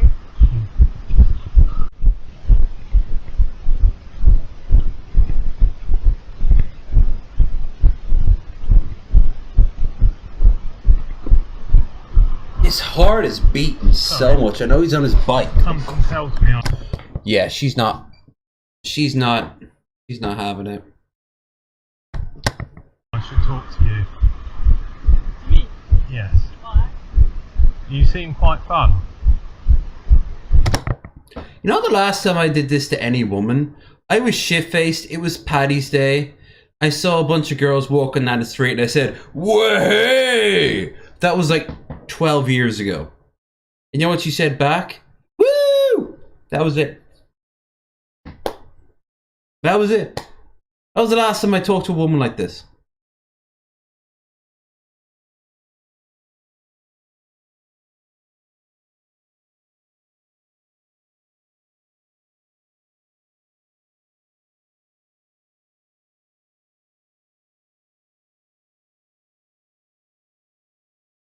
Setting something real quick.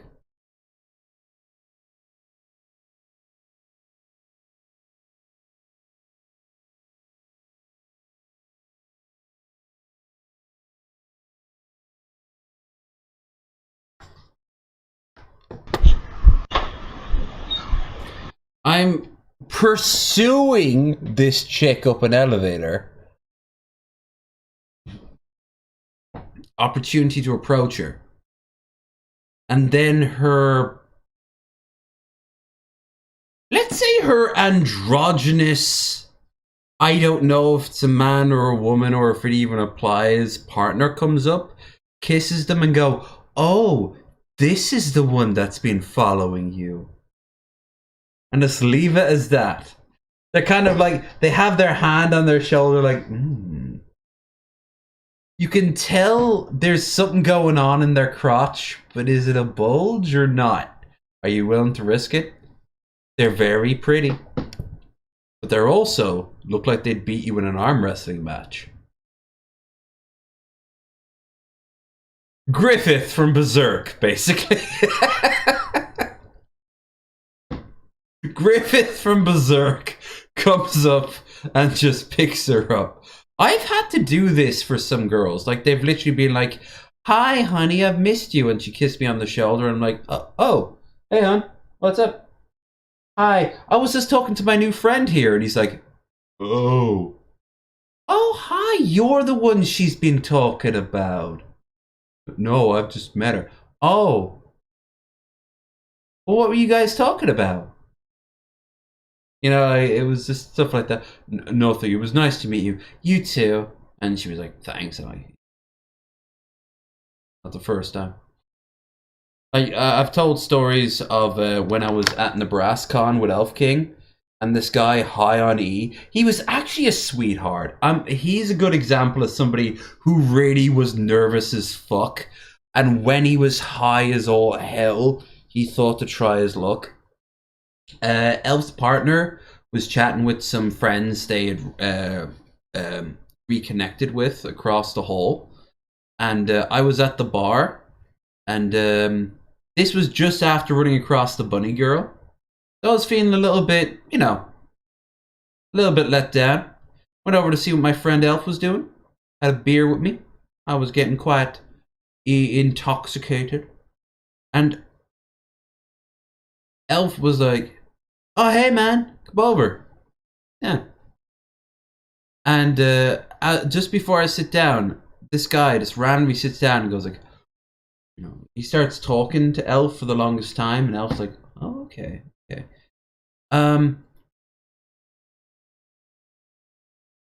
Then like he looks over at me and goes, "Oh, are you her girlfriend or of boyfriend?" And I'm like, "Well, I mean, he is hot as fuck, so of course someone was gonna snag her up." And like I put my hand over her and all that shit. And Elf was just like explaining their conversation, and you know, he was so, he was, for starters, pretty young. He was like 22, I think, and he had taken a bunch of E and he was high as fuck. He had never experienced like Molly like this before. And he was like, "Oh, I just thought now would be the only time I'd ever have the balls to go over and talk to someone as pretty as Elf." I was like, "Hey, buddy, you have great taste in people. Fantastic." And, you know, I asked Elf, like, they say duet and weird. This isn't like a hidden story that I'm saying because I've been drinking. Like, Elf will tell this story from their perspective. Like, he didn't do or say anything bad. You could tell he was nervous as fuck. He was just trying his luck. And that's what you gotta do. When it comes down to it, you gotta go over and say hi to them. Or Tinder and set yourself up that way. But honestly, it's a lot more straightforward when you can meet them face to face. But he was nice, and eventually he left, and Elf and I had a little laugh about it. And like, you know, never regret making your move. Make your move like this, and do regret it because of the context. Context, as always, kids, is key. There's a great video out there about having a cup of tea in relation to whether or not a woman wants to have sex.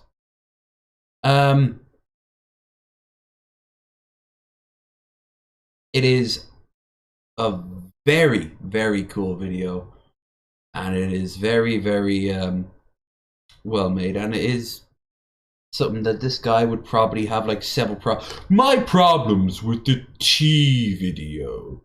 Well, what if the girl actually says that she liked it later? Huh? Have you ever done that? And then he points to this obscure court case where she sells it out of court. Maybe she actually liked it. Maybe she was dressed this way.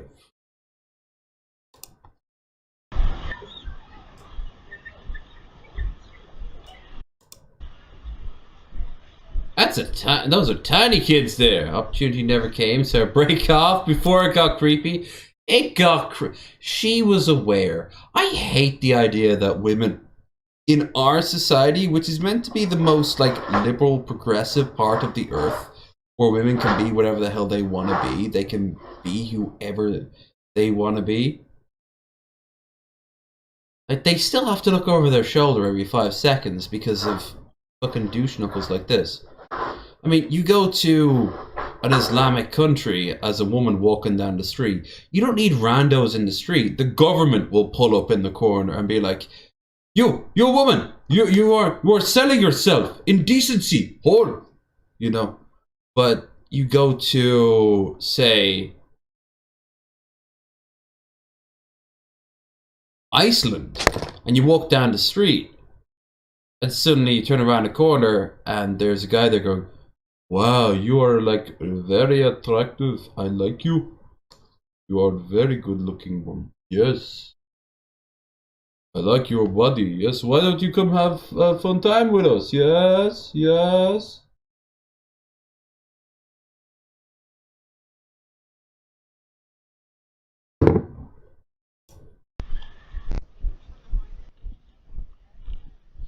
She isn't friendly at all. Yes, because she's obligated to be. That age-old saying of a woman is trained at birth to be a big smiling thing, you know? You look quite fun too. Her friend's sister was there. More attention. Looks too young and wasn't my target. Well, at least you have a cut-off age. A lot of incels don't.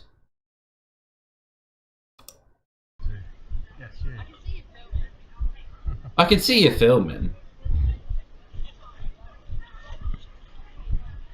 But I wouldn't expect a dumb bimbo to know that. See, even now he's like, how dare she?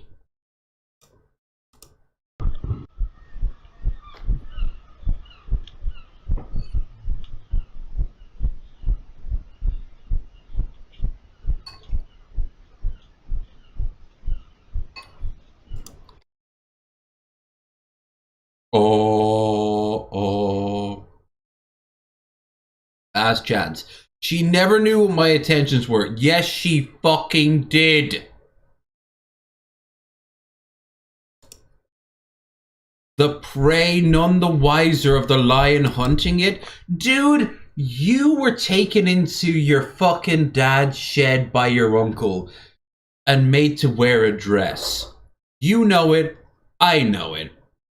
Go to therapy. Have your breakdown. Point at your uncle, who is probably like a minister or a fucking deacon. And let's get the healing started.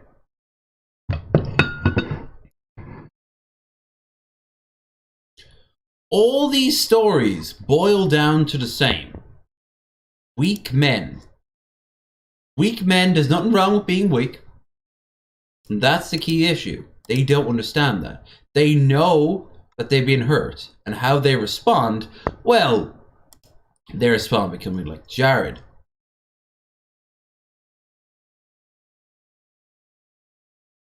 Or Cyrax.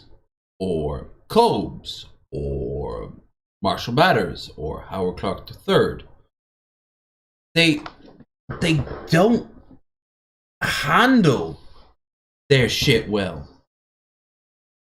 In comparison, Pitmonk, John, he fucking handled his agony very well.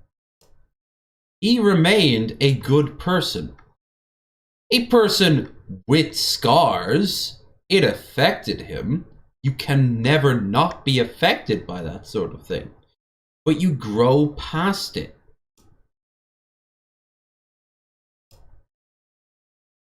Before you say, aren't you just sort of psychoanalyzing? Oh, come on. I would put money down.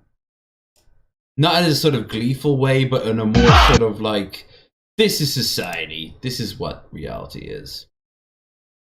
Sort of way. The motherfucker. If he wasn't like sexually assaulted, then I guarantee you he was like beaten. Or there was a point where he was humiliated. Humiliation is also another factor. Not as many people talk about that. Anyway, we're moving back to the martial arts.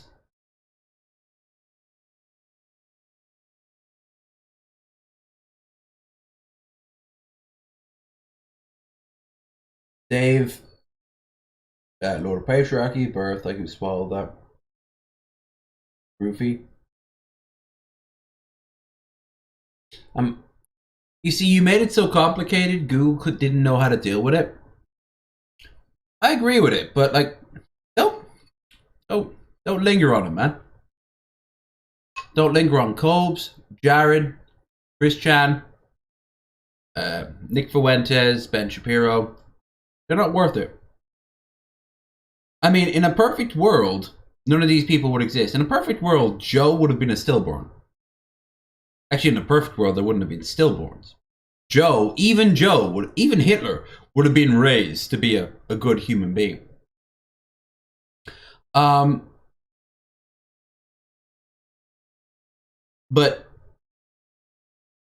you know, your job is just to get on with your day and let them seethe. If they're as petty as some of these fuckers are, say those people who are constantly looking at, look how few views this person who called me out once is. Like, Kyle Green, the guy from Brows Held High, he called me out once and called me boy, right? I bring it up because it's fucking hilarious that this LARPing, heart attack wielding motherfucker who dated a hotep is going to call me out for being anything other than myself while he is literally Steve Shives for the Channel Awesome stream. Case in point, he didn't defend Lindsay Ellis. However, that's all I need to say. Everything about what I said there is true. What I will say is, I don't hate the guy. I look forward to his videos every fucking single time he puts out. If I was petty, I would make video after video after video after a live stream, and I would look for people who didn't like him, who thought he was a piece of shit, his exes. I'd dox him and find where he lived. I'd do all the things that you've seen 1,000 different people to do. I would be like Dragnut and Black Eye TV and all that shit. And before you say, wait, but Shani and Rev and Lord of Patriarchy, they're all pieces of shit. They are. But, like, you still are making an industry out of spending your entire day waking up, looking at this shit, hours and hours of just going at these people when there's so many other things out there. And a lot of the really good ones, like, they know that. Alamani don't spend their day going after, like, fucking Gazi Kodo or Shani and Rev or G-Man or whatever. They spend their days with their families, their loved ones, their friends, sitting on the toilet looking at their phone. And occasionally they're like, yeah, let's fucking go at this. Jeff Holiday is more focused on his bike than he ever will be with Jilly, the woman who did Jillian Juice. Don't let the scumbags become your world. Otherwise, you'll end like some people on Twitter who just every day post about how certain people are hypocrites, certain people are liars, certain people are words. You can take the moral high ground, and more importantly, you can have your cake and eat it too. You can look at the lolcows the Cobes of the world, the Brett Keens of the world, the whatever face you want to put on it. You can look at them and be like, yeah, they're stupid fucks. Let's point and laugh. Let's break them down. Like I've been doing all night. Every time we saw a lol cow, I stopped and I just fucking went to town. But you can then get on with your day. Most of my stream history is full of history stuff, lore stuff, Star Wars, D&D, Warhammer, World War One, World War Two, cooking, like the occasional reviewer for a movie. That's a lot healthier to have on in the background than just, look at this douchebag, look at this douchebag, look at this douchebag, look at this douchebag. And your counter argument could be, oh, but those douchebags are douchebags, they're pieces of shit. Yes, they are. I have never seen a lol cow who didn't earn the title. But you have to look out for your own mental health. Don't worry about Dave. Dave is a sad man who cries himself to sleep and probably contemplates suicide. He will be his own worst enemy far more than you ever could be. Maybe focus more on, say, the Jordan Petersons or the Andrew Tates of the world, because they influence him. Better yet, why don't you look to the people who influence them? Right-wing pundits. Real pundits. Government pundits. Mouth. And see how many of them come from your own state. Like, you know far more about your state than I do about my county. Like, I was shocked to find that there's this tiny little party that has like 5,000 members. That's like extreme far right wing. And they have like, I don't know, like maybe 14,000 members Ireland-wise. But they have like an office the next town over. It's so weird because I walk down the street every week when I'm in Carrick and I pass by the Sinn Féin office. And the Sinn Féin office is, well, it's kind of our default party for like, I mean, you think politics, you usually think Sinn Féin.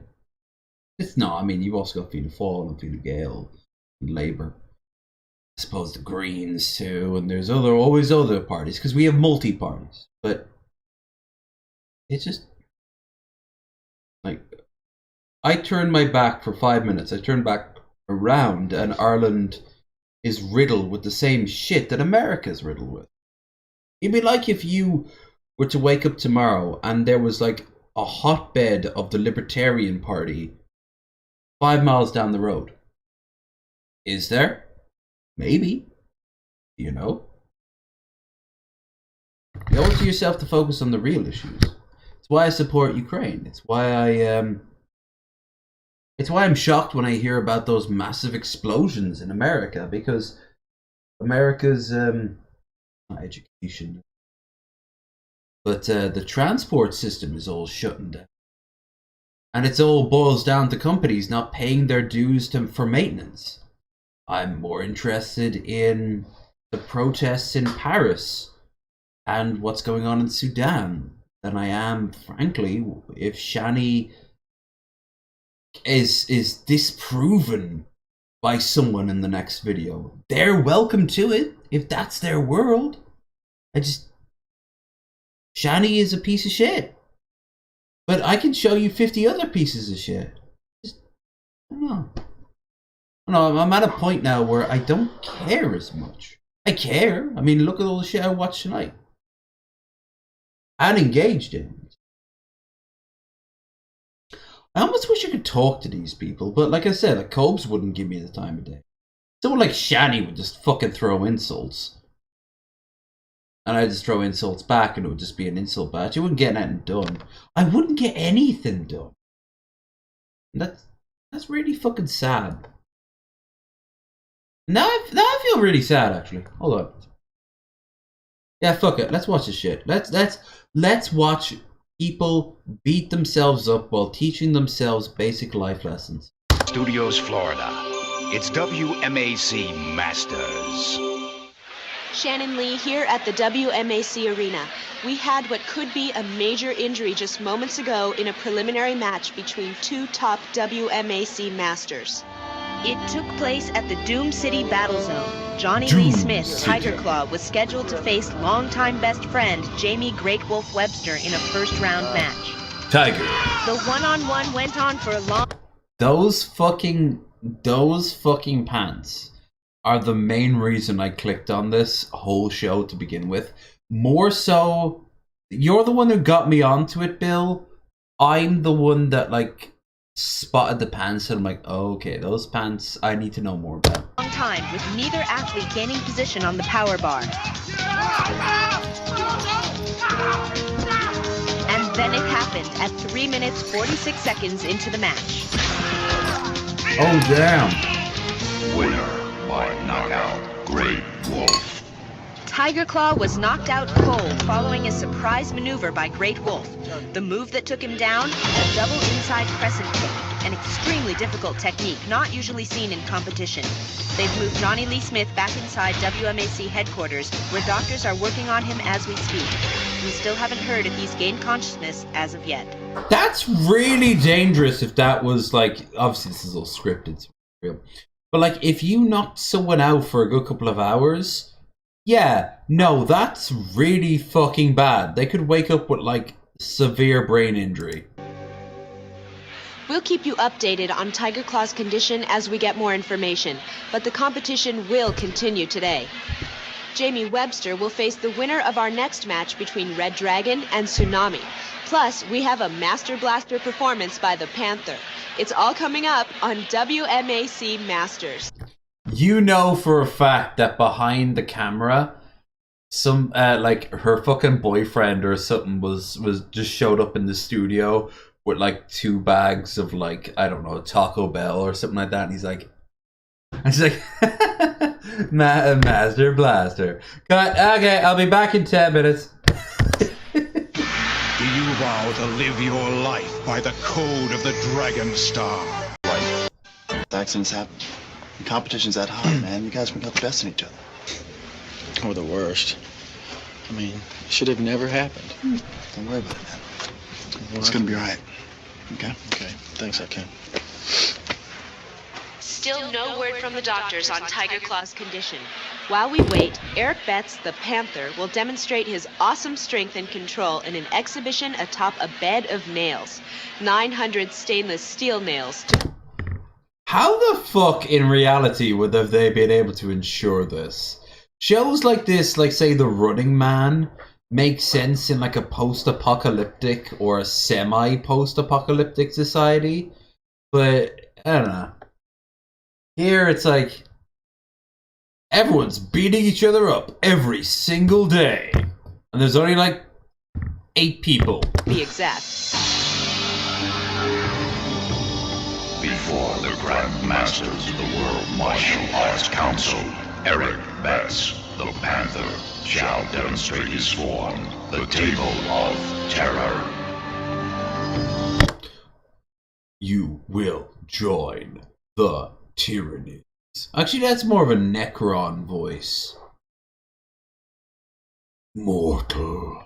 Actually, it's more of a fucking tech priest voice. Balloon! Balloon! What you are about to witness is extremely dangerous. Do not attempt anything like this at home. I'm coming for... Mom!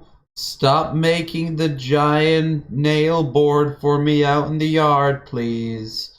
They said I shouldn't try this at home. Okay, sweetie, what do you want me to do with all the plywood and nails? And then it cuts to this really wholesome montage of them building like a tool shed together. Wow, I wish Dad was still around to see this. He died in Grenada, honey. Be relentless.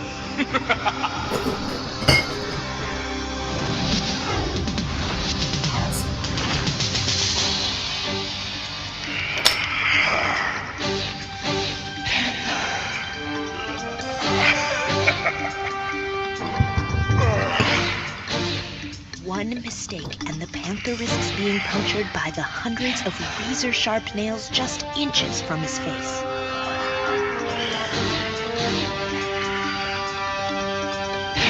Is he not going onto the nails? That's Eric Betts, the amazing panther, survived. Okay, so he could lift his body up, but were the nails necessary? Versus any of this necessary? Table of Terror, a bed of 900 nails. 900 nails.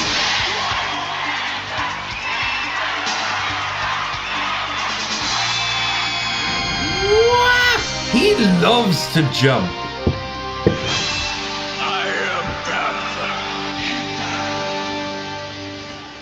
Jamie, come quick, it's Johnny Lee.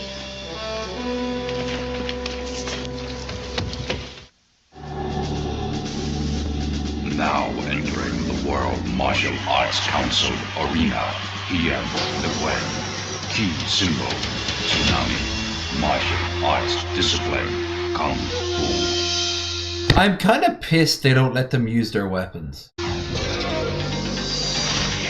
Like, everyone has a weapon! I just realized this. Every one of them has, like, a weapon. Is that for their toy line that never got to see the light of day? But then they always just boil down to choreographed fighting. Which is all well and good, but like, give them the fucking weapons so they can swing it around. I want to see this motherfucker break ribs. I like his Pepsi Man-esque uniform, though. Pepsi Man!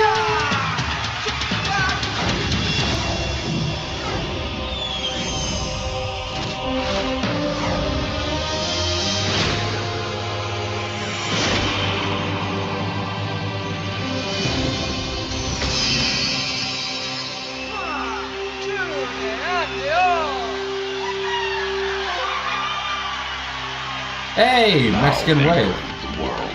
Actually, yeah, the toys, the kids. Nice. If it was 1992, I doubt they were being produced by 1994. Huh?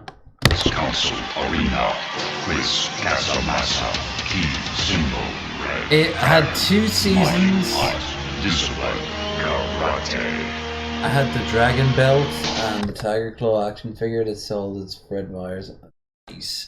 I like the belt, the way everything kind of fuses together. That's a nice touch. Actual Mania needs that. Because, like, Cobb's got the belt. Not Cobb's, Egghead got the belt. So maybe they should get it where it's everyone gets like an individual situation.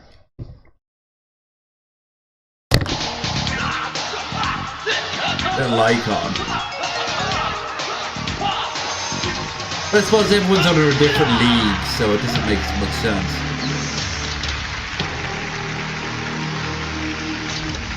Gentlemen, face me. Okay. Gentlemen. What the hell was that? Face each other. Bow. Gentlemen, to the battle zone. Welcome to the battle zone. They're heading outside the arena for our second preliminary match of the day. It'll feature the camouflage ninjas at the Mayan Mystery Battle Zone. Red Dragon takes on Tsunami in just a moment. Hey, Zom, Johnny okay? He's gonna be okay. He's just resting up. Any damage? Yeah, our friendship. Hey man, I'm really feeling emotion right now. No, too much emotion. Even for a girl.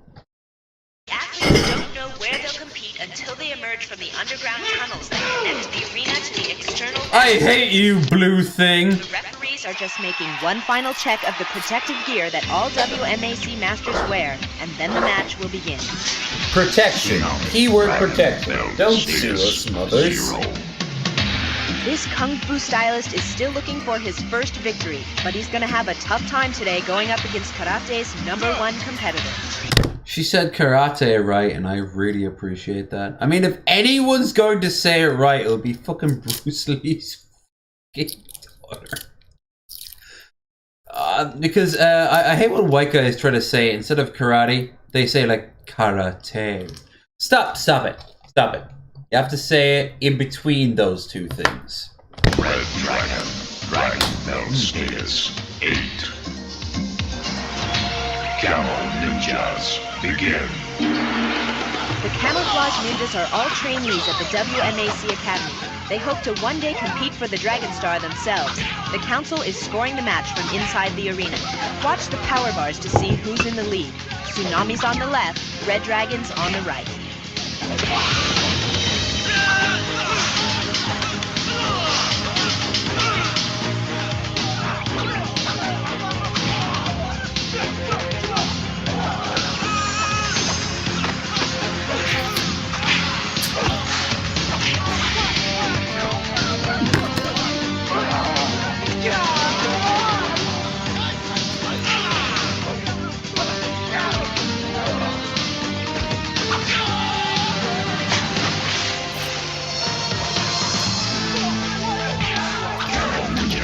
Disengage. 1-on-1. Begin. Sloppy techniques by both athletes cause their power bars to drop. Oh, good score by Red Dragon. He's way ahead, but the match is far from over.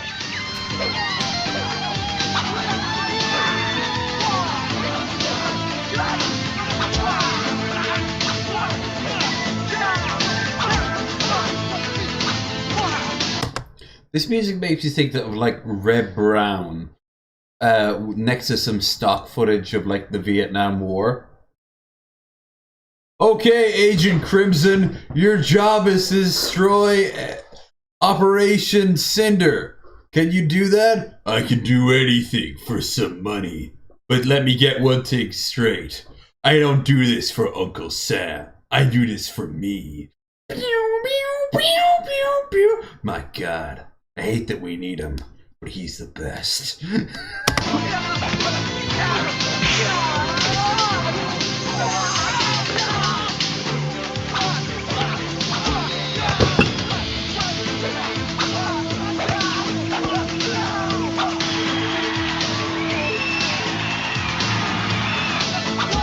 Jacob, but I thought you died. That's what I suppose Washington wanted you to believe. I could make a fucking badass B-rate, like not Arnie, not Sylvester Stallone, not any of that. A sort of Rambo-esque not Ultimate Warrior, like dog soldiers, sort of, a sort of like, you'd find it in the bargain bin of like a Walmart, where it was like $1 a DVD, and there'd be movies like True Justice, Final Action, Only in Fury, you know, shit like that. I could make that. I could make that shit happen.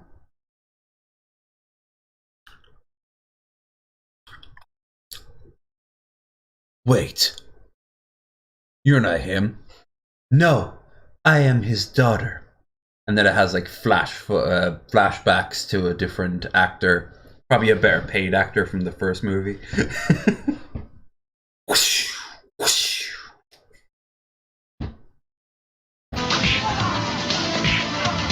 I'd never be able to compete with Commando though, because Commando 2 is actually a movie I'm going to watch after this stream. I'm going to go and I'm going to watch Commando 2. Because I have not seen it since I was like 12. And all I remember of Commando 2 was that it was terrible. Like, Arnie kills 5,000 dudes apparently. And at the end of it, he's like, got a knife. And he's the bad guy's got a knife holding the little girl up. And he's like, "Come on, man, you don't need to do that. I don't need a knife to fight you." And then he throws away. He just gets his ass fucking destroyed. with the square missile launcher that has like 4 of them in it. That's recreated in Fallout 4. They when you want to fully upgrade your rocket launcher, it'll give you the 4 rocket launcher tubes. That's a tribute to Commando 2. Is that also the movie that has "He's Dead Tired" when the guy was trying to like arrest him, or was that Eraser?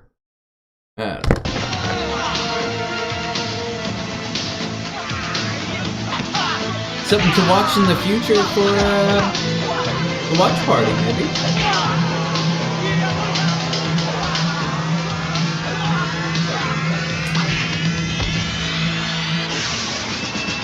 Tsunami still unable to capture his first victory. Red Dragons heading for the Battle Dome. Back here at the WMAC Arena, we just received information. What's the end goal here? Because after they receive the ultimate like battle warrior thing, they then have to immediately defend it against everyone else. But there's like no end of season sort of thing. So I'm almost wondering, like, is it this indefinite fight with no intrinsic stakes? Because I would think at the end of like each season, those who'd held the star would receive a massive cash payout, probably any sexual favors they wanted from any numerous amount of women, vast quantities of drugs, alcohol, and I don't know, contacts in any industry that they'd want. You know, you'd see a red star on the Wheaties box, that sort of shit.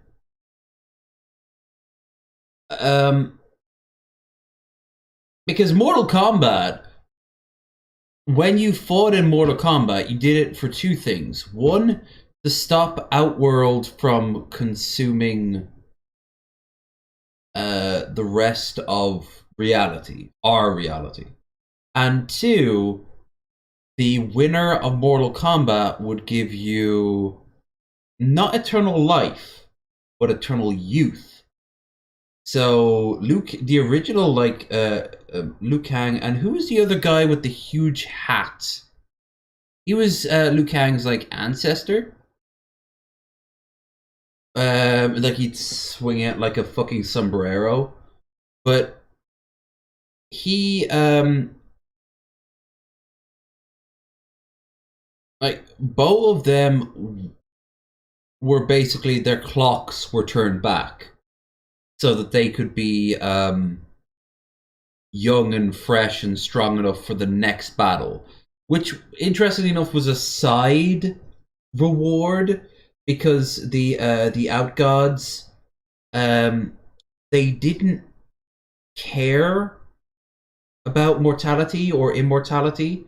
They just wanted like their unlimited power, and to them a mortal getting a few extra 1,000 years is like, okay, you can get that for free, you know?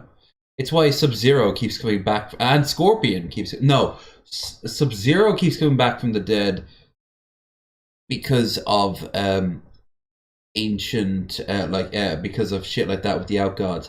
But with Scorpion, he made a pact of vengeance.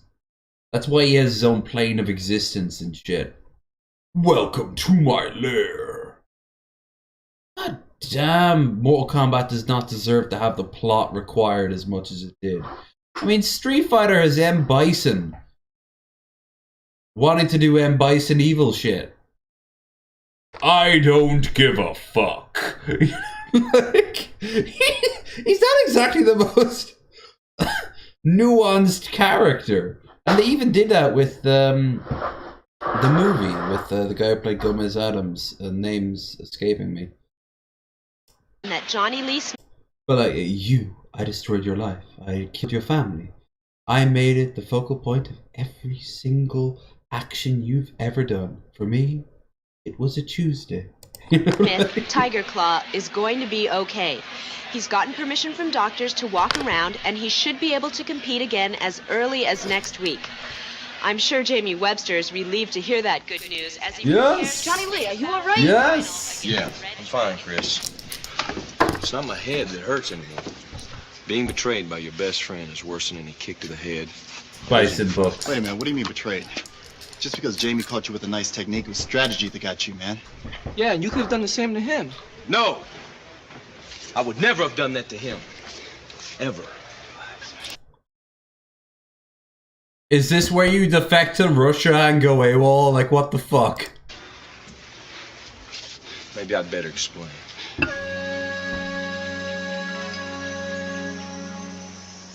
Jamie and I grew up together, went to school together, learned the martial arts together.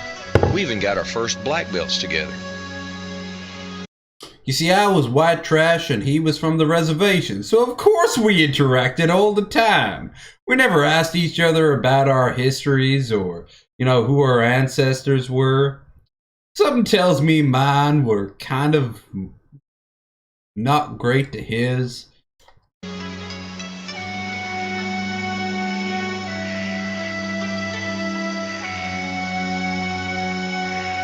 Kamehameha! Look at those ass cheeks. Those are some aggressively tight ass cheeks. Dig higher.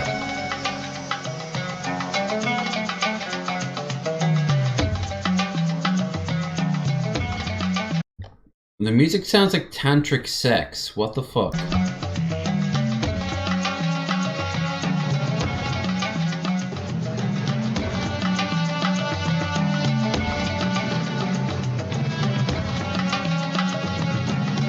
Sea Panther, we can do it too. Jamie and I, we were best friends. Better. We were best friends. We were better than best friends. We were better and better. You were fucking, weren't you? What? Man, it's okay. You can tell us. He's your lover, right? No. Mama's still alive, so I am obligated to say no because she took me when I was 17 to that camp, and I am not legally obligated to say what happened in that camp. But I found Jesus. That's all that matters.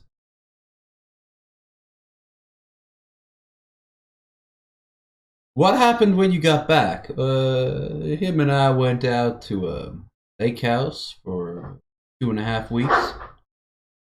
And what you trained? Just trained. Talked about the good Lord. Uh-huh. Than best friends.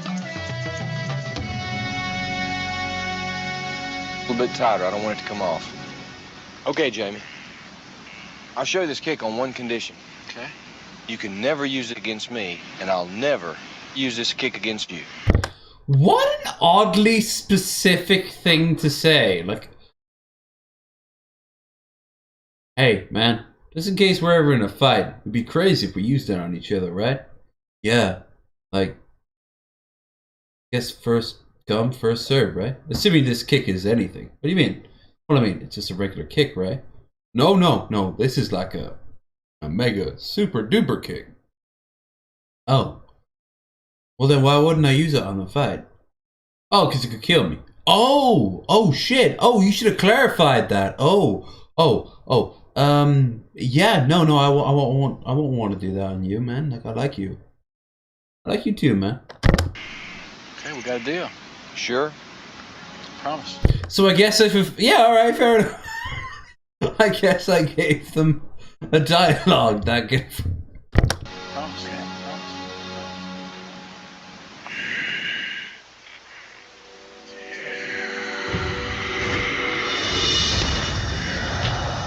That first kick clearly showed he wasn't gonna kick it. Yeah. Oh, man, that kick was bad. I loved it. Bad what? What do you mean? It was bad. Finish the sentence. Ass is another form of donkey. Wow. Dancers got us deep, don't they? Whenever I learned a new move, You need to go on a diet. the first thing I did was teach it to Jamie, and vice versa. Remember, as you execute the kick, slap the soles of your feet together. Okay.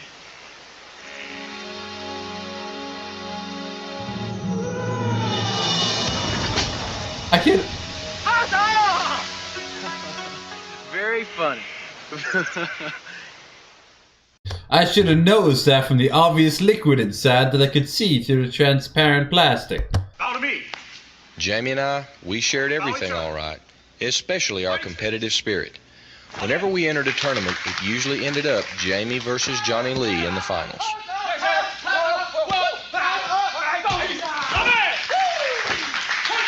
The tough part about competing against your best friend, we knew each other well, too well. Our matches usually wound up being a draw. On this particular day, I was lit hotter than a dog on a grill. You should have been smoking before you got in, right? I started putting some real cool combinations together. No way Jamie could counter.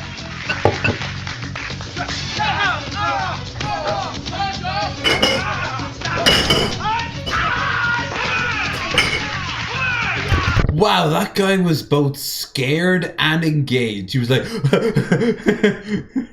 I'm clapping, can I see my family again? Can I see my family again? Maybe on this day the competition was getting too intense. I don't know. We both wanted it real bad. And then it happened. Come on, let's go. No, he's gonna do it. He's gonna do it. Don't do the thing.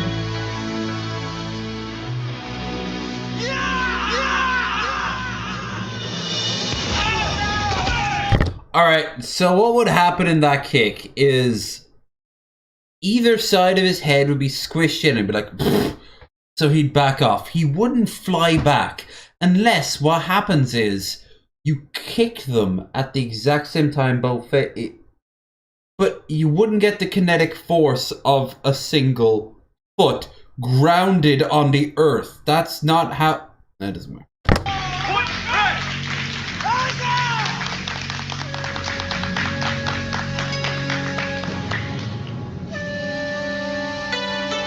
Wop, wop, wop, wop, wop, wop, wop. Oh man, I totally forgot you don't like it that way. No, you're damn right I don't like it that way. Why the hell did I show you in the first place? Well, I guess this pays for the Trail of Tears. Wait, what the fuck? That's a completely different conversation. I'll show you this kick on one condition. You can never use this kick against me, and I'll never use it against you. Promise.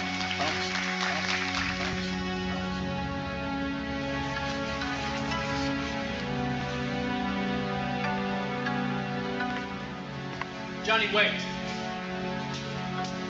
I need you. Johnny! Wait for what? For you to hit me with another kick I taught you? Johnny, everything just happened so fast. I mean, he tripped, I fell. He continued to trip inside me repeatedly. I mean, after you knocked me down on the ground, I just did whatever I had to do to win. I mean, Johnny, you know how it is. We had a vow not to use that kick against each other. That's what I know. Why the fuck did you teach it to me in the first place? Also, the more and more I look at it, the more and more it's not a great kick, and it just looks kind of good for, like, I don't know, music videos or something?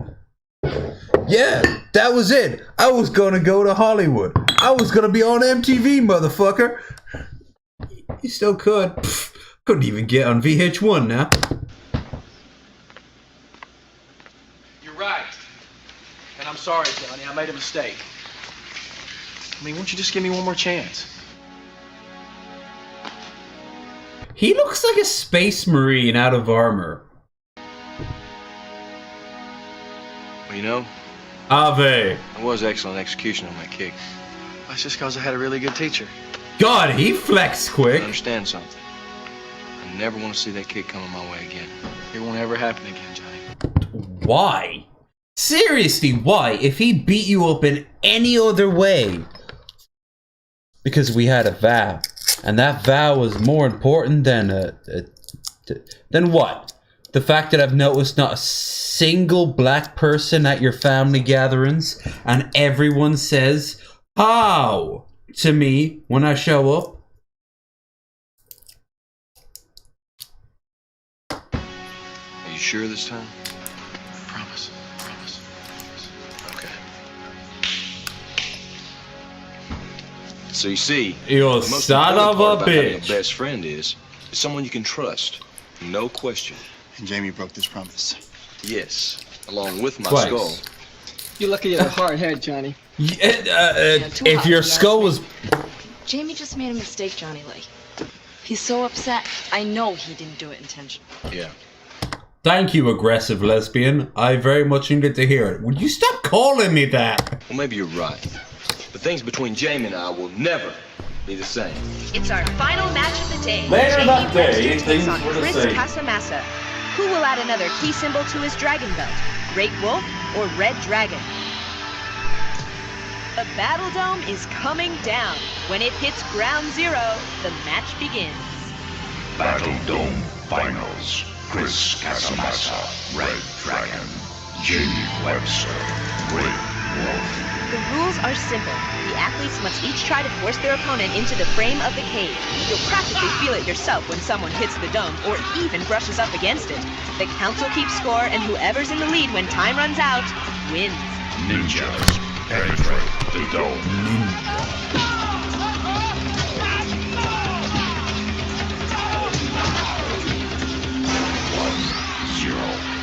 Every part of the steel frame is electrically sensitive. However, the ninja's clothing is specially treated so that they don't set off the dome's sensors. We already established that in the last episode.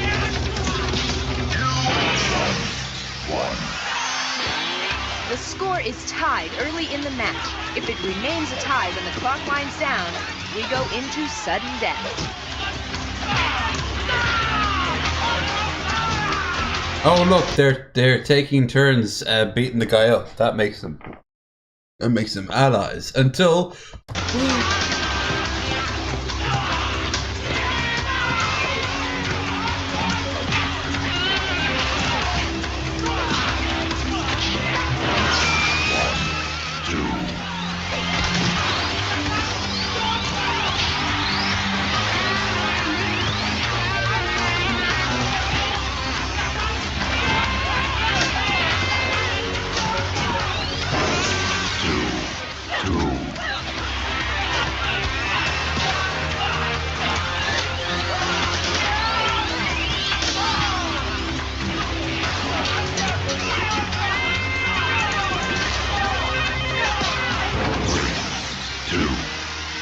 Red Dragon takes the lead. Time's running out for Great Wolf.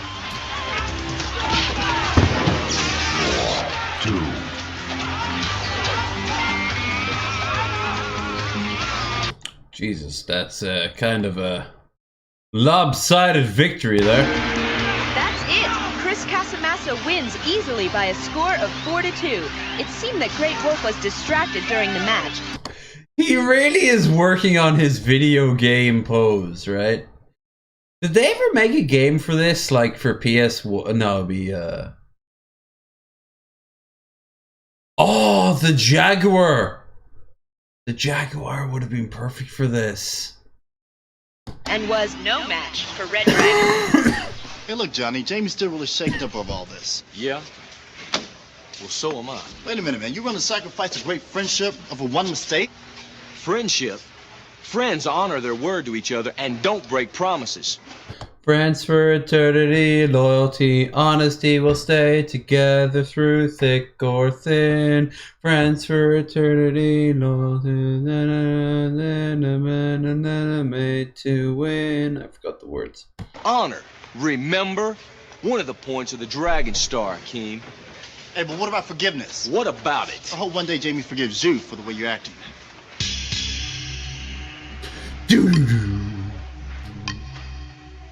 My God, I don't care. I just don't care. By order of the World Martial Arts Council, the key symbol of Great Wolf shall now be added to the dragon belt of today's winner, Red Dragon. Both athletes represent the martial arts discipline karate. Here now, the ceremony of the Dragon Belt. Yeah, that's a tech priest. Praise to the Omnissiah.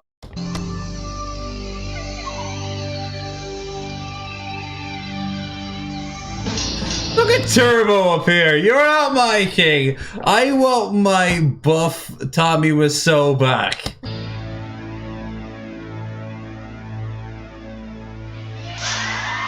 Red Dragon adds a 9th key symbol to his dragon belt, tying him with Superstar and the Machine in the WMAC rankings. One more win and they call him the Machine. He can challenge Olympus for the Dragon Star. We saw today there's not always a right or wrong side to a disagreement. Sometimes there are simply two different points of view. Wait, Right or wrong no, is how you deal with no. They never once showed, was it Nightwolf? They never showed his point of view, which was like, I just want to win. They just play that off as being selfish. And then he's punished for it. In this reality, there clearly is a right and wrong answer. He should have won. He should have won for using that kick.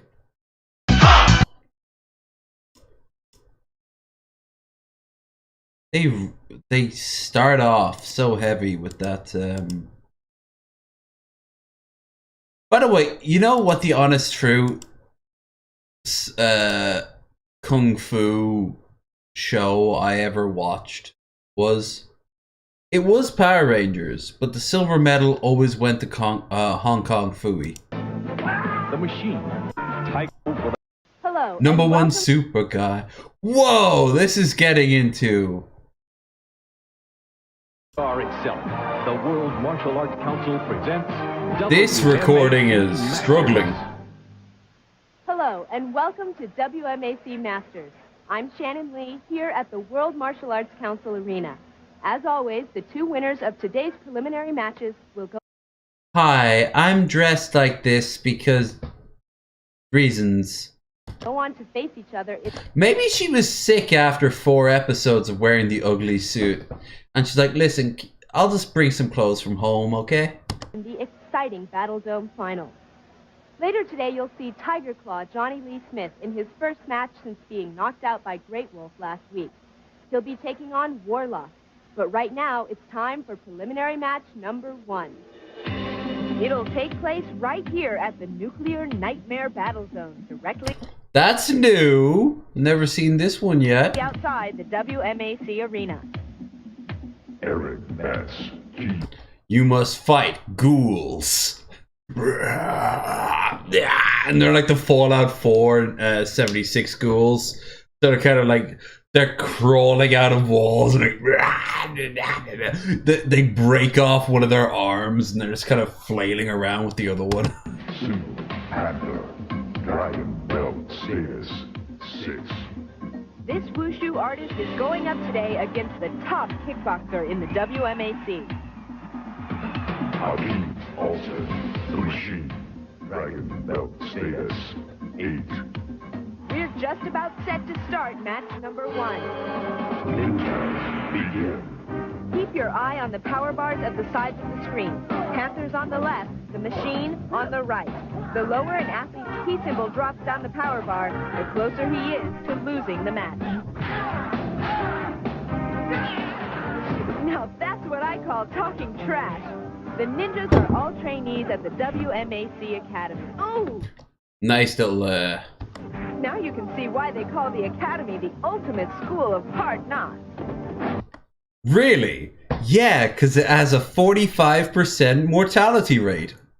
Oh! Oh, they signed a waiver. It's okay.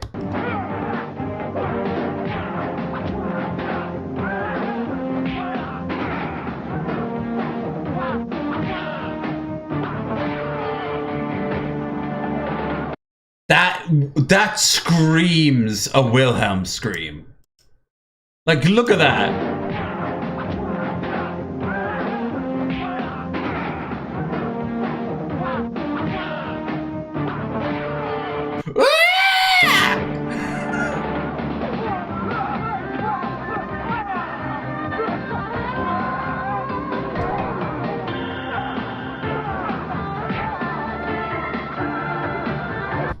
Kill the Doolin brothers! We can't, sir! They're too strong! They're Prepare my helicopter, and you, my pretty, will be coming with me, along with all the money that I've taken from these orphans.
Oh no, he's transforming into a fucking werewolf.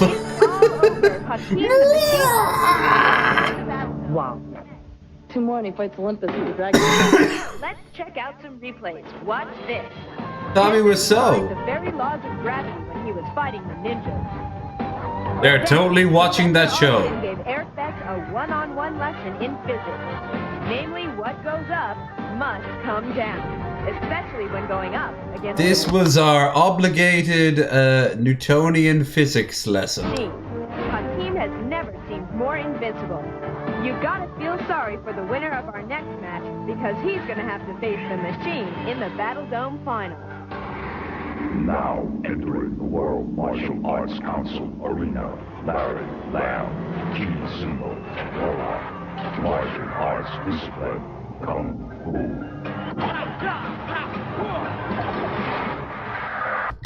Aw, he's ready for Night Night. What? Why wake him up? Like, he's ready for Betty Buys.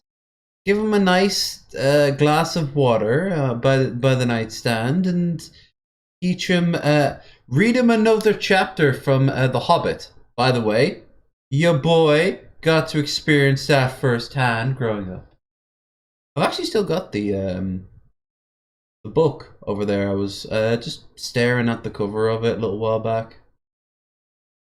It's a very old, it's not a first edition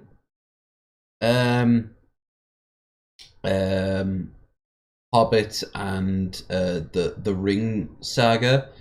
Well, obviously not the Ring Saga because that's Sigmund, but like the Ring stories and the Hobbit. But it's like second edition, so we're talking about 1970s. The paper is starting to get very thin. I flipped through it last year and I felt like every time I moved the page that wasn't like a very delicate move, it felt like I was bitch slapping it. I'm terrified of breaking it. It has a little notification on the front of it, a little tiny dedication to someone. But the thing is, dedication is not towards my dad, who originally owned the copy, or anyone else. My dad picked it up in a secondhand bookshop in 1982, and has held on. Well, he's not holding on to it anymore, but he held on to it ever since. And my ma, growing up, she read from The Hobbit, which was much easier for me to understand when I was drifting off to sleep. Thing is, I never felt asleep when she would read to me. Like, she'd read to me and I'd like listen to the stories and I'd love the stories. Eventually she realized that I wanted to read it myself. So when I was old enough, One of the first books I read cover to cover, I swear to Christ, was Jurassic Park. The original Crichton book. And it was a lot different from the movie. Not a huge amount, but enough to be a very different experience and a lot more deeper. I'll always remember it too, because I didn't think much of the book, because I didn't think much of books that didn't have pictures to them, because I was that young. And yet I read the whole thing. I always remember a scene from it where it was the raptor. You see in the movie where the raptor looks down at the door handle and it just kind of clings it, then clings it again, but holds it and pulls it down. And I always remember reading that scene in the book, and it was seriously, go and read or hell, if you can, I'm sure there's an audio version of it. Go and do that. It's a hell of a read. Fuck the sequels, including the Chris Pratt ones. They are perfectly fine for what they are, modern day rehashes, but no. There is one Jurassic Park. It begins, it ends. There is a world that goes on beyond it, for sure. But for me, it only is one. It's Jurassic Park. Book and movie.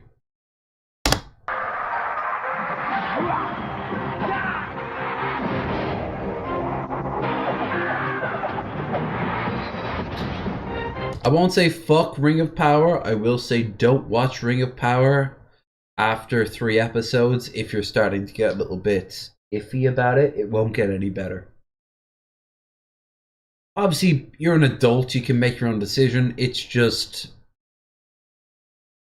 I was so disappointed in it. There's a few pluses. There's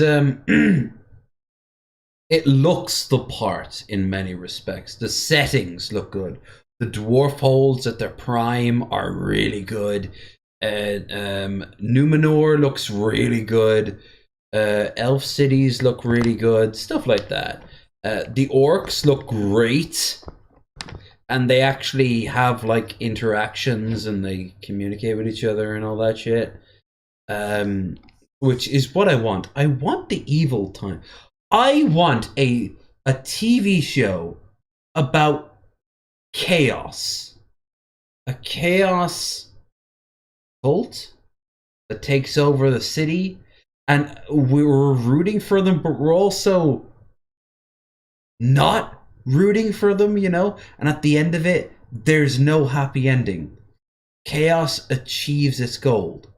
Like, it fucking convinces the entire population to, I don't know, get into incest porn with their dogs, with knives. But the end result is like, oh, these evil people we've been seeing this entire time are evil. Yes, they are evil. Yes, they are 100% evil. They are 100% evil. That's the whole premise. That's the whole premise.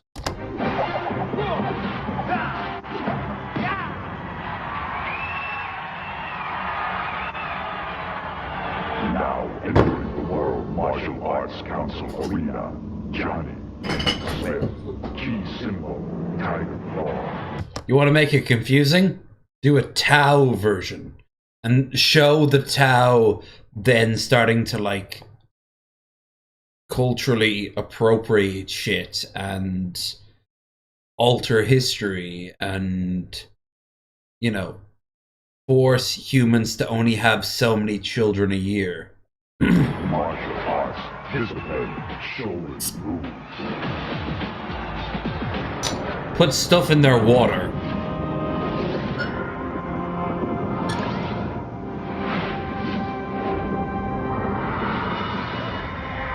Gentlemen, face me, bow. Gentlemen, face each other, bow. Gentlemen, to the battle zone.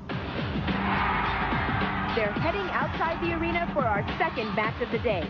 Johnny Lee Smith, Tiger Claw, takes on Warlock, Larry Lamb, at the Ghost Town Battle Zone. Coming up next. Love how he jumped into the thing. Hey, buddy, that's an actual well. You've just... Oh, he's dead. It happened again, director. Oh, for God's sake, send the cleanup.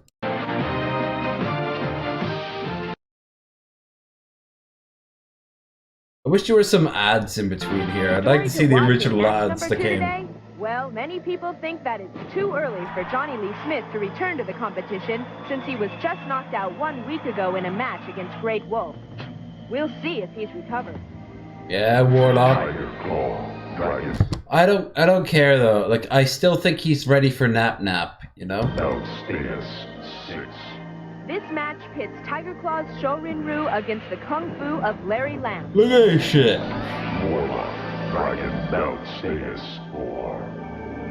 Make sure to say your prayers before you crawl into bed, you know? Ninjas, begin.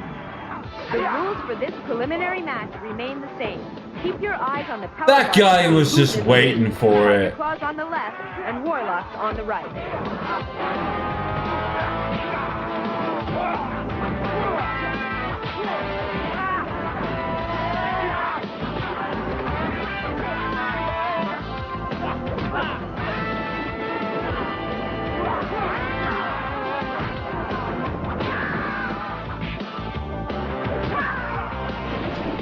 Oh, damn. It's almost 4 a.m. here. Tiger Claw doesn't seem to be showing any residual effects from last week's injury, but rumor has it that he and Great Wolf are no longer speaking with each other. Oh, 2 quick scores by Warlock and a counter blow from Tiger Claw.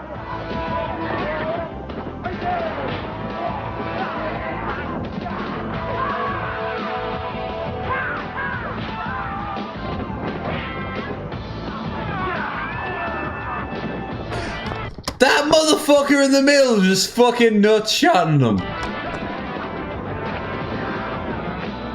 Johnny Lee's blinded by sawdust. He can't defend himself.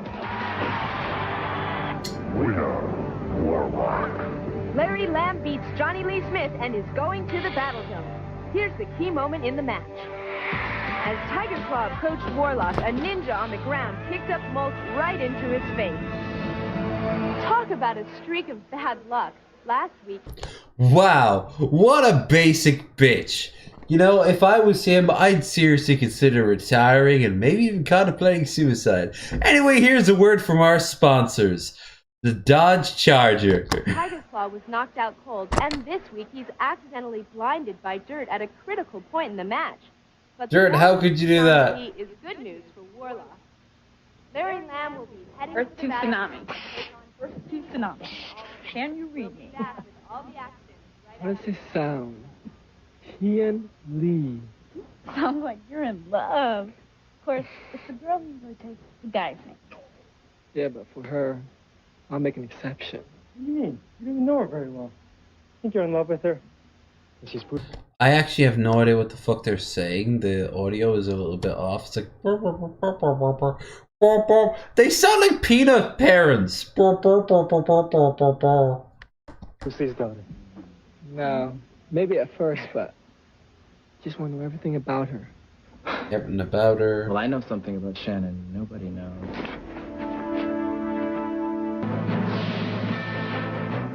Even I was like, oh yeah.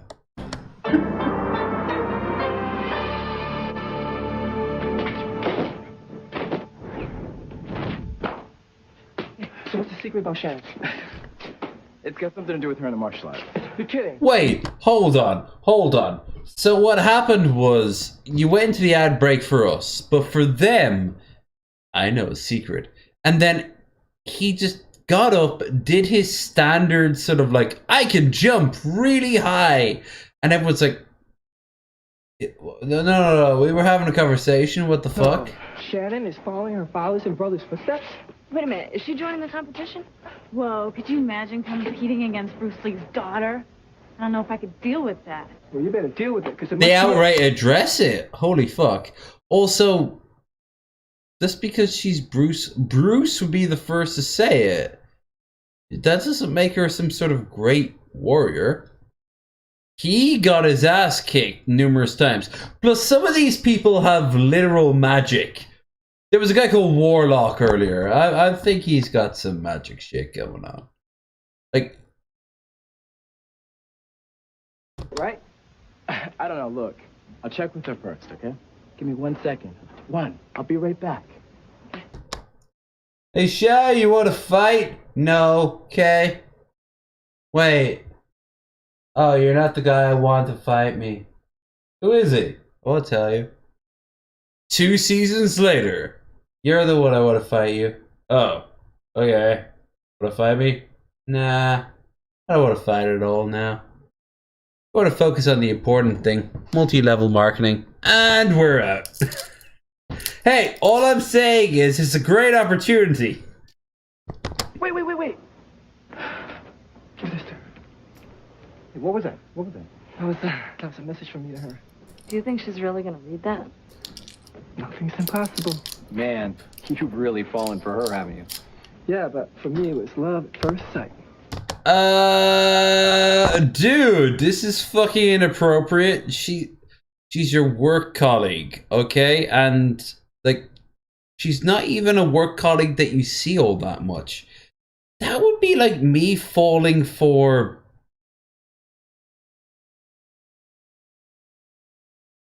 What's the name of that comedian? The English one. No, not the English one. The fucking Scottish one.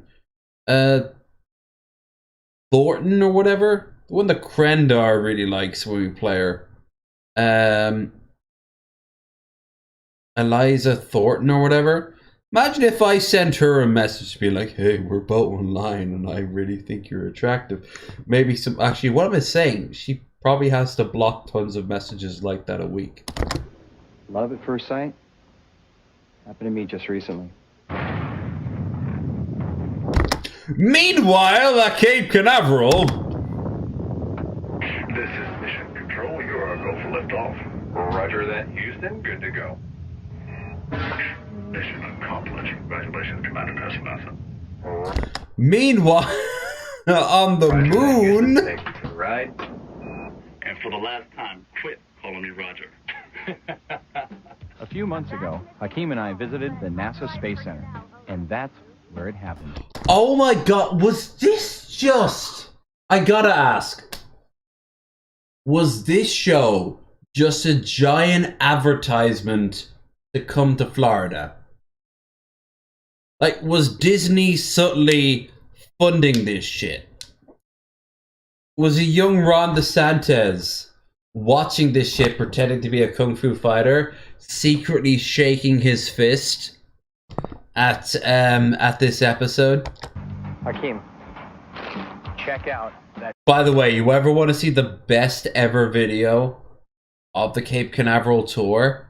Go and watch Beyond the Curve. Ben Garrison and his totally not girlfriend, because she's not interested in him at all, even though he kind of wants her to be,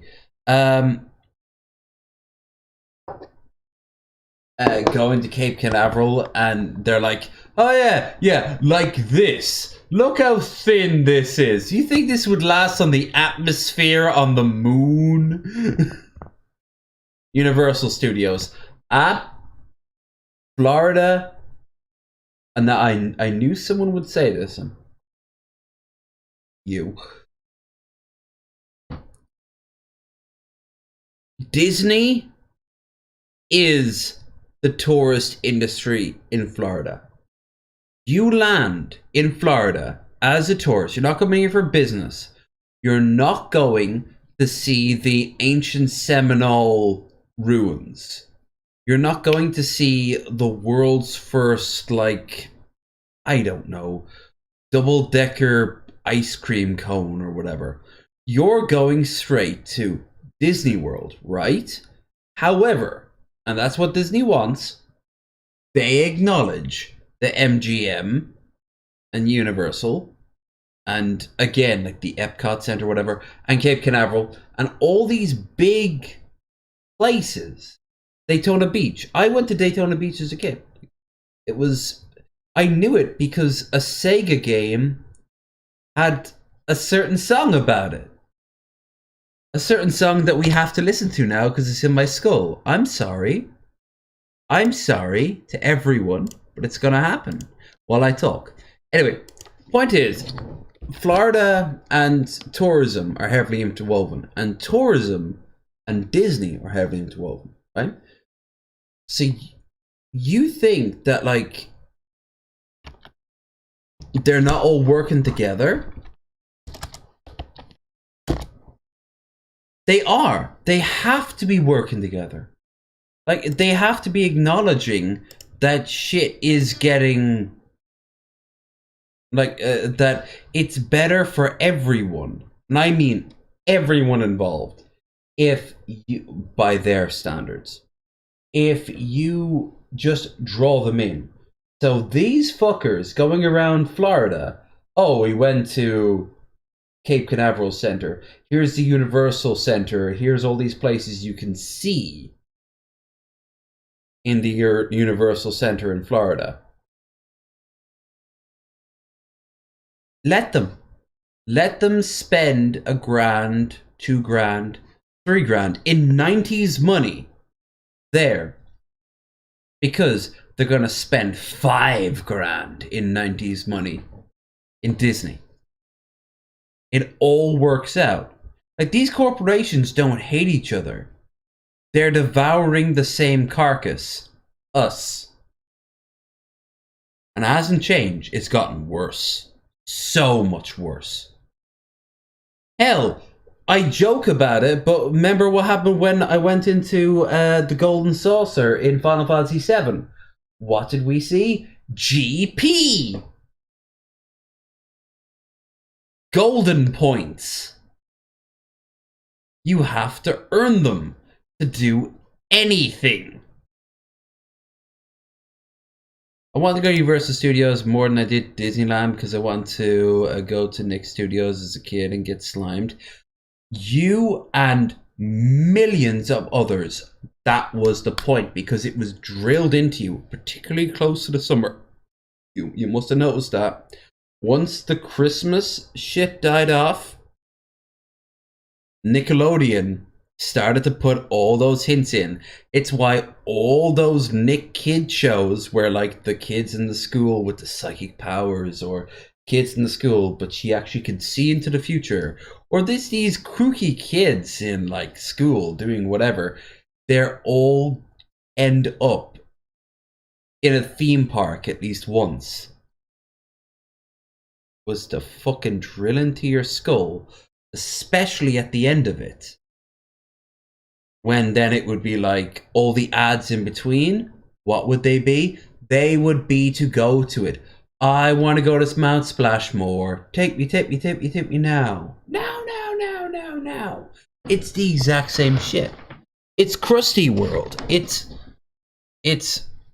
you know, if you don't get what you want, kids, just screech, and eventually your parents will take a loan out to be able to take you there. In the meantime, I need to pee, but I can hear this, and I want to hear this song so badly.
The year is 1994.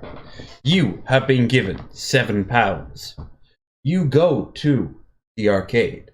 As you walk in the door, the machine, for some reason always on the right, is this motherfucker. Henceforth, all arcades you will ever experience for the rest of your life will have this song stuck in your head. If you see an arcade machine, when I saw The Last of Us and they turned it on, like the arcade, all I was thinking was Daytona.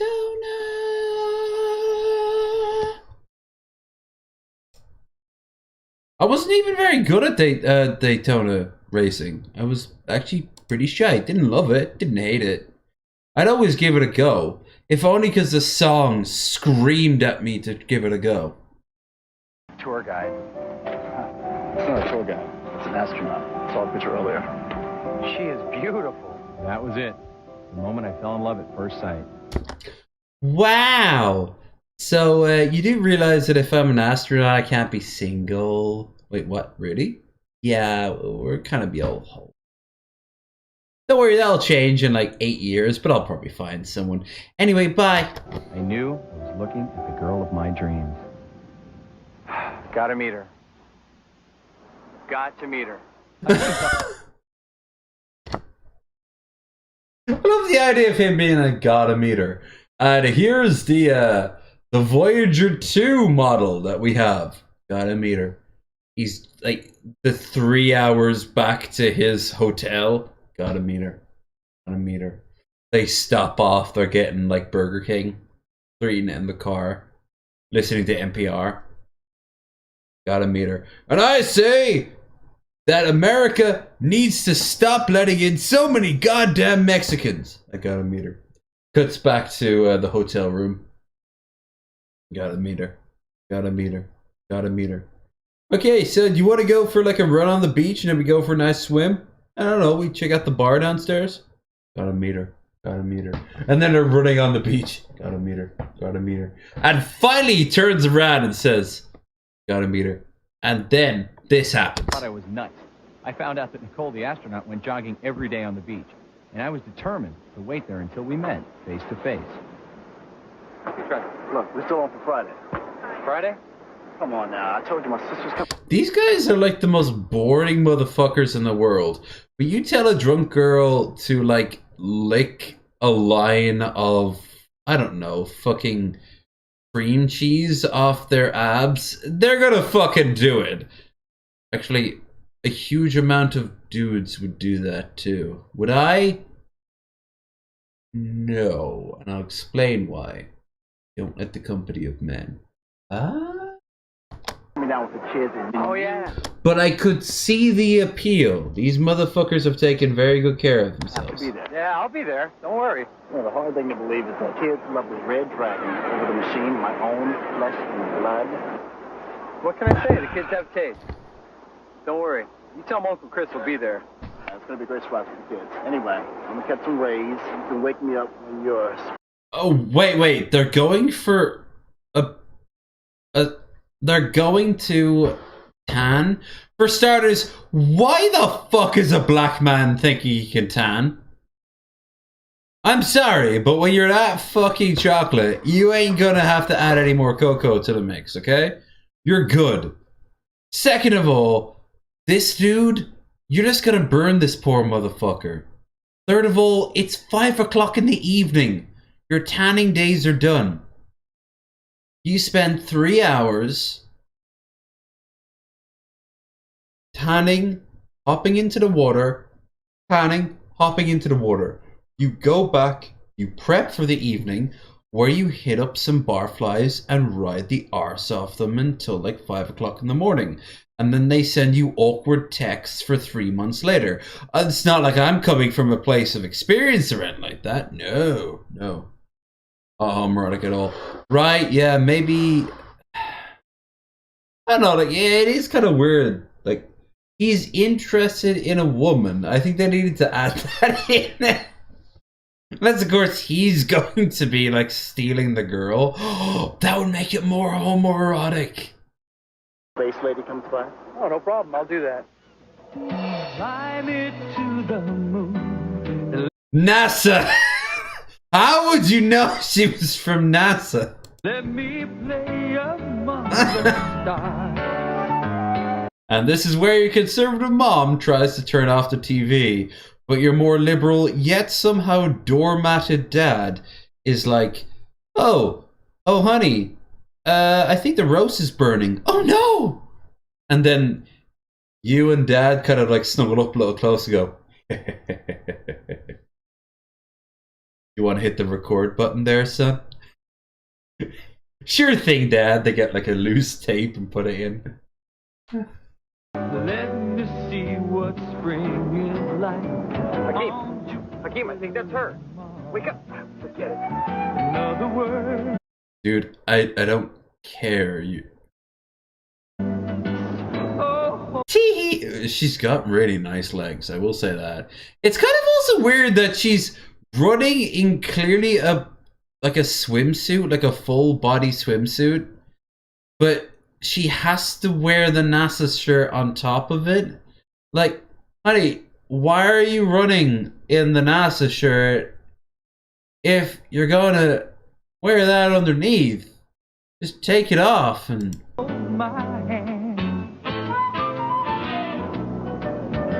Oh, because of Baywatch. Wait, Baywatch 1992. Baywatch was that out yet?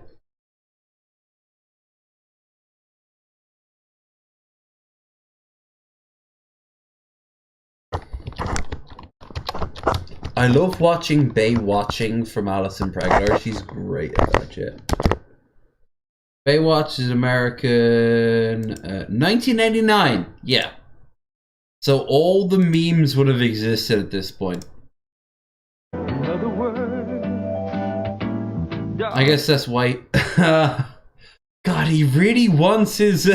He really wants his fucking sci-fi girl, which is hilarious because she's put more clothes on now. That's his fantasy. What? Is there a guy in like fucking Riyadh right now who's looking at a woman in the West and he's just yeah, of course he is. He's picturing her in a fucking burqa. Yeah. Darling, kiss me. Fill my heart with song. Let me sing forevermore. This is. You are all I long for. The world I wish.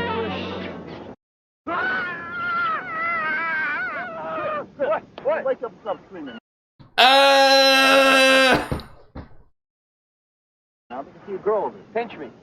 For what? I gotta make sure I'm not dreaming.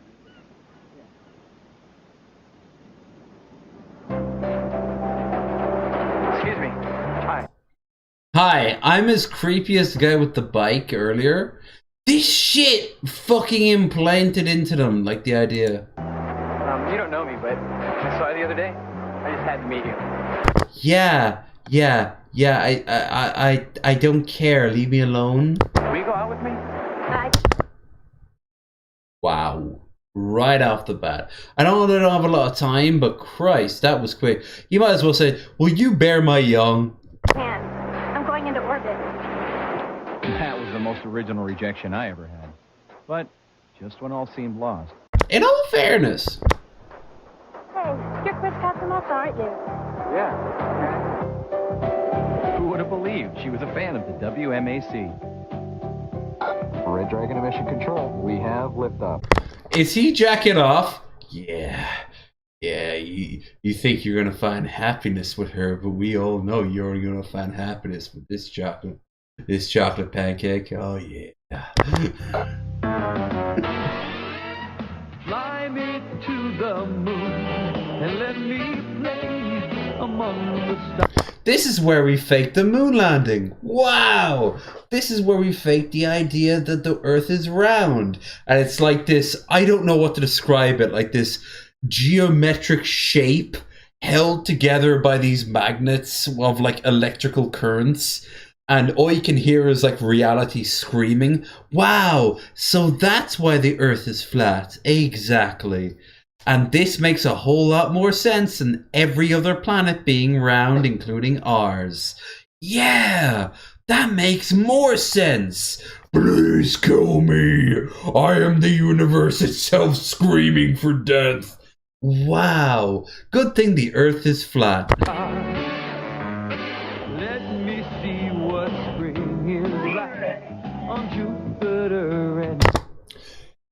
fair. Hold on. First of all, why is she so shocked that someone's getting sick? You know what happens in the in the not the hydrant, the G-force thing. You pass out. That's what happens. I think it's what's the standard for the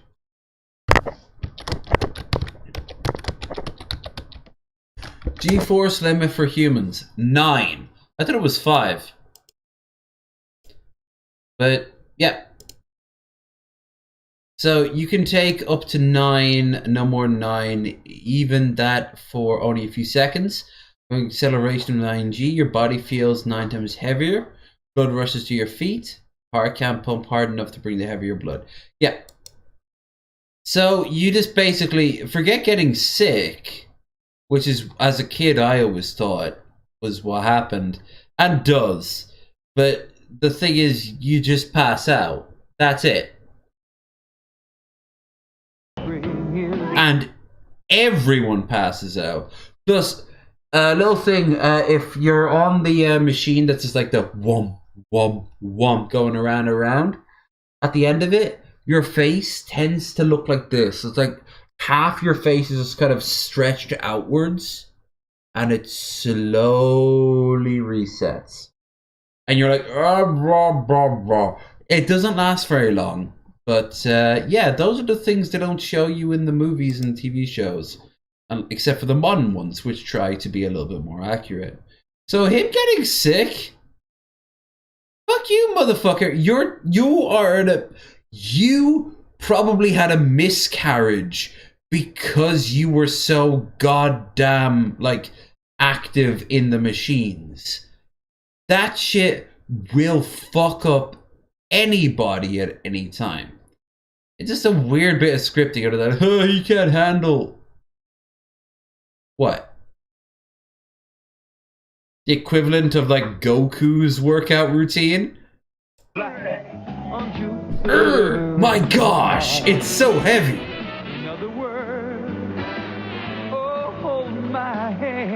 She's hot. Enjoy McDonald's today. Enjoy Coca-Cola right now. I love you. When will I see you again? Well, how about Friday? It's the next space shuttle launch, and I'm allowed one guest into mission control. Wow, so how long are you going to be up in space? Only about 48 hours. I can't handle that. I'm sorry, our relationship is off. What? But like, I'll be gone for 2 days. I'll be an astronaut. Like, I'll have tons of opportunities to speak around the country, around the world. And I'll want someone to come with me. Big hotel rooms. Room service. No, I'm sorry. You just... I have a sister. We kind of share everything. Hint, hint. I'm sorry. It's just... You'll be gone for too long. And okay. I'm just gonna hope that we're gonna get another Columbia situation going on here, because I can't deal with this right now. Watch the space shuttle? You're kidding. Definitely. Wait, is that how this is gonna end up? Friday, I promised Hakeem I'd do something with him. Motherfucker! Hey, Hakeem. Can we turn the TV on? The space shuttle's being launched, and, you know... Oh, it's your girlfriend, isn't it? We're at girlfriend level that, but ooh. Hey, everyone. He's my brother. I love him. Let's watch his girls take off, shall we? Oh, come on. He'll understand. He will understand. Why not invite him? I know you can say like, oh, you can't bring. So what you do is you do what everyone else does to watch a launch. You go out to those marshes around the Cape Canaveral launch site. You've probably seen them. Anytime there's like a rocket launch, there's always like these people out in like these wetlands. Just tell them to go out there. I'd really like to share that with you. Civilians are never allowed into mission control. Yes they are. On numerous occasions. Any politician is, any reporter is. What the fuck? I promise you'll love it. Please? What are you doing? She's smart. She's funny. She's beautiful. She's an astronaut. Listen, this time we're in love. Not like all those other times. You already gave your word to Hakeem, remember? Wait, evil side is going for the gay side. Realize that. Hey, Hakeem said he'd be there for you. And he said he just put that new sauna in. Both of you in a sauna together. Buddy, you'll be able to take her back home to mom. You think you'll be able to take Hakeem back home to mom? No, of course not. You know why? Oh, what? I guess because he's black. Because he has a dick. Well, then, if anything, I'm more good than you are because I'm being more honest with myself. No, it is because he's black. Oh yeah, that makes it so much better. Besides, you can't let those kids down. They're our biggest fans. Chris, what's the matter? Yeah, I'll be with you in a minute. Listen, we'll send the kids a poster. Oh, that's not problematic. I thought this was just like a quick... But no, this is really happening to him in real time. This is a once-in-a-lifetime chance. Don't blow it.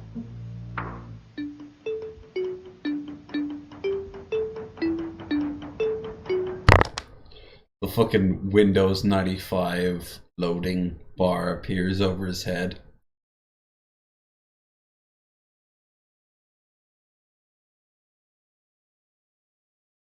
All right. Yeah, I guess you're right. I'm there. Hakeem was my friend. Hakeem is my friend and nothing else. I'm glad I got over that awkward part of my life. I'm going to spend the rest of my life be going into politics and making sure that anyone who ever had those feelings before feel really bad, especially those who embraced it, because they'll make me feel self-conscious. He'd understand my decision, wouldn't he? Why don't you ask him? Why not combine the two? Hey, so Hakeem's got like this thing with his cousins and apparently they're like big fans. Oh well, obviously, I mean you're a big thing too. So I can't do both at the same time. Like I can't be at Cape Canaveral. But why don't we merge the two? Oh, I don't think we can get a bunch of kids into Mission Control. That's fair.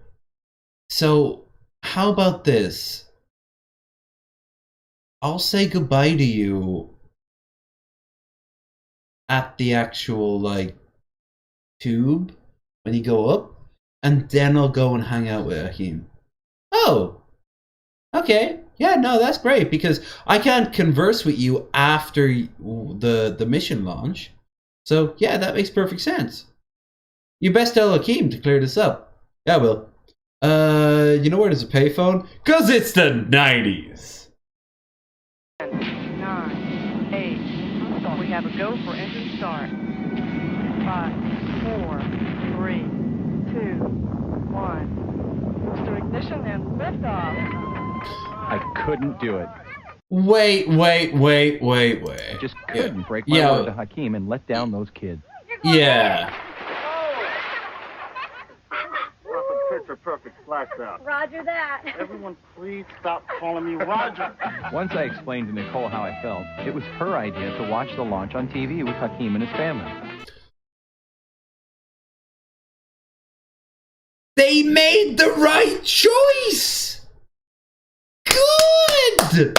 Too many shows then and now just didn't make the correct choice. Like, it's not complicated. It doesn't always have to be this binary choice.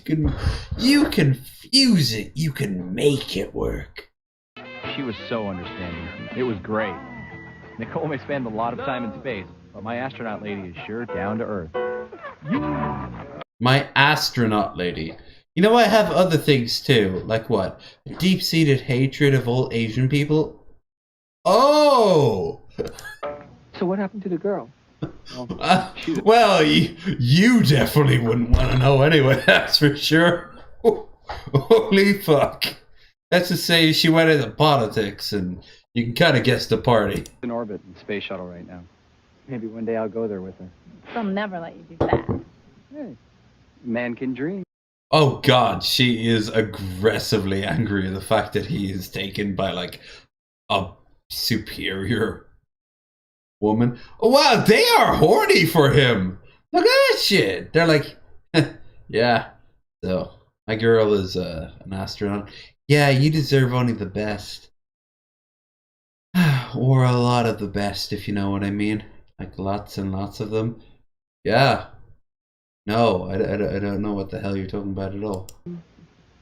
A man can dream. Big action was in the women's tournament. Lady Lightning struck again.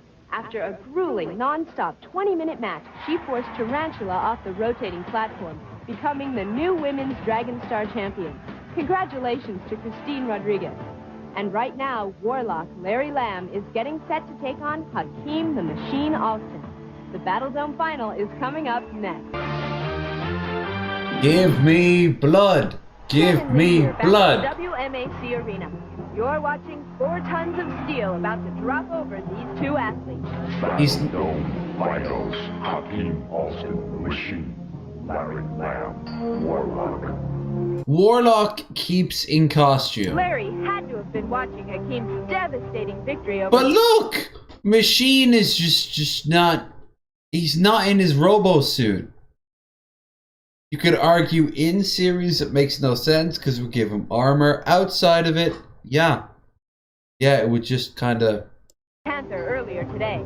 Imagine what it must be like being sealed inside the Battledome for 2 minutes against the Machine.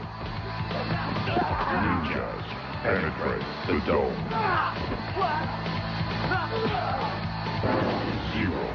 0-1. Warlock scores first.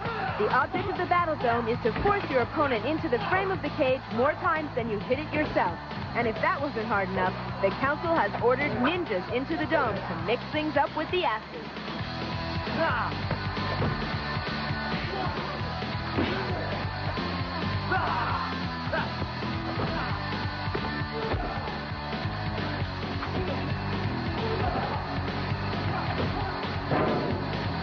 Whoa, Hakeem is brutal. The ninja's clothing is specially treated so they don't set off the dome's electro sensors. They'll keep coming till the council calls them off. The council then throws them back into the gestation pools where they came from. They never had a soul. They never were people.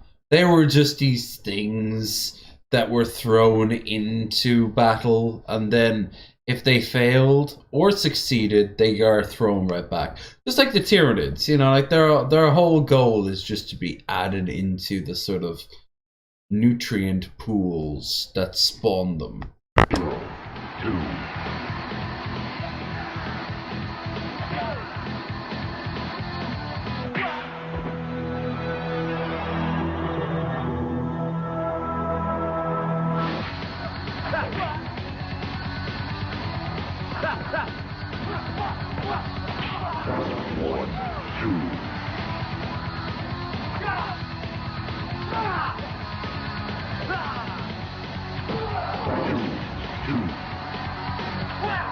Two quick scores by the Machine ties the match. If it remains tied when the clock runs out, we go into sudden death.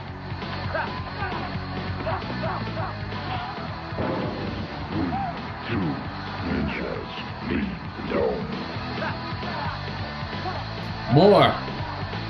More blood. Make the electrical current along the edge like deadly and see what happens. The dome's going up. It's all over. A come-from-behind victory for Hakeem the Machine Alston. He overcame a 2-0 lead by Warlock. Right in the dick. To win by just 1 point. Final score. Look how flat he is. Christ on a fucking cross. Like that's creepy. As a guy who looks like a shaved orangutan, that is just kind of Creepy. The Machine 3, Warlock 2.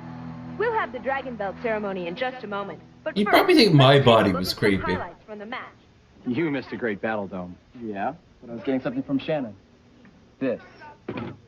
Okay, now, here's Shannon's secret. Shannon is a great singer. She and I have been working on this record, a song I think you guys are going to all love. Okay, now, here we go. What?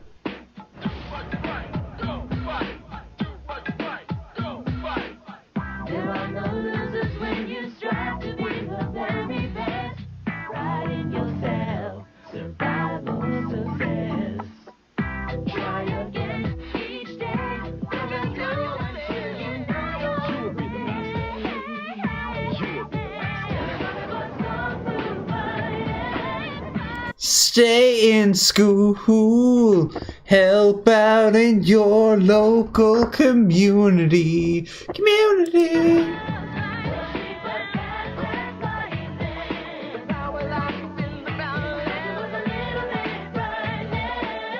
A little bit frightening, huh? By order of the World Martial Arts Council, today's winner, Hakeem Alston, the Machine, representing kickboxing, shall receive the key symbol of his opponent, Larry Lamb, Warlock, representing Kung Fu, in the ceremony of the Dragon Belt. Big win for Hakeem Alston today. The Machine is now just one key symbol short of full Dragon Belt.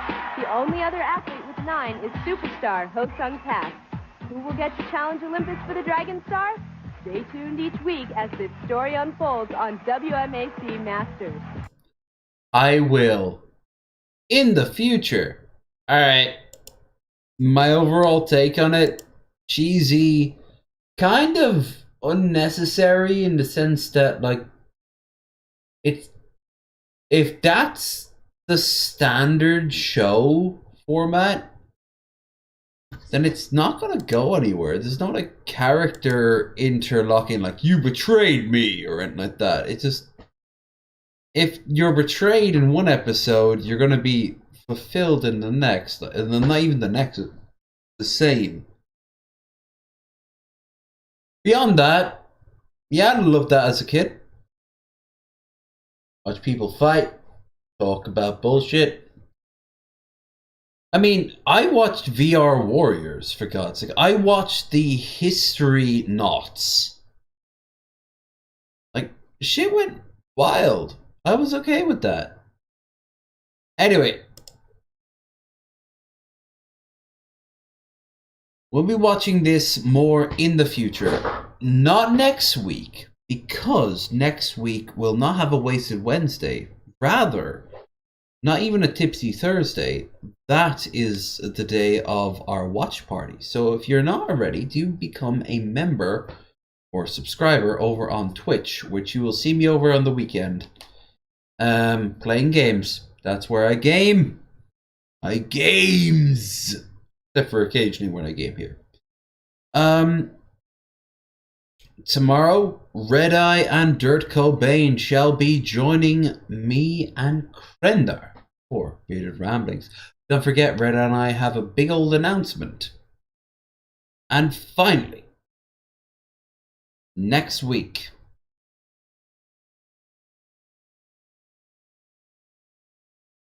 not next week.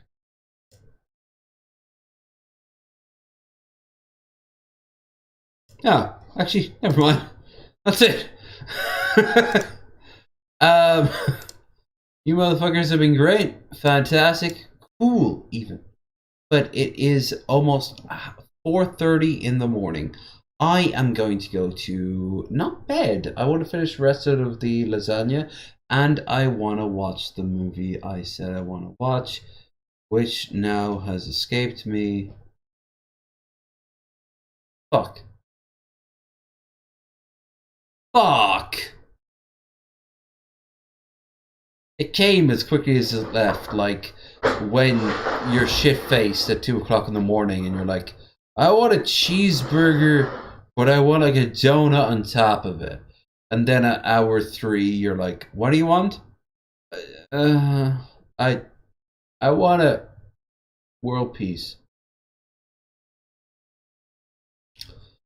No, you guys have been fantastic, and I'm really glad you guys enjoyed it.